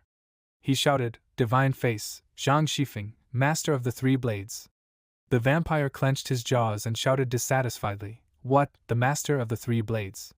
Yes, he is just a cheap fake, nothing more. Shifeng suddenly appeared in front of him and asked, fake? Now he will find out, the realm of the three swords. He swung his sword and thought that the effect of the divine face only lasts for 3 minutes, he needs to deal with it in that time. At this moment, the girl was looking at different places and thought, there is no one there either. Suddenly, she saw a battle and screamed. Director Su asked, what is it, did she find something? Gong Sunqian answered, yes, she found it. At this moment, the protagonist pointed his swords towards the vampire and pierced the body of the Cerberus. The vampire fell to the floor, and his body was bleeding. He said he won, Lin Han, however, he is only happy about it. He knows that very soon he will become a perfect creation of their Blood Moon cult, he will submit to their demonic god. Sooner or later their cult will begin to rule this miserable world. And he will wait for Lin Han in hell. Stones started to fall from above. The protagonist looked up at it and thought, what a restless idiot. Even when he was one step away from death, he continued to talk all this nonsense. Horror, things are bad for him, this cave is about to collapse. Lin Han closed his eyes, when suddenly energy flew over his head. He opened his eyes and saw a girl standing in the hole. She ran up to him and screamed in fear, Lin Han. Gong Sunqian helped him out. Director Su ran up to them and asked how he was. She turned around and replied, unconscious, he was badly battered. But he will live. She thinks the Academy's healers will get him back on his feet in no time. Director Su said it was all thanks to her. If it weren't for her chi-searching technique, they would have been looking for him for a long time. But still, why is the Blood Moon cult so fixated on him? Gong Sunqian looked away and replied, she doesn't know. By the way, she fulfilled her condition and found him. Now the Kaoki Academy is indebted to her. At this moment, Lin Han moved to his consciousness. In front of him sat a guy chained up. The protagonist looked around and asked, where is he? The guy turned around and screamed, he will kill him, he will kill him, he will kill him.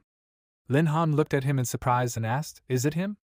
After a while, in the hospital room, the protagonist was lying on a bed. Next to him were all the members of his team. Suddenly, Lin Han woke up and screamed with burning eyes, he will kill him. Yuan, she asked, Brother Han? He started shaking him and said, don't scare him like that. What's wrong with him? The protagonist said, stop shaking him, or he will throw up. Duan walked up to him and handed him a plate and said, yes, let him leave him alone, here, Brother Han, let him eat some porridge. Lin Han smiled and said, thank you. After a while, he ate everything, emptied the plate and exhaled. He said that he was reborn. Gongsun walked up to him and said, "Brother Han? Is he really okay?" The protagonist showed him his hand and replied, "Of course, he is as strong as an ox." He thought about it. Yes, he is fine, it's just that there is a demonic something inside him that is constantly trying to devour his mind. Horrible, it is so hard to restrain, but he must control it. It's okay, as long as he remains calm, it will not be able to escape. Yuan Shi patted his shoulder and smiled and said, he told them that Han would be okay. Lin Han looked at him and asked, by the way, how long had he been unconscious? Yuan Shi replied, "It's been a week." The protagonist thought in fear, a whole week? Last time after the battle with Zhang Shifeng, he only lay down for a day, and now a whole week. At this moment, representatives of the academy entered the room and Director Su said, a magpie there was crowing to him that they had good news. He walked up to the protagonist and began to cover him with a blanket. He said he was glad that he woke up Lin Han. Let him cover himself with a blanket. The protagonist put his hands in front of him and said, "Mentor, he is not cold." Gong Sun Chiener came to the center and folded her hands and said, "Well, guys, could they put them together for a while? She and Lin Han need to talk about something." She pulled out a chair and said, "First, let me introduce myself. She is Gongsun's older sister, Gong Sun Chiener." She sat on the chair and said today she would like to ask him how exactly the Heart Eater died, and about what happened in that cave where he was held. The protagonist smiled and thought, they must have found that idiot's body, but they couldn't believe that he was the one who killed him. Now the need to hide his true strength has become even more acute, so he will have to hide behind his illusionary master again. Lin Han said that he had a magical treasure with him, given to him by his master. As she can see, it not only killed the devourer, but also seriously battered him. And then she, Lady Gongsun, saved him. She looked at him in surprise and said that a treasure capable of killing a peak master of the supreme stage must be at least legendary rank. What kind of treasure was that? The protagonist laughed and replied that he himself did not really understand anything. Everything happened too quickly, and he was more busy saving his own life. He thought, let her just believe it already, his head is completely out of whack. Principal Su walked up to them and said, Lin Han just woke up, he needs to rest. Kid, this time he did something that was almost impossible for a disciple of his level, so he will ask the academy to give him a reward for completing an SS rank quest. He will receive it as soon as he recovers. The protagonist laughed and said, "Thank you very much, mentor. He is saved." Principal Su headed towards the exit and said to go. After a while, the academy members walked along the corridor and Principal Su asked, "This Master Lin Han, what do they think of this?" Kui Sanqiao put his hand to his chin and said, "Quite a mysterious person." Gong Sun Chiener smiled and replied, and she was more intrigued by the fact that he was not at all surprised by her presence even though he saw her for the first time. Besides, a Heart Eater is not an opponent that can be killed with just a treasure. Little Han is hiding many secrets. Director Su closed his eyes and replied, no matter what he was trying to hide from them, he was his disciple. And he was currently in their academy. He didn't believe that the Blood Moon cult would be able to lay their dirty paws on him while he was there. After a while, Lin Han woke up and stood up from his bed and stretched. Yuan Shi entered the room and asked, "So he can walk already? Then let his brother treat him." The protagonist smiled and replied, "Okay, but he'll wash his face first." "He'll be there soon." Lin Han washed his face and began to wipe his face with a towel. Suddenly, his eyes widened and his blood vessels burst. He grabbed his head and thought, is this demonic chi? Damn it, he thought he had suppressed it, but now, he feels like it's about to burst out. No, if that happens, the academy will just lock him in there. He's not sure if anyone will listen to his explanation, no way. Lin Han closed his eyes and thought, he needs to wait out this delusion somewhere. Yuan Shi stood near the door and looked thoughtfully. He asked, "Brother Han?" The protagonist asked, "His stomach hurts, can he wait for half an hour?" Yuan Shi asked, "Did he get diarrhea?" "It makes sense, he ate so much porridge after being unconscious for a week." "How is he?" Lin Han screamed, "No need to go in, he will come out when he is finished." At this moment, he was standing on the window frame and thought, fortunately, there is a forest nearby. If he releases his demonic chi there, the academy will not be able to figure out who exactly it was. He jumped out the window and thought, and then he will suppress it again with his mana. 5 minutes should be enough. At this moment, representatives of the academy were sitting in a large office with panoramic windows. A huge explosion occurred in the forest and Director Su froze. Kuei Sanchao screamed, "Old man Su!" Gong Sun Qian'er looked away. Director Su asked, "Where did the cult master who could release so much demonic energy come from? Damn it, was this cult completely out of his mind? How could they dare to attack their academy?" Gong Sun Qian'er took a sip from her cup and asked, "Was he sure that this Supreme One would launch a frontal attack?" The director asked, "What was she getting at?" Gong Sun Qian'er said, "His message from Mongshan County didn't reach the academy after all, right? That meant that there was a cult man in the academy. However, they still couldn't find him. None of the alarms went off, so either this Supreme One was so skilled that he bypassed them all, or he was originally inside." She was more inclined to the latter option. Perhaps he would encounter a mole today. Director Su asked, "By mole, was she referring to Lin Han?" Gong Sun Qian'er closed her eyes and replied, "She is not saying this, but it is worth checking." At this moment, the protagonist was sitting on the ground in the forest and releasing demonic energy. A huge energy skull was hanging over him. Suddenly, his eyes began to glow, and his whole body was covered in fiery energy. Lin Han had a large skull tattoo on his shoulder, and long hair grew. He said, "Horror, no, not that."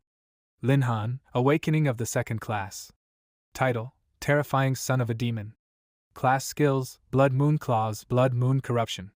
The protagonist's pants were torn off and red claws appeared. Blood Moon Claws: while the owner remains in demonic form, each attack that hits the target absorbs the enemy's mana. Blood Moon Corruption: pouring demonic chi into the enemy, the owner briefly grants him an increase in strength, but at the same time, the opponent gradually loses his mind and turns into an obedient puppet. Lin Han thought with displeasure, "Are they kidding me? Why does he need such a class? In this form, anyone would mistake him for a cult follower. Yes, he can transform back, but this transformation is very difficult. If someone notices this, it will be the end for him." At this moment, Yuan Shi was standing near the toilet, his arms folded across his chest. The members of the academy came out to meet him and he said, "Mentor, did he come to see Han?" Director Su frowned and asked, "Where is Lin Han?" Yuan Shi pointed to the side and said, "He is in the toilet." The director demanded to open the door for them. Now! Director Su opened the door and saw the protagonist sitting on the toilet with a newspaper in his hands. He shouted, "What are they doing? Let them come out of there." Director Su closed the door and cleared his throat. He closed the door and said, he told them that Lin Han had nothing to do with it. He suggested that they quickly check the area where the splash occurred. After a while, the protagonist came out of the toilet and looked after them and thought, it was a relief, but it was close. If he had not managed to return, then everything would have ended. He needed to think of something, since next time he might not be so lucky. He thought he should go to his old friend's place and buy himself a treasure that could suppress his inner chi. After a while, Lin Han found himself on the street and looked around, wondering if such treasures even existed. He hoped so. Suddenly, Gong Sun Qian'er appeared behind him and asked, did he decide to buy something for himself, Junior Lin Han? He turned around and asked, Senior Gong Sun? He thought, damn it, why is he so unlucky? Gong Sun Qian'er smiled and asked, did he decide to buy something, Junior? Okay, everyone has secrets, so she won't ask about his. At this moment, Mr. Liu came out of the building and laughed. He said, Miss Gong Sun, what a meeting, he's glad to see her. Lin Han asked, Manager Liu? Mr. Liu asked, Mr. Lin? Gong Sun Qian'er asked, do they know each other? The manager replied, yes, Mr. Gong Sun, Mr. Lin is one of their honored guests, they are always happy to see him. Gong Sun Qian'er looked at him and asked, is that so? Then, Junior Lin, he can buy himself something, their Gong Sun family will pay for everything. Let him forgive her, but she will not be able to take a walk with him, she still has business there. The protagonist looked at her and asked, but Sister Gong Sun, why does she need it? She smiled and said, well, she just hopes that Junior Lin will help both the Gong Sun family and her younger brother in particular if they suddenly find themselves in a difficult situation. Lin Han replied, of course, he will do everything in his power. Gong Sun Qian'er smiled and said, that's what we agreed on. She walked forward and waved, saying not to deny herself anything, and she went. The protagonist thought that he was sure that she had guessed something, but it seemed that she was not going to give him away. Not only did she not reveal his secret, but she also promised to pay for his not-so-cheap purchase. Now he really was indebted to the Gong Sun family. After a while, Gong Sun Qian'er stood on the balcony and looked into the distance. A woman came up to her and said, Madam, her guess was correct. The Ma family really did encounter a mysterious master not far from Lin Han's house, and he was also quite familiar with Fei Hua. Gong Sun Qian'er turned around and thoughtfully put her hand to her chin. The woman handed her a notebook with notes and said, "Madam, may I ask, this Lin Han, who is he?" Gong Sun Qian'er opened the notebook that contained a photo and said, "Lin Han is just a younger brother with some secret and unlimited potential." She turned away and threw the notebook back. She said, "And Wang, let her destroy all the information they had managed to collect about him. No one should see it. Perhaps Junior Lin will be able to help out their Gong Sun family in a big way soon." At this time, Mr. Lu pointed his hand forward and said, "He was always surprised by his luck, Mr. Lin. What will his order be this time?" The protagonist took a sip from his coffee cup and asked, "Manager Lu, does he have any artifacts in Millennium that can suppress magical fluctuations?" The manager walked over to the vase and turned the lid of it. The door to the cabinet opened, and he laughed and pointed inside. Manager Lu said, "Of course, this is quite a rare commodity, but they have everything in Millennium that a master like him might need. Here." Lin Han walked inside, and Mr. Lu said, "Mr. Lin, he presents to him an artifact that can completely suppress the owner's magical fluctuations." He picked up the cloth from this and said, "An epic-level starstone, capable of suppressing most of the magical fluctuations, and the chi aura of its owner. The price of this, 50 million. Item improvement 10,000 times. Name, Mysterious Starstone. Divine level. Position, necklace. Description, completely conceals the magical fluctuations and chi of the owner. It cannot be detected by anything unless the owner himself wishes it." Lin Han waved his hand and said, "What is needed? I will take it. Thank you very much, Manager Lu." Mr. Lu replied, "He is always happy to help. Let him come more often, Mr. Lin." The protagonist went outside and thought, now he has a divine-level artifact. At this moment, in the dark room, the man in the robe bowed and said, reporting, "His superior, the Heart Eater, has died, but they have detected strong fluctuations of demonic chi in Hanyun City." The patriarch said, "This idiot was more trouble than he was worth." He pointed his finger forward and said not to touch that brat Lin Han for now. It seemed like there was someone powerful behind him, someone they had to reckon with. Let them continue with their plan and bring back the demon. If they failed, they would all suffer a death 1,000 times worse than the death of a Heart Eater. The assistant pressed his fist to his palm and said, "Yes, his superiority, they would not let him down." After a while, Lin Han walked out of the shopping mall and thought, "Good, now that he has a god-level artifact, no one will be able to find out that he has something to do with the Blood Moon cult." Now he can breathe a sigh of relief. Suddenly, the team members appeared in front of him. Gong Sunli and she asked, "Brother Han, he didn't think that they wouldn't find out that he left them alone to go on a date with his elder sister, did he?" The protagonist froze and asked in confusion, "No, where did they even get that idea from?" "Let him stop, Gong Sun, and let him explain everything." Gong Sunli and she grabbed him and said mockingly, "No need to explain anything, Brother Han. He suggested that the guys beat him up." Lin Han said, "No need, guys, he just wanted to go to Millennium 4. The team members beat up the protagonist, which scared Du Wan. Gong Sunli and she adjusted his gloves and said, "Now we can talk." Jiang Reixin comes up to them and says that she didn't expect to see the best freshman in such a deplorable state. Gong Sunli and she looks at her and asks what she's talking about. She says that she just wanted to say that if anyone saw the best freshman of their academy being beaten, it would greatly damage their reputation, and it's unlikely that anyone would want to enroll there after that. Yuan, she says that her character is different from Miss Fei Hua's. If he hadn't told him that she was her younger sister, he would never have guessed it. Jiang Reixin ran up to him very quickly, put a dagger to his throat, and asked if he could repeat what he just said.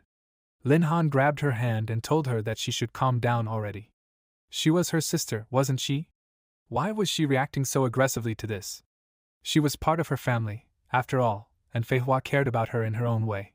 Jiang Reixin turned away from him and said that she was a genius who carried the honor and hope of her family.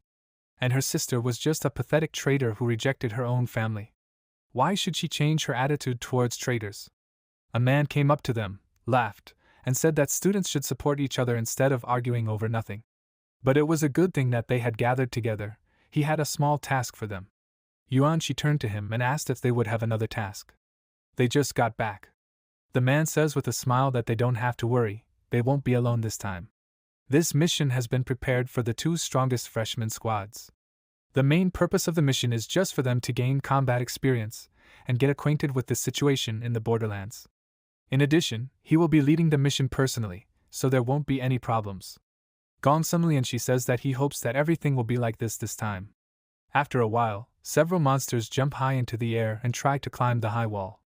One of the archers who is aiming at these monsters says that they should open fire. All the archers immediately follow his order and hit the approaching monsters.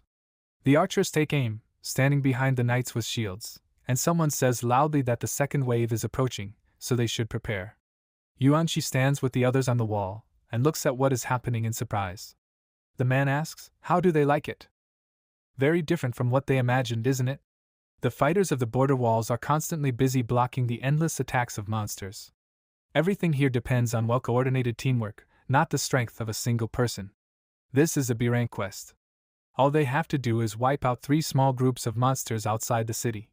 The strongest monsters in this area are barely gold-ranked, so this will be just normal training for them.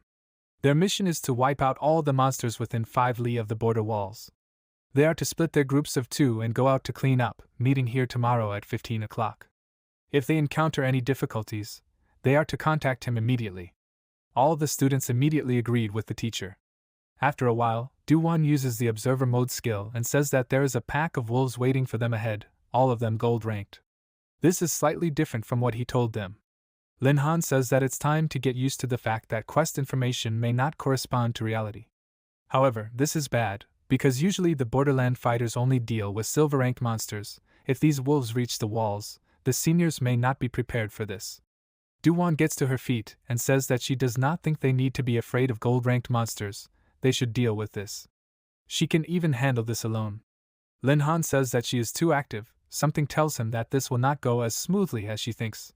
Immediately after that, they continued on, found a pack of wolves and Duwan attacked them with a fireball.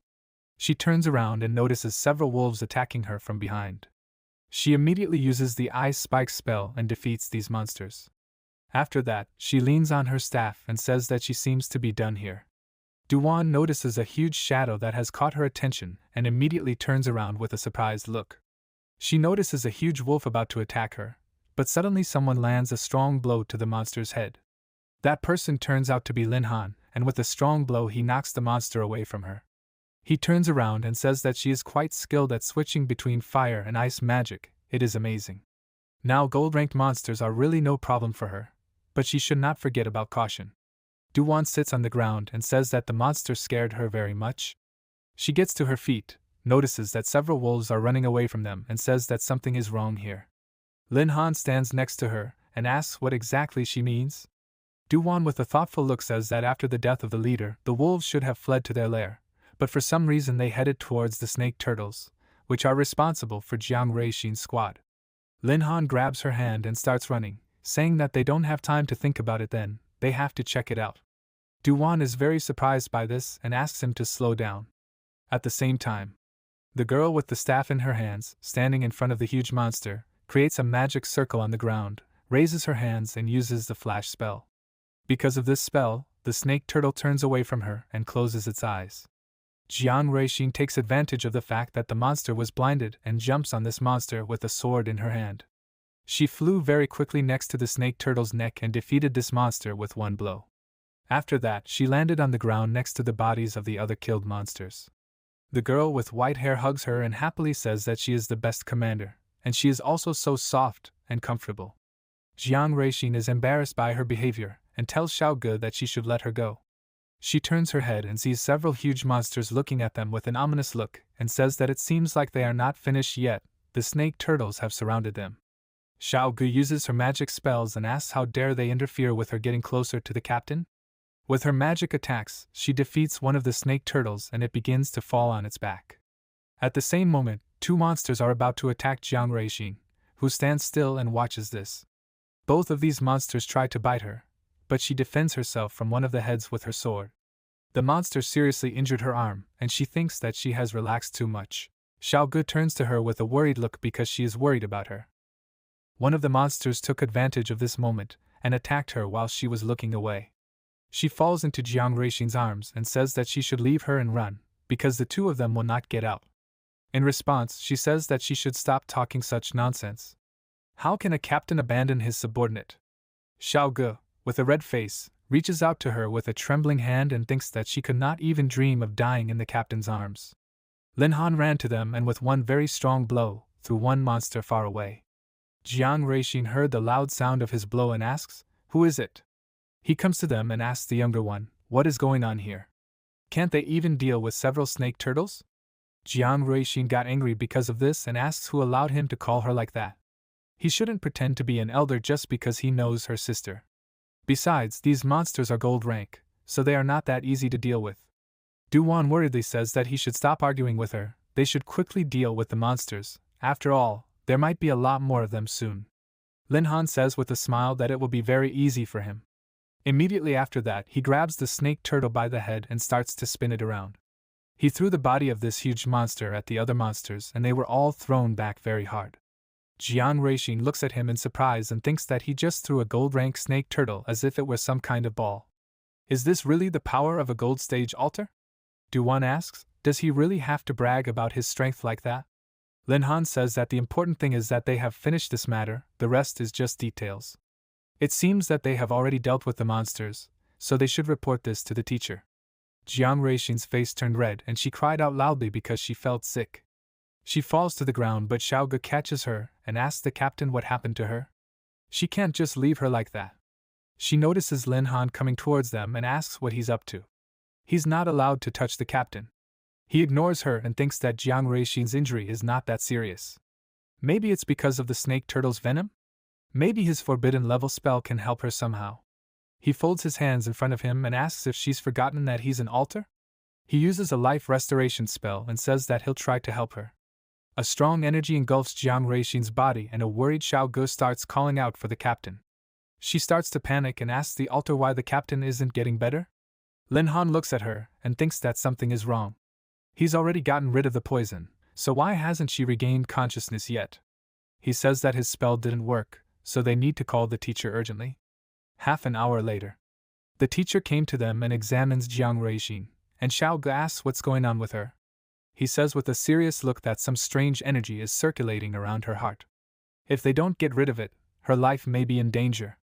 Xiao Ge starts crying because of this and asks if even he can help her. The teacher takes out a small medallion and says that the medicine in the borderland is not that advanced, so they won't be able to help her here. They need to return to the city as soon as possible and show her to the specialists. This is a teleportation formation. They've probably already noticed that the borderland is not very calm right now. Lin Han asks what happened there. The teacher says that they themselves don't know why, but in recent days, the strength of the monsters near the border has increased somewhat. For example, the 3 groups he asked to get rid of were originally silver rank, but now they have become gold rank. He must not forget to report this. He points to Xiao Ge and Duwan and says that as for them, they did well in fighting the monsters, so he would like them to continue helping them defend the wall. So they should return as quickly as possible. He activates the item and a magic circle appears under the students, which begins to emit a bright light. They fly away very quickly, and the teacher looks at this and thinks that he hopes that everything will be fine, but for some reason he is not calm. Some time later, in the city hospital, Lin Han loudly calls the doctor and says that he needs help. The doctor who was about to eat was very scared because of this and asked why he was screaming so loudly. Can he see that he was eating now? Doctors also have a lunch break. He turns to him and looks at him and Jiang Ruixin, whom he is holding in his arms. The doctor turns to his colleagues with a worried look and says that they should prepare the operating room, because the patient urgently needs to be operated on. Lin Han watches her being taken away on a stretcher and thinks that nothing can happen to her. Otherwise, how will he look Ruixin in the eyes later? After some time, he looks into the operating room and asks the doctor how she is feeling. The doctor looks at him and asks where they even came across something like this. Lin Han goes up to him and asks if it is something serious. The doctor says that her life is not in danger now, but this is a rather rare and dangerous phenomenon.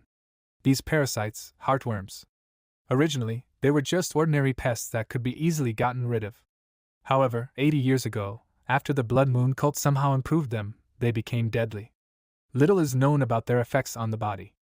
Only that they can lurk near the host's heart and temporarily increase their spiritual power. However, there is a chance that the parasite can control the host's body during this time. Lin Han thoughtfully thinks that this cult is involved again. Does this mean that the monsters on the border have become stronger precisely because of these parasites? Have the cult's hands really reached the border? He hopes that everything will be okay with the others. The doctor hands him the documents and tells him that he must sign these papers and then he can go. They should not go to such dangerous places in the future. Lin Han signed the documents, answers someone's call, and one of his friends tries to tell him something, but the connection is cut off. He puts the phone away and thinks that something must have happened to them. Jiang Reixin stands up, calls his name, and says that they need to return to the borderland urgently. Lin Han turns to her and says that she just had surgery, so she should lie down and rest. She still gets up and says that she can't do that, because right now her comrades are fighting those terrible monsters, and she will not forgive herself if something happens to them while she is lying here. Lin Han says that he understands her, but he does not have another teleportation formation. His attention is drawn to the fact that the girl who approached him says that she has one. Feng Yunxin, holding a medallion in her hand, says that she was nearby and was on a mission. She saw them running to the hospital, so she decided to check what happened to them. She did not live that everything would be so serious. Lin Han says that they urgently need to report the situation to the academy and return to the borderland. Feng Yunxin says that he doesn't have to worry about the academy, since she's already informed them of what's going on there. They're already preparing people to go. If they want to go back there, they should take her with them. She's not weak, so she'll be quite useful. They stand next to each other, activate the formation, and he says that they should go there then. After a while, they teleported into the building and Lin Han asks where they've ended up. He notices a sign and asks, "Isn't this the Mongshan County morgue? Why were they teleported here?" Yuan Shi helps the doctors and says that they should quickly get into the car, since they need to evacuate. Lin Han walks up to him and asks what's going on here. Yuan Shi turns to him and asks, "Have they returned yet?" In short, their situation is dire. The monsters of the borderlands seem to have gone crazy. The wall has been breached and Mongshan County has already fallen. He was ordered to evacuate the doctors and medical staff while Mentor Jiang, Gongsun, and Manga held off the monsters for now. Lin Han started running and said that he understood, then the evacuation was up to him, and he would hurry to the others. The girls ran after him and said that they would go with him. Yuan Shi said that they should be careful out there, because those monsters were really crazy. At the same time, several people were standing in front of a huge snake with a spear stuck in its body. Lin Han noticed this and asked, "That was Gongsun Lianxi's spear, but where was he then?" They heard loud sounds and this attracted their attention. They looked at the huge snake, which began to crawl away, and Feng Yunxin asked, "Why did that monster run away?" They noticed 3 huge monsters fighting each other. Jiang Reixin asked, "What rank are those monsters? If they were weak, they should deal with them quickly." Lin Han says that there are 3 peak supreme rank monsters. Are they sure they want to try to attack them? She refuses and says that there is no point in trying to fight such monsters. Maybe they should go around them then? A huge monster falls next to them while Lin Han points to the side and says that they should go east then. The loud sound the monster made caught his attention, and he immediately turned around to see what happened. He grabbed Jiang Reixin in his arms and they started to run away from the monster. Lin Han turns around and asks why those monsters suddenly decided to team up against them? Just now they were ready to kill each other. Feng Yunxin says that those monsters are too fast, they couldn't escape from them. Lin Han looks worried and says that this is a serious problem. They need to split up, he will distract the monster's attention and try to break away. They are supposed to meet at the same place later. She turns to him and says that she understands him. Jiang Reixin asks, he doesn't think of continuing to run with her in his arms, does he? Lin Han looks at her with a smile and asks, does she really not like it? She says that if those monsters catch up with him, she will die along with him. He asks, what's wrong with that? They will die together, just like in all those romance books. Feng Yunxin runs in the other direction, and Jiang Reixin loudly says that he should let her go. After all, she didn't agree to this. All 3 monsters decide to run after them, while Feng Yunxin continues to run in the other direction. Half an hour later, Lin Han continues to run and thinks that his stamina is quite high, so he can run at this pace for a whole day, but he doesn't think those monsters have any problem with it. If they continue to chase them like this, it will become a problem. He notices a cave in the mountain and thinks that he can try to wait there. He runs into the cave very quickly and because of this, the monsters lose sight of him. One of the monsters notices the cave in which they are hiding and looks inside. Lin Han hides around the corner and thinks that only forbidden level spells will work against these monsters, but now he is not alone. Jiang Ruixin is about to say something to him, but suddenly someone standing behind them touches their shoulders with a smile. He activates the skill and they both teleport somewhere, and because of the surprise, she starts screaming loudly. After that, they both fall to the ground with a loud sound in an unknown place. She gets up and asks what is going on here. She was happy when she saw Teacher Jiang, but he immediately gestures that they should be quieter. Out of joy, she starts shaking Lin Han and says that this is their teacher. He asks her to stop and says that if she continues to do this, his head will fall off. After some time, they made a fire and Teacher Jiang asks, so they were looking for him? Lin Han agrees and says that they couldn't leave him here alone. The teacher laughed, thanked him and asked Jiang Ruixin, is her wound okay? She says that she has almost recovered, the doctors removed the parasite that was poisoning her. Lin Han asks, where are Gong Sun Lianxi and the others now? What managed to happen while they were gone, and how did they end up so far from the walls? Teacher Jiang says that he needed to cover the retreat of their forces, so he went out to fight 3 supreme rank monsters at once. Over time, other monsters began to flock to him. In addition to everything, a huge worm, also of supreme rank, appeared. Although he does not consider himself weak, he was not able to cope with all of them. After some time, this worm had completely surrounded Mount Manshan, and there was only one way to retreat, to the south. He decided that the best solution would be to try to cross the border and get into the territory of the Meiji Empire. However, on the way, he again encountered those same high-ranking monsters. So he decided to wait here, and then he met them. Lin Han said that the elder Feng Lianxin came with them. They did not have time to think about a plan of action, so they had to split up with her. Teacher Jiang asks, she's a third-year student, right? Lin Han agrees and says that they agreed to meet at the same place where they split up. She's just a diamond stage wind mage. This forest is too dangerous for her, so he needs to find her as soon as possible. Teacher Jiang says that he understands him, but he doesn't think it's a good idea to go alone. Even if his true strength is close to that of a supreme stage master. He doesn't get to finish speaking because Lin Han says that there are still 3 supreme rank monsters roaming around. The 3 of them will be too visible a target, so it'll be easier for him to do it alone. Jiang Ruixin says that he should trust him.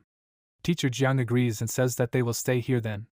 He should come back before nightfall, regardless of whether he finds her or not. After a while, Lin Han uses the all-seeing eye skill and thinks that this spell will help him find her faster. He can't see anyone, but the all-seeing eye shows that Feng Lianxin's tracks end here. He calls out loudly and says that they have found Teacher Jiang. Where is she now? She opens her eyes after sleeping and asks if it is Lin Han. He immediately turns around at the sound of her voice and calls her name. He walks up to her and asks how she even thought of falling asleep in the middle of the forest? What if she was attacked by monsters? Feng Lianxin says that of course she was overcautious. Before going to bed, she set up a wind barrier around herself that carries away her scent and warns of anyone approaching within 500 meters. Lin Han asks then why didn't she notice him?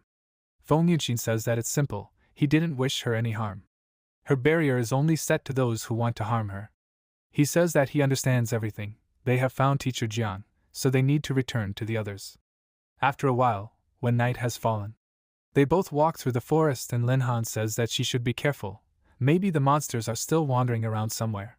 Suddenly, he raises his hand to stop her and says that he has a bad feeling. He uses the skill All-Seeing Eye, and with this skill he sees that at this moment many monsters are quickly running towards Teacher and Jiang Ruixin. Lin Han runs to the cave where they are and loudly says that they are in danger because they are surrounded by monsters. Several monsters that were in his way notice him and immediately try to attack. Lin Han deals several very fast blows and defeats all of these monsters. He quickly runs into the cave after that and Feng Lianxin wonders, where did he get so much strength from? Is this what the golden stage altars are supposed to be like? At the same time, the teacher is standing between Jiang Ruixin and the monsters, next to whom there is a man engulfed in flames.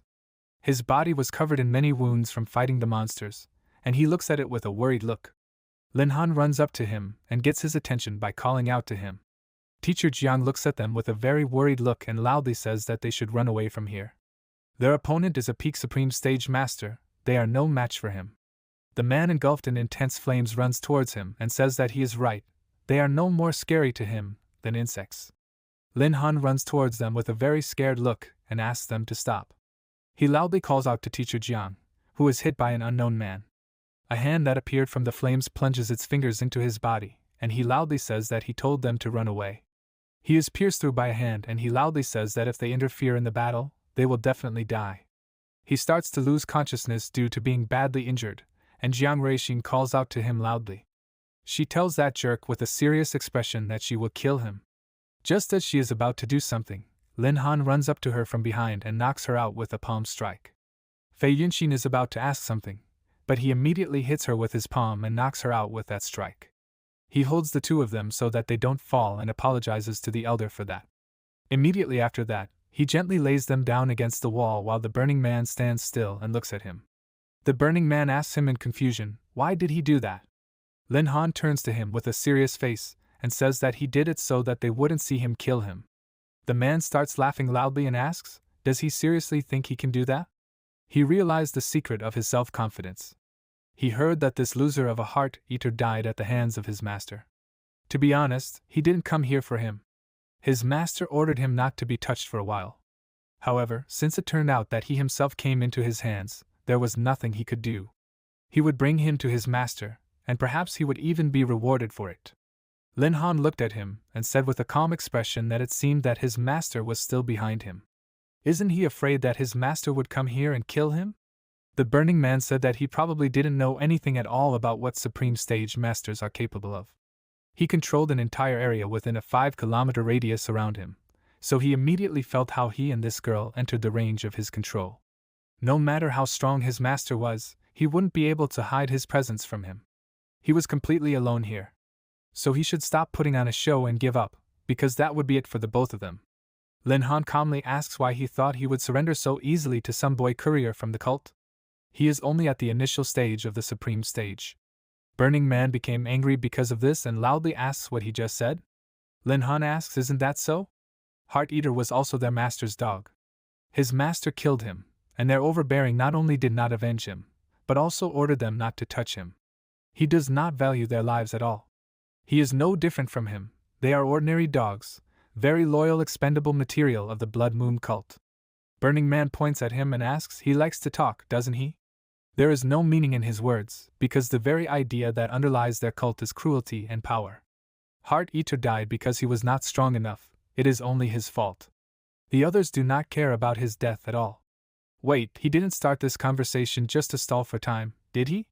He's trying in vain, since he has nowhere to run, and his ghost master won't save him this time. Lin Han asks, by the way, since he's so confident in his victory, should he tell him his name already? The Burning Man laughs loudly and says that of course he's confident in it. Since he wants it so much, his name is Li Dan, the Spirit Tiger Halberd. He should remember his name well. He runs towards him very quickly and says that he should be prepared now, because it's going to hurt. Lin Han manages to anticipate his attack and jumps up at the last moment to dodge the attack. He bounces off the rock and gets outside. Li Dan follows him and asks, is he going for a run? Lin Han thinks that if they start fighting inside the cave, they might accidentally hit the girls, so he should lure him outside. They continue to run very fast after each other and stop somewhere in the forest nearby. Li Dan asks why he decided to stop. Is he already tired or did he think that he had a chance against him? Lin Han begins to emit strong lightning around himself and says that he does not need to know about it. He thinks that they have already gone far enough, so it's time for him to kill him. Every extra second of his life is disrespect for Teacher Zhang's sacrifice. A magic circle appears under him, and he uses a forbidden level technique, Thunder Fist. Li Dan is surprised by this and asks where the Golden Stage altar got such power from. He thinks that he senses a power in it that surpasses the power of a Diamond Stage Master, or rather, it is already at the Supreme Stage. He takes out his weapon and loudly tells the revered demon god that he is his most devoted follower, and he calls on the power of hell itself. Forbidden level spell, Demon Realm. Lin Han swings his fist, into which he directs lightning and thinks that he is already familiar with this spell, since he has it too. They simultaneously rush to attack each other and strike, into which they put a huge amount of energy. Due to the collision of two such strong attacks, a huge explosion occurs, which is visible from afar. Li Dan stands on the ground and says that he was able to surprise him. It turns out that he was not bluffing when he called his technique forbidden. Lin Han asks with a smile, what's wrong with that? He can use such a spell, but he can't? Li Dan laughs and says that if he understood everything correctly, then it was not his master who killed the Heart Eater. A rookie of the gold stage who can use forbidden level techniques and who can also run very fast. Even diamond stage masters cannot move that fast. After all, he recognized the spell he used. Now he understood why the Overlord wanted him so much. There are indeed many secrets hidden in his body. He managed to interest him. He gets into a fighting stance and says that he will do everything to deliver him to the Overlord. Li Dan runs towards him very quickly and loudly says that he will grab him and personally find out all the secrets hidden in his body. Lin Han's eyes suddenly start to emit a red glow, and many symbols appear around him. He uses the skill Demon God's Domain, causing his nails to grow along with his hair. He activated the second class, terrifying Demon Sun, gets into a fighting stance and loudly says that he will kill him. Li Dan stops and wonders, where did such a terrifying aura come from? He releases a powerful stream of flames with his staff and loudly says that the supreme god of halberds must grant him the power to cut through the heavens and destroy the earth. The forbidden technique of 10,000 thrusts. This stream of flames hits Lin Han, but a barrier appears around him, blocking this attack. A small part of the flames still broke through this barrier and left a cut on his face. He wipes the blood from his face and says that he did not know that he had such a trump card in store. It seems that he underestimated him. Li Dan asks how he was able to use the Demon God's Domain. This forbidden spell is only masters of the supreme stage of their Blood Moon cult. Lin Han sneered and wondered, can't you tell from his appearance? He thought that the Demon God's Domain would literally incinerate him in the blink of an eye, but he was wrong. But the risk of losing control increases with each passing second. Li Dan glares at him and says that his appearance is a demonic form. Has he already joined their cult? Lin Han asks, who needs this cult of theirs? Why did he think that only they can use such spells? Li Dan asks, does he seriously think that he is an idiot? Only members of their cult who have been granted the second class by the demon god can emit such demonic chi. And he clearly has the second class, which means he is a member of the Blood Moon cult. Lin Han attacks him with magical energy and says that he knows too much. Li Dan resists this attack and says that he used the Demon God's Domain again. A golden stage altar, possessing 3 forbidden spells and a huge amount of demonic chi, he is a true genius. Since the founding of their cult, there has not been such a talented follower among them. He himself should understand that in his current situation, the Kaoki Academy will no longer accept him. He grabs Lin Han's hand and tells him that he no longer has a place among ordinary people, that his only home now is their cult. He must join them. He pulls his hand away from him and tells him that their cult is just a bunch of disgusting freaks who have gathered together because there is no place for such people in normal society. If he joins them, he is afraid that all of his ancestors will have to rise from their graves to bring him to his senses. Li Dan laughs, points his finger at him and tells this ignorant idiot that he was born in a small country that proudly calls itself the Star Dragon Empire, so it is no wonder that he knows nothing about this world. There is not a single country or force on this planet that can rival the might of their Blood Moon cult. He can say without exaggeration that the strongest master of their empire is just a boy in front of one of the senior masters of their cult. He himself will understand everything soon. Once he reveals his little secret, he will no longer have a place among humans and will crawl back to them. Lin Han says with an evil look that in that case, he has no choice but to kill him so that no one will know his secret. He quickly runs towards him and says that they should finish this already. Besides, he has already wasted too much time on him. He delivers a very strong punch with his fist, and Li Dan blocks it with his halberd.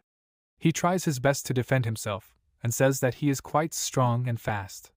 He throws him back and says that the demon god's domain lives up to its name. Lin Han jumps towards him and says loudly that now is not the time to indulge in reflections on the name. He strikes with his hand, but Li Dan blocks his attack again with his halberd. He immediately strikes back from the side, but Lin Han blocks it with his hand. He jumps to the side and prepares for another attack.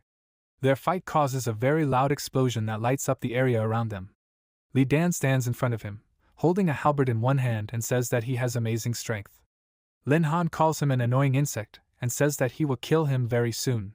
He roars angrily and pounces on Li Dan with terrifying speed, who is very surprised by this. They fall to the ground. He continues to defend himself and says that now he is even more like a cult follower. He cannot run from the truth and must join them. Lin Han sank his teeth into his halberd and says that he will never join them and will definitely kill him. He knocks the halberd out of his hands and Li Dan loudly says that he has already gone completely crazy. Lin Han does not listen to him, bites his shoulder, and roars loudly. He cries out in pain from this bite and loudly tells this man that he should let him go. He starts hitting him on the head and says that he should let him go right now. Lin Han suddenly lifts his head up, leaving a wound on his shoulder, and Li Dan screams loudly in pain. He spits out some of the skin and says that it tastes disgusting. He won't even be able to eat it. I see, so there's no point in letting him live anymore, so he'll have to kill him right now. Li Dan runs away from him and says that he's not going to die at the hands of an idiot like him. Lin Han starts running after him and loudly says that he doesn't even have to think about it. They notice a huge snake standing in front of them, and they both stop because they feel a strong oppressive aura. A huge emperor python notices them and screams loudly. Li Dan loudly asks, "What is a top-level supreme rank monster doing here anyway? The heavens have definitely cursed him." Lin Han looks at this monster, licks his lips and roars loudly. The imperial python pays attention to him and makes very loud hissing sounds. This monster strikes him very hard with its tail and throws him very high into the sky. Li Dan notices that the monster starts to turn towards him and says loudly that it should leave him alone. He starts to run away and the royal python crawls after him very quickly. The next morning, Lin Han runs through the forest and thinks that this imperial python was too strong. He sits down by a tree and thinks that if it weren't for his forbidden support spell, he definitely wouldn't have survived this attack. He stops using this forbidden support spell and thinks that it seems like they were not hurt. That's good. After that, he returned to the entrance of the cave and sees the girls sitting next to the mentor and calling out to him. Feng Yunxi notices him and asks if he is okay. Lin Han says that he is fine. They should go back quickly. Mentor Jiang sacrificed his life for them. He thinks that he can't let his sacrifice go in vain. He needs to quickly take them to a safe place. Jiang Ruixing raises his head and is about to say something about Teacher Jiang, but he can't find the words. Lin Han says that there is a top-ranked imperial python wandering around nearby. They will be in great danger if they take his body with them. They will have to lay his soul to rest right here. That monster could appear among the others at any second, and it has the power to crush everyone it sees. He needs to quickly pass this information on to the others and take all possible precautions. At the same time, Gongsun Lianqi and Xiaoga are standing in a field, and several huge monsters are standing around them. Wu Dan runs out of the forest towards them, and an explosion occurs behind her, and she loudly calls for help. Gongsun Lianqi looks towards the explosion and asks, "What kind of monster is that?" She stops next to him and says that now is not the time to think about it, they need to run away quickly. He sees the imperial python that is chasing Li Dan and says that this monster is really huge, it must be at least at the peak of the supreme rank. He takes a closer look and says that it seems that this snake is chasing someone. It is not their mentor Jiang, right? Remembering him, Gongsun Lianqi starts running in the forest and asks loudly, the mentor stayed to cover them, what if it really is him? He needs to check it out. Xiao Ge runs after him and says that he shouldn't be so reckless. At the same time, Li Dan continues to run away from the huge monster and tells Senior Li that he must help him, because he needs to convey very important information. At the same moment, a man from the cult flies very quickly next to him. He delivers a strong kick to the head of the huge monster and asks, has he really gone crazy? Why did he bring this imperial python here without permission? He jeopardized their master's plans. Has he forgotten what happens to those who anger the master? Li Dan kneels down and says that he asks to believe him. He assures that his information will definitely not disappoint their master. Senior Li with a displeased look says that he will forgive him for the first and last time. He will detain the python, and he must convey the information to the ears of the master, and they will meet later. Li Dan thanked him for this, and said that he saved his life. He runs away and with a tired look says that it is better not to joke with a monster of such a rank, he needs to quickly get out of here. Gongsun Lianqi and the girls met him in the forest and asks who he is anyway? Li Dan says that he has exactly the same question for them. Gongsun Lianqi tells him his name, and says that he is from the Kaoki Academy. Li Dan chuckled and asks, so they are from the Kaoki Academy? Gongsun Lianqi asks what's funny about that. He asks, does this mean that they are acquainted with Jiang Han? He can send them to him. How do they like this idea? Gongsun Lianqi asks what he did with their mentor. Li Dan with a frighteningly serious look says that of course he killed him. He immediately got angry at this, ran towards him and loudly said that he would kill him for this. Lin Han looks at the situation with his skill and thinks that this freak Li Dan somehow managed to escape death in the stomach of the Emperor Python. But why are Gongsun Lianqi and the others fighting against him? He has to help them, and besides he knows too much, so he can't be let go. Jing Ruixin asks what he saw there.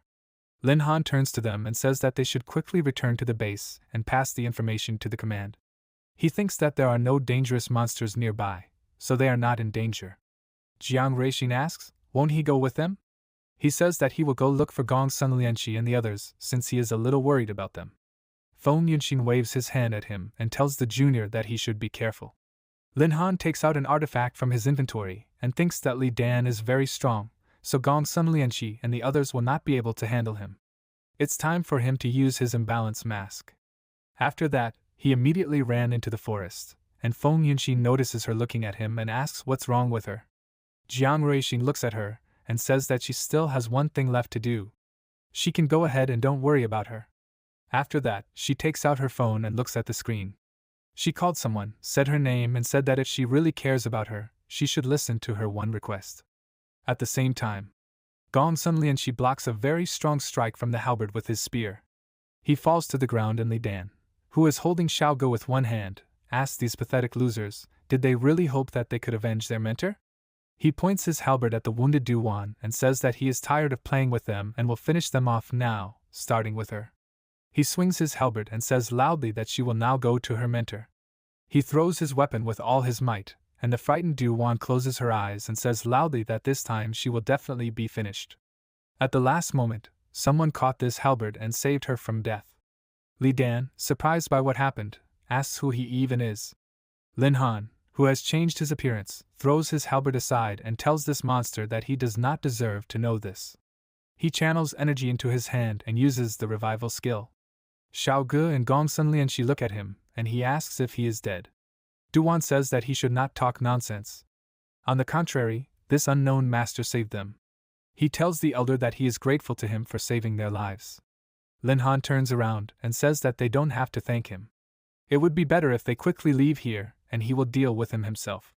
Li Dan gets very angry because of this and loudly asks this freak, does he really think that he will let them leave? He jumps up with his halberd in his hand and loudly asks, does he seriously think that he is a hero? In that case, he will die first. Lin Han raises his hand, creates a magic circle, and blocks his attack with his halberd. The disciples immediately start running away from them, and Gong Sunlianqi wishes the senior good luck. Li Dan jumps aside and says that since he can cast such a powerful spell like revival, it means that he is a support class. There is no way he can handle him, a spearman. Lin Han calmly stands there and says that he can say whatever he wants. Li Dan laughs and says that he never imagined that he would ever be seriously challenged by a support class person. He runs towards him very quickly, but Lin Han manages to draw his sword and blocks this quick strike. He pushed Li Dan away with a swing of his sword, and he asks where he got this sword from. Is his name Zhang Shifeng by any chance? Lin Han says that he should stop talking, they should just get it over with. Immediately after that, they collide with each other and deal many quick strikes with their weapons. He looks at Li Dan and thinks that he is very fast. He is not that easy to catch, and his defense is also high. He needs to finish him quickly. After all, the duration of the divine face will not last long. His sword breaks and he realizes that the effect of the divine face is almost over. Li Dan asks where is his real sword. Lin Han asks if he really cares that much. He thinks that he still can't find a suitable tactic to fight against him. Li Dan says with an angry expression that he is not Zhang Shifeng, but it is okay, he will get the information he needs from him anyway. Suddenly, a hooded man attacks him and kicks him hard. Li Dan slides on the ground because of this kick and says that today is such a busy day. They do nothing but climb one after another. A girl with 2 swords in her hands jumps towards him and loudly says that he should shut up already. She makes many very fast strikes with her swords and throws him into the air. Lin Han looks at this in surprise and says that he is familiar with these skills and murderous aura. Li Dan holds his wound and asks who the hell she is. Jiang Ruiying gets into a fighting stance and says that she is the one who will kill him. Fei Hua, or perhaps he is more familiar with the name Goddess of Thorns. So she will be his opponent. She turns around and asks the elder if he could please cede this opponent to her. She was tasked with killing him with her own hands. Lin Han says that he also has some grievances against him. So why don't they just join forces? He thinks that Jiang Ruiying is very strong. If they attack him at the same time, they will be able to kill him before the divine face expires. Li Dan says with an angry expression that there has never been any feud between him and the Goddess of Thorns. If he remembers correctly, she works as a mercenary in the Merchant Guild. who ordered his life from her. He is willing to pay twice as much for his head. Jiang Ruiying jumps towards him and agrees to join forces with the elder. Lin Han immediately uses one of her spells and says that she should go ahead. They attack Li Dan at the same time, and he is unable to resist and drops his halberd. Due to the injuries he received, he falls to the ground and coughs up blood. Lin Han, swinging his dagger, stands above him and thinks that they will see him in hell. He is distracted by the fact that he notices a very strong explosion nearby and wonders what is going on there. He immediately uses the Divine Eye skill to find out. He sees a man fighting against a monster and wonders, is it another Blood Moon disciples? He is single-handedly holding back the Emperor Python, which means he is too strong. And this greenish mist, is it the poison of the Emperor Python? Something tells him that many of his acquaintances will not last even a second there. This poison spreads too quickly. If it reaches the man Shan, he cannot even imagine how terrifying the consequences will be. The only supreme stage master among them has now taken command of the people of the wall, which means there is no point in relying on reinforcements. It seems that he will have to take risks again. Lin Han says that the hardest part is already behind her. It seems that she can finish him off on her own. Jiang Ruiyan says that he should wait. If he needs help, then she can go with him. Lin Han does not listen to her, very quickly begins to run away and thinks that now this monster is strongly pressing the Imperial Python. As they say, the enemy of the enemy is his friend. You can try to unite with the Python and drive these cult followers out of here. After some time, the man continues to fight against the huge snake and says that it must die. He creates a huge hand from magical energy and is about to attack this monster. Unexpectedly for him, his spell was dispelled by lightning. He was very surprised by what happened, looks away and asks who dared to do this. Lin Han stands next to him, points his hand at him and says that he is the one who will kill him. He is from the Blood Moon cult, right? The man crosses his arms and asks what if that is really the case. He, crazily, does not hide it. And he seems to be very brave, since he dared to threaten him. Lin Han calls the Imperial Python and says that they can team up to kill him together, but after that he will leave the border, and he will return to the territory of Mongshan County, and everything will be as before.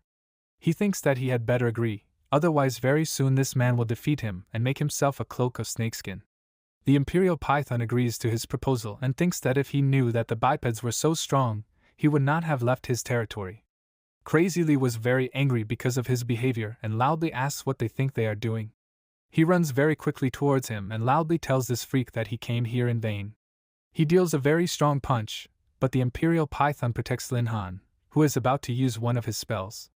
This monster turns to him and says that he will buy him some time to prepare some strong spell. Lin Han gives him a thumbs up and thanks him for this. He raises his hand with a staff above his head and uses a forbidden spell, Chaos Domain, Judgment Day. This spell was so strong that even huge mountains trembled because of it. At the same time, Li Dan is on his knees and begs Lady Fei Hua to spare him. He says that he can share with her very interesting information about Lin Han. He will tell her his terrible secret in exchange for his life. Jiang Ruiyan takes off his hood and says that he has interested her and must tell it. Li Dan says that Lin Han has become a follower of the Blood Moon cult. He is sure of this because during the fight with him, he used the power of his second class and wielded 3 forbidden spells of their cult at once. He is about to say something else, but Jiang Ruiying strikes his neck with a sword very quickly. She killed him with one blow and says that he knows too much. Only the dead can keep secrets. At that moment, a very strong wind blew next to her, and it surprised her very much. She looks to the side and thinks that this is the same forbidden spell that boss Lin Han used. It seems that the mysterious master ran in that direction. Could it really be the boss after all? At the same time, Lin Han sits on a throne that is located very high on the mountain that he created himself. He raises his hand and says that the trial of the sinner madly is beginning. Several magic circles appear next to him, from which chains fly out very quickly. Crazily raises his hand and says that this spell is just nonsense. He releases a very strong magical stream, with which he destroys the chains that almost reached him. Immediately after that, he quickly turns around and with a blow with the help of magic pushes away the Imperial Python. This monster very quickly recovers from this blow and immediately strikes with its tail. Crazily was able to stand after this blow and block this blow with his hand. Lin Han continues to sit on the throne and creates many huge arrows. He releases all these arrows downwards and they crash into the ground, which raises large clouds of dust. Crazily is not hurt at all by this attack and asks, did he really think that he could be killed with such pathetic tricks? He greatly underestimates him. Lin Han is very surprised by what he saw and says loudly that he was not able to even leave a scratch on him. Crazily emits an ominous aura and says that now it is his turn to attack. Lin Han looks at him in surprise and thinks, why is he so strong? This is his first time facing such a powerful master. Crazily jumps up to him in one leap and asks loudly, is this all he has? He must stop wasting his time. He creates 2 palms of energy, which he immediately sends towards him. Lin Han looks at this in horror and says that he is too fast, he will not be able to dodge. He is very surprised when he notices Jiang Ruiying, who jumps up in front of him very quickly. She makes many very fast strikes with her daggers and dispels this spell. She looks to the side and notices Crazily, who is at her side. He strikes very hard and she falls down because of this with terrifying speed. Lin Han flies after her very quickly and loudly calls her name. At the last moment, he managed to catch her, they landed neatly and he asks if she is okay? Jiang Ruiying looks at him and tells the boss that it turns out he's been hiding a lot from her. She thinks that if she hadn't seen it with her own eyes, she would never have believed that this young guy could use such a powerful spell. Of course, she knew that he was hiding something from her, but this was beyond her expectations. The Crazily floats in the air next to them and asks if they could stop bothering him already. She should tell him her name. Jiang Ruiying turns around and tells the boss that he's already had so many fake identities that she doesn't even know how to address him. Anyway, she'll have to have a thorough talk with him when they get back, right? Lin Han laughs and agrees to it, and thinks that he knew that if he used a noticeable, forbidden-level spell, someone would definitely recognize him. Jiang Ruiying raises his sword hand and tells this freak that he should remember her name well. Her name is Feihua. Lin Han stops her and says that he is grateful to her for covering for him and saving him again, but this time he wants her to leave it all to him. He thinks that this Crazily is incredibly strong. He couldn't defeat him even with the help of the Emperor Python. It seems like he will have to use his demon-class spell after all. He certainly doesn't want to reveal another secret of his to her, however. He is embarrassed that Jiang Ruiying leans towards him and asks if he really wants to protect her that much. Crazily is even more angry that they are not paying attention to him and asks loudly if they have forgotten that he is here. He uses his spell and creates a huge statue out of energy and says that it is the world destroyer Tathagata. Jiang Ruiying jumps towards him and says loudly that they cannot let him complete his spell. Oe lands and says that the venerable god of shadows and assassins must share a piece of his boundless power with her. Forbidden technique falling petals. Lin Han points his hand towards him, uses the judgment skill and shoots out numerous arrows created from his energy. Crazily immediately uses a spell and creates a magic shield to defend against their attacks. Unexpectedly for him, his shield gives way and numerous magic projectiles fly past him, causing him to cover his face with his hand. Due to these attacks, his clothes are damaged and he holds his hand. Jiang Ruiying quickly runs towards him and says that they need to hurry and finish him off before he gets too weak. Lin Han senses something strange and says that she should stop. Crazily starts laughing loudly with a sly smile and says that it's too late. He controls the huge statue he just created and uses the Tathagata palm skill. He attacks with a magic palm, and Lin Han stands in the magic circle and thinks that he can't move. He should have used the power of his demon form right away. It looks like this is the end. Jiang Ruiying turns to him and calls his name with a worried look. She manages to get between him and the magical palm at the last moment, and Lin Han loudly calls her name. A very large explosion occurs due to this attack and a badly injured Jiang Ruiying falls to the ground. He catches her and asks her with a worried look, why did she do this? She opens her eyes and says that she is glad that he is okay. Lin Han puts her on the ground, uses a healing spell and says that he will not let anything happen to her. She can relax and just rest, and he will take care of everything else. Madly with a smug smile says that he is trying in vain, because they are both corpses anyway, so they should end this quickly. Lin Han takes on his demon form and tells the python that he should go to his territory now and never come here again. The monster does as he is told, and before leaving, he says that this land of bipeds is a disgusting place, he will never come back here again. Crazily points his finger at him and says with a surprised face that he is the guy their leader was looking for. Lin Han says loudly with a frightening look that he does not care who was there looking for him. Sooner or later, he will eat every last one of their cult. He runs up to him very quickly, swinging his hand wrapped in flames, and says that he will start with him, a freak of the peak stage of the supreme stage.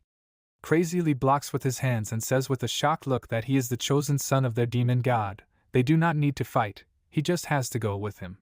He thinks that he will definitely be rewarded if he can bring him to the leader. Linhan asks loudly, why should he negotiate with his prey? He should just shut up and fight. He punches the ground hard, but crazily manages to jump aside at the last moment. He looks at him in surprise and thinks that his aura has changed noticeably. For a moment he even felt afraid of him. Linhan uses the skill Demon God's domain, Demon Realm, and says loudly that he was so proud of his strength, he must show him what he is capable of. Crazily looks at him and says that he used 2 forbidden spells of their cult at once. Linhan roars angrily and says that the aura of the peak supreme stage is very sweet. If he does not want to resist, it will be even better. He can eat it like this. Crazily releases a very strong energy around himself, and says loudly that he received the 2nd demonic class from their venerable demon god, so he did not want to kill him, but he leaves him no choice. He uses the skill Demon Realm, and his body turns into red smoke. He very quickly releases a palm made of his energy, and says loudly that he must die. Linhan laughs loudly with a wide smile, and says that he smells so delicious, he should show him everything he has. Crazily looks at him and thinks that as long as he is in the blood fog form inside the demon realm, he cannot be hurt by any physical attacks. His victory is already sealed. He is very surprised when he notices Linhan, who ran through his fog very quickly and got very close to him. He delivers a strong punch to his face and crazily, shocked by this, thinks how he was able to get it. Because of this, he fell to the ground, his demon form disappeared, and he says that this can't be, it's just an accident. He tries to create blood fog again, but it doesn't work, and he asks what's going on. Why can't he take his form, and his blood chi has also noticeably weakened. Linhan opens his mouth wide and sucks in all the energy he is trying to use. Crazily notices this, and says loudly that it is indeed eating his chi. He has to stop, after all, he spent so many years cultivating this chi. He quickly jumps towards him and says that he told him to stop, after all, this does not belong to him. Linhan looks at him with a frightening expression and swings his hand. He strikes very quickly and hits the crazily who was trying to attack him. He coughs up blood and asks loudly, how is this possible? He thinks that he was able to break through his defense without much effort.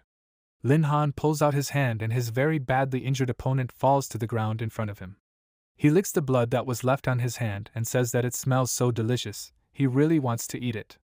Crazily slowly got to his feet, holding his wound and saying that he has already gone completely crazy. Linhan attacks him, knocks him down to the ground and opens his mouth wide to bite him. At the same time, Jiang Ruiying comes to his senses, slowly opens his eyes and asks, what is going on here?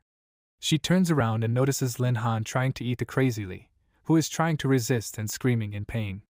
Jiang Ruiying covers her face with her hands in surprise and wonders why Linhan looks like one of those demons. Could it be because of his 2nd grade that Li Dan was talking about? It looks somehow sinister. She calls his name and Linhan turns to face her with a piece of meat in his mouth. He gets up, spits it out and says it's disgusting. He turns to face her and says that she is so beautiful and smells good, so he wants to eat her. He walks up to her and grabs Jiang Ruiying's shoulders, which scares her greatly. She calls his name and tells him that he has to wake up, he can't let the demon inside him take over his body. Linhan doesn't listen to her and bites her shoulder, causing her to feel intense pain. He stopped trying to eat her because Jiang Ruiying hugged him. She runs her hand over his face, which made him very surprised and confused. She asks with a kind smile, it's not him doing this, right? The Linhan she knows treasures his loved ones very much and is willing to do anything for his family and friends. He is someone who will come to the aid of even a stranger who is in a difficult situation. She will never believe that such a person can voluntarily hurt a loved one. He should not forget that he is the only altar who has reached the golden stage. He is a true miracle of this world and a living legend. He is also her only friend. Jiang Ruiying kisses him on the lips and tells him that he should come to his senses. Immediately after that, Linhan was able to regain control of his body and was very surprised when he saw the blushing Feihua standing in front of him. Suddenly, he feels a very strong headache and tries to cope with it. Jiang Ruiying grabs his hand and asks with a worried look, so he woke up. Linhan holds his head with his hand, pushes her away and says that she should run, because he can't control himself. She wants to object, but he immediately interrupts her and says loudly that she can't help him anyway, so she should leave now. Jiang Ruiying is about to leave, but still silently looks at him with worry. She starts to run and thinks, how can she leave him alone in this state? She will just run away from him and watch. She believes that he can handle it. Lin Han looks at the magic mark that is flaring up on his hand and says loudly that he knows that he can hear him. He must come out to talk, otherwise he will just kill him along with himself. Immediately after that, he is transported to an unknown empty space, and the demon says that he was so happy when she kissed him. Why didn't he eat her then? If he ate her, they would become one. Wouldn't it be wonderful to be together forever? Lin Han refuses and says that he will never hurt her. The demon extends his hand to him and asks why he is resisting it. If he accepts it, he will soon reach the saint stage, and from there it will not be far to the top of the entire world. Does he really not care at all? Lin Han says that he does not care and does not need shortcuts. He is just an echo of his mind poisoned by blood qi. He suppressed it once, so he can do it again. The demon starts laughing loudly with a frighteningly wide smile, and says that he is too arrogant. Compared to him, he is just a pitiful weakling. So why should he even listen to him? He is the one who should listen to him after all, he is stronger. Lin Han starts releasing lightning from his hand and says that he is bragging about his strength, but it is nothing to him. He can erase him with one wave of his hand. The demon jumped aside and said that he was just lying. Lin Han continued to create lightning with the magic circle and said that he didn't care whether he believed him or not. Since he was so eager to get his body, he would simply destroy it. In the end, they would both be left with nothing, but he would be completely satisfied with that. The demon was very scared of this and loudly asked, "Is he crazy? In that case, he will also disappear, isn't he afraid of that at all?" Lin Han tells this idiot that of course he is afraid of that. But he is more worried that it might actually take over his body and start doing evil things. He doesn't want to watch all this chaos without being able to stop it, so he would rather destroy their shared body in advance. The demon says loudly that he doesn't believe it, because all people are afraid of death and he is no exception. Lin Han continues to use his spell and says that there are living people who are lighter than a feather, and there are dead people who are heavier than Mount Taishan. So he will do this to get rid of him once and for all. The demon reaches out to him with a frightened look and tells this crazy person that he must stop. Lin Han doesn't listen to him and is currently hit by a very strong lightning bolt. Jiang Ruiying was very scared because of this, worried about him, and loudly called his name. Both of them were hit very hard by this spell, and the demon said that he was really crazy. How could he use a forbidden level technique on his own body? He should stop immediately, because next time will be the last. Lin Han asked with a serious expression, how can he stop when he, a pitiful fragment of his consciousness, is so resistant and wants to kill everyone? He only has two choices, give up or die with him. The demon looked at him with a serious expression and said that he should not force him. Lin Han was about to hit himself with lightning again and loudly said that he either gave up or died. The demon was very scared because of this and said that he gave up. He realized that he was the boss. Lin Han said that in that case, he should leave here, hide in the deepest crevice of his consciousness, and forget about crawling out from there. Next time, it won't end with just threats. The demon, before disappearing, says that he will regret this. Once he absorbs enough blood qi, he will get out of this gap and forever take the role of the owner of this body. Lin Han says that he must leave immediately, because this body has only one owner, and that is him. He begins to fall and thinks that he was able to suppress the demon within himself at least for a while. He loses consciousness in the real world and falls to the ground, but Jiang Ruiying catches him and loudly asks what happened to him. Lin Han opens his eyes and says with a smile that he dealt with it. He will not hurt her anymore. Jiang Ruiying asks, is he completely crazy? How could he think of hitting himself with a forbidden technique? He finally loses consciousness, which frightens her very much, and she loudly calls his name. Sometime later in the hospital, Ruyan sits next to the bed where Lin Han is lying and says that she had already thought that she would not come. Ruyan says that she did not come here for her, but to see how he was feeling. He still hasn't woken up, right? It's been a few days already. She shouldn't think anything unnecessary. She only came to take care of him because he saved her life several times. And she is also grateful to her for coming. Ruyan asks if she has already reached the peak of the gold stage of the assassin class? That's not bad. She even noticed some similarities in her movements with her style. Ruyan says that she will definitely become stronger than her, and she will never betray her family. Ruyan says with a sad face that she had her reasons for leaving the Jiang family. She is sure that if she knew the whole truth, she would have done the same thing. Rueishin gets angry because of this and asks what truth she keeps talking about. Should she explain it to her already? Rueishin doesn't look at her and says that the right time has not come yet. Rueishin raises her voice out of anger and says that she is talking about some truth again but doesn't explain anything. So she shouldn't tell her something like that, she would do the same thing. She should stop hiding behind non-existent excuses. She is just a traitor and that's it. Rueishin tells her sister that one day she will be able to understand and forgive her. She sincerely hopes that she will be able to escape from the Jiang family, because she doesn't belong there. Rueishin is about to say something to her, but she notices something strange and turns away. Rueishin jumps out of the open window, and her unhappy sister loudly asks, did she just decide to run away again? At the same time, a man is hovering above the roof of the neighboring building and does nothing. He notices Ruying, who has just flown to him and says that she has noticed him after all. He didn't expect her to show up at the border, but he promises that the academy will not forget her contribution to that battle. Ruying says that she doesn't need that. It would be better if he, a saint stage master, told her why he stayed away when those battles in Mongshan began. The man says that he is the guardian of the Kaoki Academy, and he can't just leave this place on his own. Ruying says that if it weren't for Lin Han, who was even willing to sacrifice his life, and that mysterious master, the entire Mongshan County and this city would have turned into hell on earth. And he was willing to risk the lives of so many of his disciples and masters at the border just because he is the guardian of the academy? The man says that everything has already ended and is quite safe.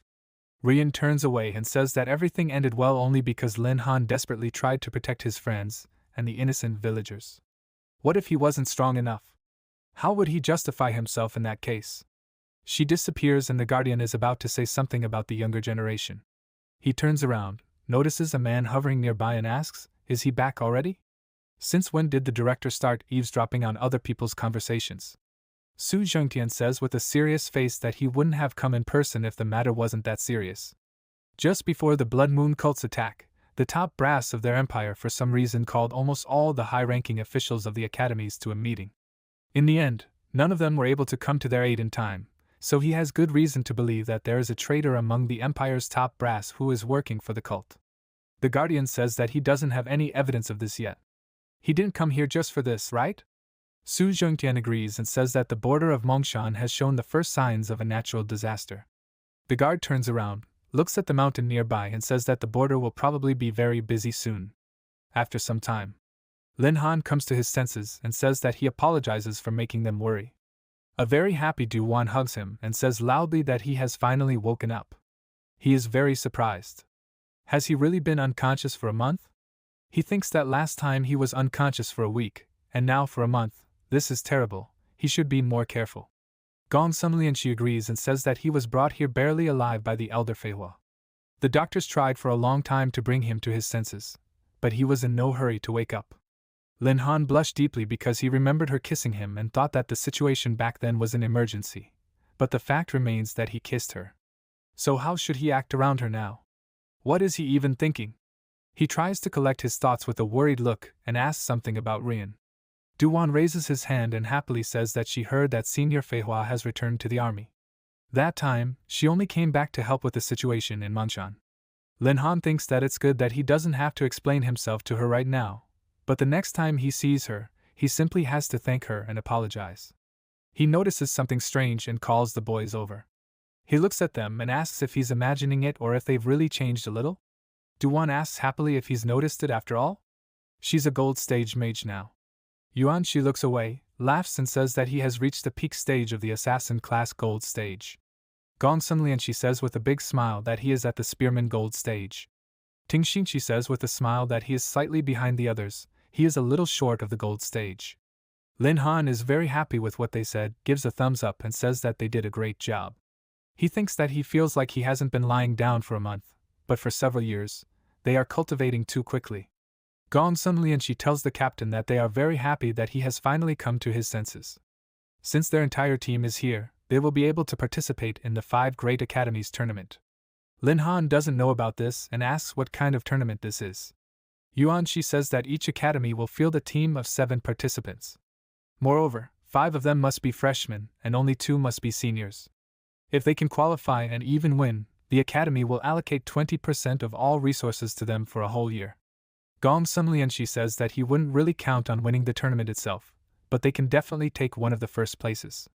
Lin Han thinks that 20% of all the Academy's resources is a pretty good offer. He asks, then what are they waiting for? They need to quickly enroll there. Du-won laughs happily and says that he doesn't have to worry about it, because they already signed up a long time ago and were just waiting for him to recover. Chiener comes into the ward and says that they heard rumors that their hero has finally woken up and they came to check on him. He looks good. Ji, who came in with her, says that he is glad that he has gotten better. Lin Han happily tells the seniors that they have come just in time. He thinks that their missing team members have arrived. They are confused by his reaction and do not understand what is happening. He happily calls them by name and says that they have a big deal coming up here that will bring in a lot of money. Would they like to participate in the tournament? Ji asks thoughtfully, is he talking about the 5 Academies tournament? That sounds interesting. He thinks that resources are never too much, they can try to participate. Chiener agrees and says that the offer is really worth it, but she was so worried about him while he was unconscious that she did not even dare to leave the Academy grounds. If he joins her on a shopping trip at least once, she promises that she will think about it carefully. He agrees to it, right? Lin Han says with a determined expression that he agrees to it and will do his best. Lianqi immediately destroyed his determination by saying that shopping with his sister is a real challenge, but he must try hard for the sake of their participation in the tournament. After a while, 2 nurses say that they are very happy that he has recovered, he should take care of himself. Lin Han waves to them with a smile and says that he is grateful to them. He covers his face with his hand and thinks that he really should take care of himself so as not to lie here anymore. He goes outside and is surprised when he sees Chiener waving at him and saying that she is here. Lin Han is a little embarrassed and says with a smile that she looks great. She asks with a smile, did she not look so good before? Alright, she will not tease him. After all, he has just been discharged from the hospital a hero. They had better celebrate his recovery. Lin Han walks with her while passers-by look at them and says that this is not some big event to celebrate. He looks around with a tense face and wonders why he has the feeling that someone is watching him. This irritates him a lot. Chiener notices that he is worried about something and asks if something is wrong. A group of very happy people come up to them, happily call his name, and say that it is definitely him. They are grateful to him for saving them and wish him a long life. Could he please comment on the situation that unfolded in the borderland? Their hero was finally discharged from the hospital. Lin Han was embarrassed by this and asks what happened to them. Chiener says that while he was unconscious, rumors spread throughout Mongshan about how he fought in the borderland. It is not surprising that he has fans. They stare at the group of people standing in front of them for a few seconds in silence. Lin Han suddenly starts running away and thinks that he has met fans before, and he can't stand it again. He notices an inconspicuous corner, and it catches his attention. He grabs Chiener's hand and tells the elder that they should go here. They hide between the buildings and the crowd of fans runs past without noticing them. Lin Han says that they should stand in silence for a while. He looks away and asks if they themselves don't understand that this is abnormal. Chiener is very embarrassed by this situation and thinks that he hugged her. Lin Han peeks out from around the corner and tells the elder that they have already left. He turns around and asks what happened. Is she feeling unwell? Chiener, trying to calm down and breathing heavily, says that she is just a little tired. Lin Han points to the side and says that if they go out from here, they might be noticed again. Maybe they should go that way. She agrees with him, and after that they come to a beautiful building that caught Lin Han's attention. He thinks that he didn't expect that they would run to the Millennium. By the way, he hasn't seen Manager Lu for a long time. Chiener points to the side with a smile and asks the younger one if he wants to take a look inside. He agrees and thinks that it wouldn't hurt to go there. They arrived at the Millennium and Manager Lu says that he made him really worried. He even visited him a couple of times while he was unconscious. He is glad to see that he has gotten better. He points to the entrance of the office and says that they can go in. Lin Han says that he knew that he would be worried about him, so he came here as soon as he woke up. The doorman standing at the entrance asks his colleague, "Why is the master so polite to this guy? He doesn't look like some kind of powerful master." The guy immediately took out his phone and asked this idiot with a surprised look, "Does he really not know who Mr. Lin Han is?" He shows him the news and the surprised guy asks, "Is this the hero?" Manager Lu says that he offers them a legendary rank weapon, the Tiger Spirit Halberd. This treasure was brought to them by Feihua. Lin Han looks at this weapon with a surprised expression and thinks that this is what that demon seemed to call himself. So, Ruyan did not spare Li Dan and simply killed him. It is logical that she took the trophy. After all, she loves money very much. Manager Lu asks, did he like it? He can offer him a good discount. Lin Han says that he does not need it. Manager Lu takes out a small envelope and says that Fei Hua asked him to give him something. He took the envelope, opened it, and saw a map with something marked with a cross on it. Lin Han said with a surprised look that it was outside Mongshan County. Maybe an anomaly formed there because of their battle with Crazy Li? When did she give him this envelope? Manager Lu said that she did it almost a month ago. Lin Han said with a very surprised face that this was very bad. If his guess was correct, then a natural disaster could appear there any day now. After some time, on the huge wall that surrounds the city, Lin Han uses a skill to change his appearance and runs very quickly behind the backs of 2 guards. He abruptly jumps off this wall and flies down. One of the guards asks, did he say something? The second guard says no, he thought he said it. Lin Han runs through the forest very quickly and uses the Divine Eye skill. He sees a large flame in the distance and says that he found it. He thinks that fortunately, the natural disaster has not yet had time to appear. Apparently, no one has had time to notice the incipient disaster yet. That's great, he will wait until it activates and take the source for himself. He jumps down, and his attention is drawn to the fact that someone asks the master, is he sure that this is where the natural disaster will appear? Lin Han hides behind a rock and the man standing above says that there was a battle between 2 very powerful masters who did not hesitate to use powerful forbidden level spells. There can be no mistake. He calls the girl next to him Exiner, and says that he does not understand why she would go so far for this guy. The 10th realm is the ceiling for the altar, there is no need for her to expose herself to such danger for a ghostly chance to strengthen it. She tells the master that she just wants to fulfill her younger brother's dream, that's all. Besides, didn't he say that an altar that was able to reach the gold stage appeared in the Star Dragon Empire? She also heard rumors that this guy is very strong. So she believes that her younger brother will also be able to enter the elite of the younger generation of their Meiji Empire someday.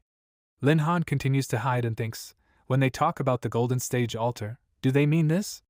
The master says with a surprised face that they don't know whether this Golden Stage altar exists or not, it's just rumors from another empire. In the long history of their Meiji Empire, there has only been one powerful altar born who could reach such a level. Altars don't just stay at the silver stage for nothing. Their transition to the next stage is called the Path of Death, because the chance of dying during the transition is too high. Why take such a risk?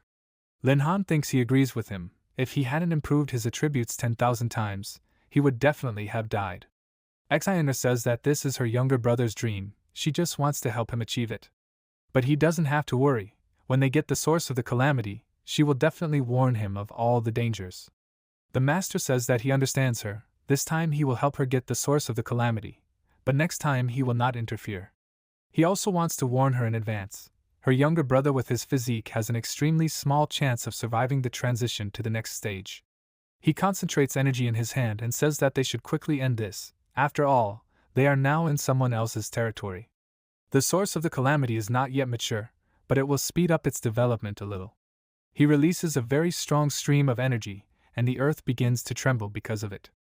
Lin Han looks in surprise as the rocks next to him begin to rise and says that this old man really pushed the development of the source. He notices a bright glow appearing in the crack and says that this is the source he came here for. He jumps down and says that he is not going to share this with anyone else. At the same time, at Koki Academy, someone tells Mr. Vice Rector that fluctuations in magical power have been detected near Mongshan County. Judging by their amplitude, they were caused by forbidden level spells. The keeper loudly says that they must immediately pass this information on to the security department, and also notify all the disciples and masters in the border area to evacuate the residents of Mongshan County. The master and his disciple also go down, and he says that this is the first barrier of the source of the natural disaster. She will not go further, because the source can get out of balance and explode at any moment. She can leave this to him. He is very surprised when he notices a person who flies past him very quickly and asks who is that. He must stop immediately. The master thinks that she did not even notice his presence. Lin Han punches the barrier and loudly tells this crazy old man that he is the one who should stop. If he continues to tease the source, he will destroy everyone nearby. He destroys the barrier and says that besides, this source belongs to him, and he is not going to give it to a guy who shifted the responsibility for his cultivation onto the shoulders of his sister and her master. Exiner, looking displeased, loudly tells this thief that he should stop. This source belongs to them and he should not steal the fruits of someone else's victory. Lin Han does not listen to her, swings his fist, into which he directs fire energy, and asks who told them that he is stealing someone else's?